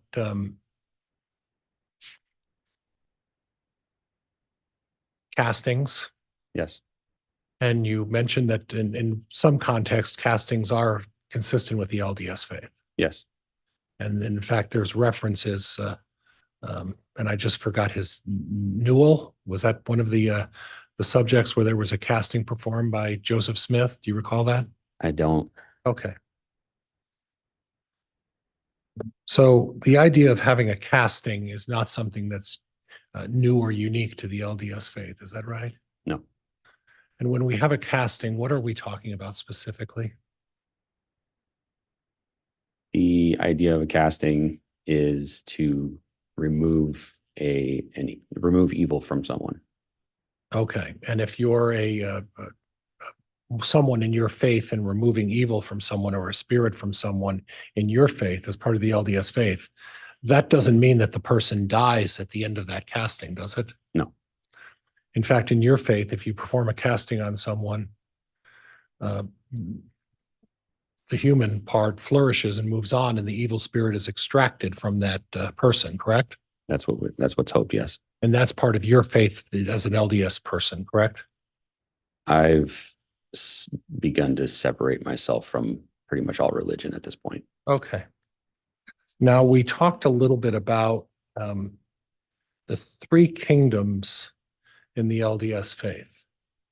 And could you talk to me about what the three kingdoms are that you were referencing in the LDS faith? Yes. So the celestial kingdom would be the fullness of glory. All right, hold it. You're going to go quick for me. So we got to slow down and Okay. let's do one at a time if that's Sure. okay. Sure. Celestial kingdom is what? That's where you would receive all of the blessings promised. It's a fullness of glory. That's the highest attainable reward. And then when you're in the celestial kingdom, where are you? You're living with God in heaven. Okay. And then before you get there, what's the next one? It would be the terrestrial. And what is that one? It's a paradise, and if you were to compare it to Earth, it would be a paradise, Okay. basically. And Kinda- also heaven, just a lesser version of heaven. So, and I'm not trying to minimize this, I'm trying to understand this. Sure. So it's a halfway point between being with God and halfway between somewhere, correct? Right. And then before you get to the halfway point, what's the first one? Telestial And where are people in the telestial? on Earth. Okay. So there are three kingdoms. You start with the telestial, and that's most of us. Right. Or it's hopefully most of us, right? So so telestial would be your earthly kingdom. Terrestrial is halfway between here and there. The celestial kingdom, and celestial is the highest. And what do you have to do to get from one to the next one? Just keep the commandments, live in accordance with God's law, take out covenants in the temple. And just live and then uphold those covenants as you live through your life. Live a good life. Yep. Okay. And when you say obey the commandments, you're not going to reach the celestial kingdom if you violate any of the commandments, right? Correct. Or you'll have to make some sort of can you do something to solve if you violate one of the commandments? Is there something you can do to fix that before you get there? Objection, Your Honor, relevance. Sustained. Now, you talked a little bit about the 144,000, right? Yes. And again, that's referenced in a number of biblical references, correct? Right. Yeah. And that's the people who are here who move on when the second coming of, It depends on who you're talking to. okay, My understanding of the 144,000 is a group of chosen people that will herald in the second coming. okay. So isn't it true? It's not that Chad was saying he was leading the 144,000. He just felt he was part of the 144,000. Objection, Your Honor. Misstates the prior testimony. Sustained. Isn't it true that Chad was helping to gather the 144,000 and that he didn't believe he was leading the 144,000? Objection, Your Honor. Misstates the prior testimony. Sustained.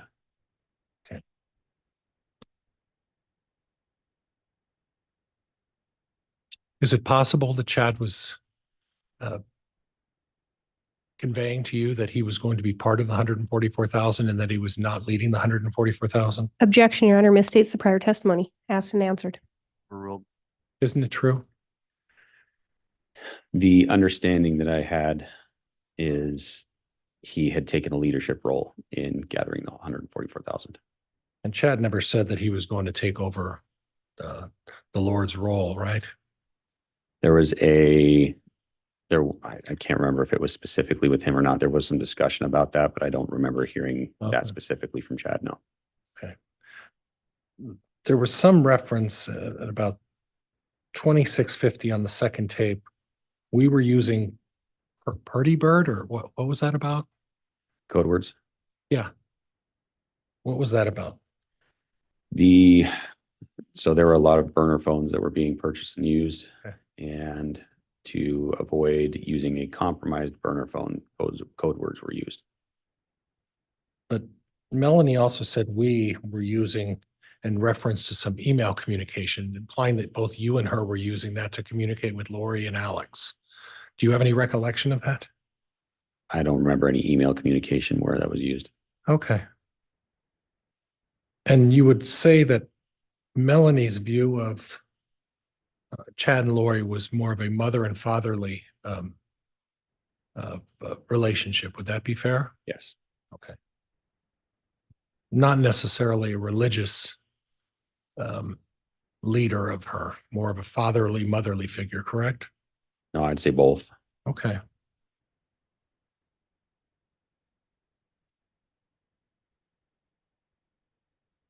And during the tape, I heard, and this was Lori Vallow saying that she was talking to Tammy, Yes.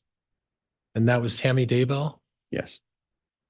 Did she happen to mention how she was talking to Tammy? She did not. Okay. The other issue is that there was some discussion about Alex wanting certain people to have some of his items. Yeah. Correct? He wanted his, well, I don't remember specifically. It's okay. You have to refresh me. But something about a guitar. Yeah. Xbox. Yep. And some other miscellaneous things. Mhm. Right. So was it your understanding that Alex knew that he was going to be passing away? No.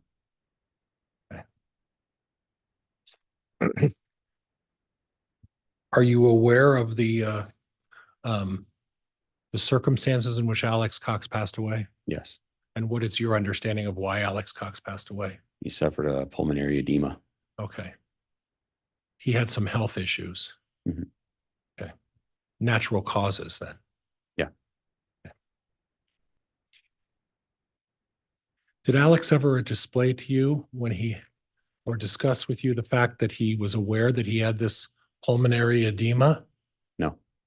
This was a sudden situation that came on without any notice. Would that be fair?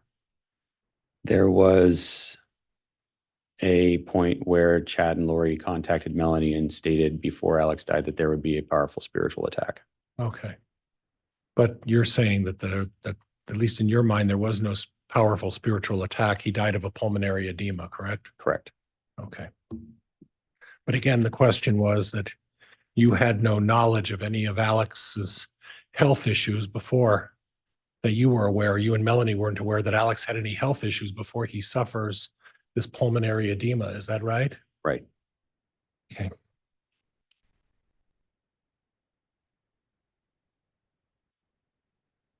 There was some discussion that I heard about vibrations. Do you understand this vibration stuff? Basically in the same context that, an energy worker or some, you see somebody walking around with crystals or, that kind of thing would talk about vibrations, just an aura or anything like that. That's my understanding of it. I never heard a whole lot of it outside of that. Okay, so it's not something that, at least in your mind, is mainstream as part of your religion. No. It's something that would be outside of your religion if someone was doing energy work.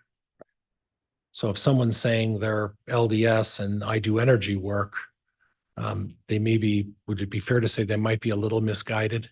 Objection, Your Honor, calls for speculation. Sustain. Okay.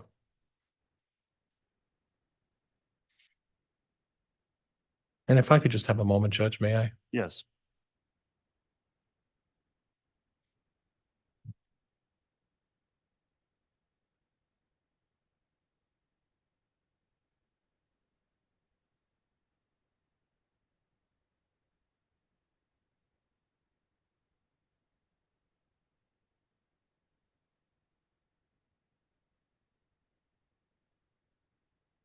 We had the opportunity to listen to a couple of lengthy blessings.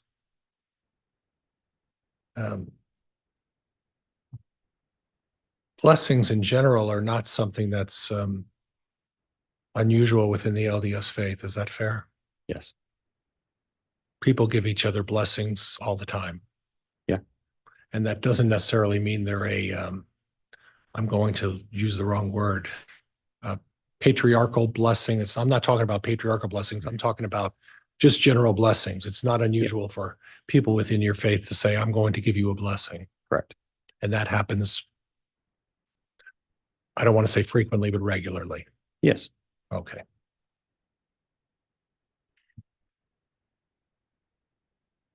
Do you believe that it was Melanie's belief that she was being harassed by the Rexburg Police Department? Yes. Okay. And do you believe that it was Officer Hermosillo who was harassing Melani Pawlowski? Yes. Okay.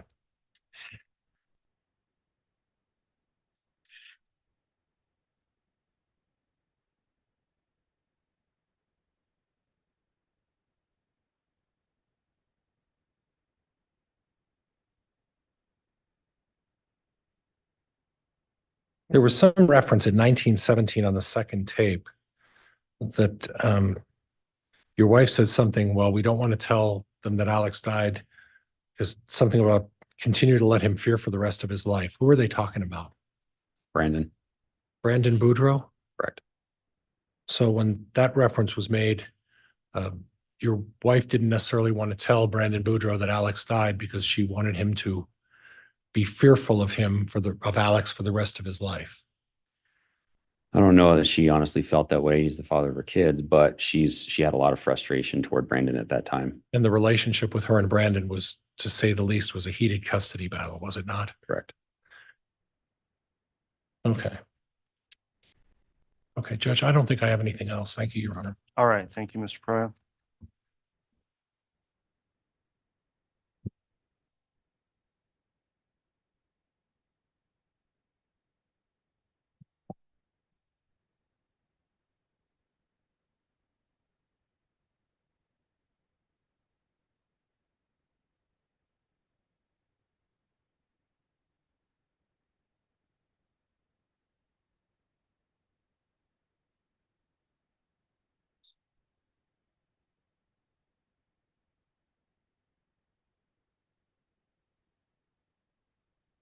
All right, you can redirect Ms. Blake.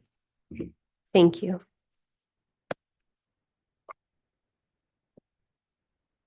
And Mr. Pawlowski, to be clear, the recordings that were made for law enforcement, Chad and Lori are not on all of those recordings. Is that correct? Correct.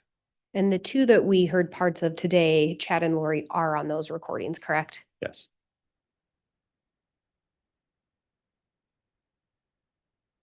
At some point, Did you learn whether or not Chad and Alex had had conversations regarding the attempted shooting of Brandon?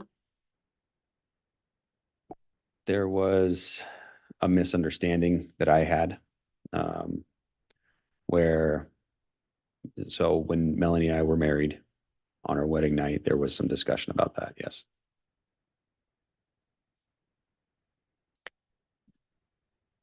And you were asked about your belief that Alex was the one that took the shots at Brandon. Is that what you believe? Yes,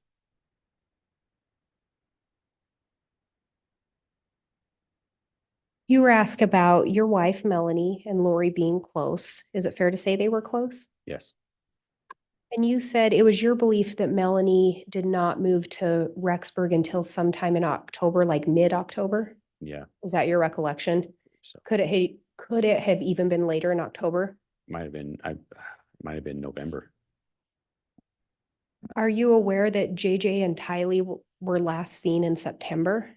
Yes, So before your wife relocated here? correct. Do you know where Melanie was living before moving to Rexburg? She was in Chandler, Arizona. And you were asked about the Rexburg Police Department being dark. Do you recall that? Yes, Do you recall Lori and Chad telling you that they were dark? I remember the phone calls where they discussed that. Yes, And you had gone in and met with the police on approximately December 5th. Is that your recollection? yes, When you met with the police, did you learn that they were looking for JJ and Tylee? yes, And there was reference on the audio, and counsel asked again about it, about Detective Hermosillo was not going to stop. Do you recall that? yes. What was Detective Hermosillo doing?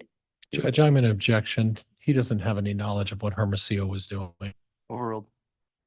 Do you know what Detective Hermosillo was doing that he wasn't going to stop?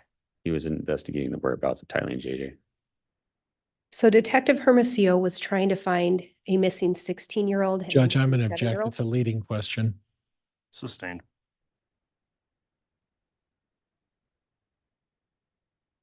Did you have concerns for the safety or whereabouts of Tylee and JJ? Yes, Did the police indicate they shared those concerns? yes,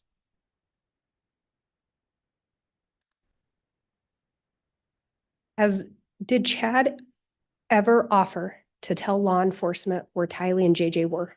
no, Judge, I'm going to object. Lack of knowledge. Too late, Mr. Pryor. Sorry. Based on your conversations or conversations you were present for, did Chad ever indicate where the kids were? Judge, objection. Lack of knowledge. Overruled. no, he didn't. Did Lori ever indicate where the kids were? No, Do you recall in the recording where they indicated Melanie would be a target because she was the only one they knew where she was located? yes, At that point, did Chad or Lori offer to do anything to assist with finding the kids? no,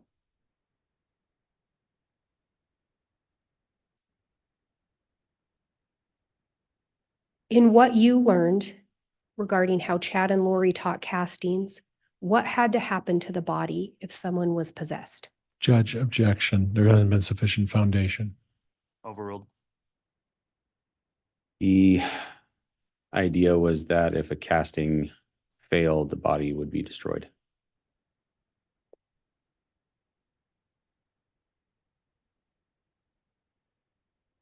You were asked about Melanie believing that law enforcement was harassing her. Do you recall that? Yes, Do you know who she was talking to about law enforcement?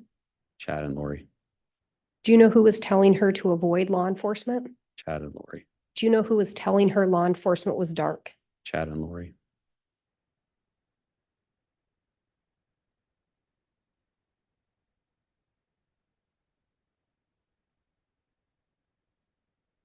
At some point, did you learn where Tylee and JJ were found?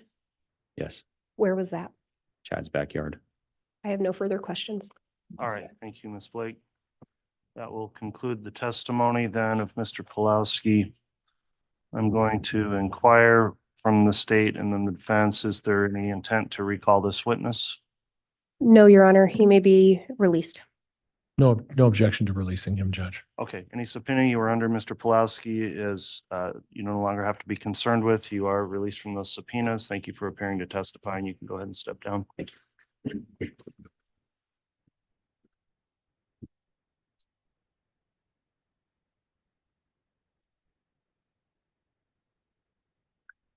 All right, counsel, given the time where we just concluded a witness, I'm thinking maybe we break for the day. Is the state ready to proceed with a quick enough witness to be done, or should we consider breaking for the? No, Your Honor, we were just looking at the time. I think given the time, our next witness, we would anticipate being on the stand for some time, and I worry we would get to an awkward place to end for the day.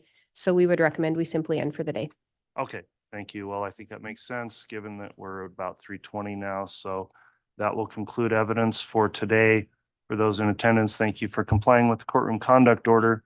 For the jurors, thank you again for following the court's admonishment over the weekend. As you break for the day, please continue to follow that admonishment that you are not permitted to discuss the case amongst yourselves or with anyone else. Please don't research the case or do anything to follow any media of the case. And with that in mind, we'll see you tomorrow morning for continuing evidence at 8:30. All rise, please.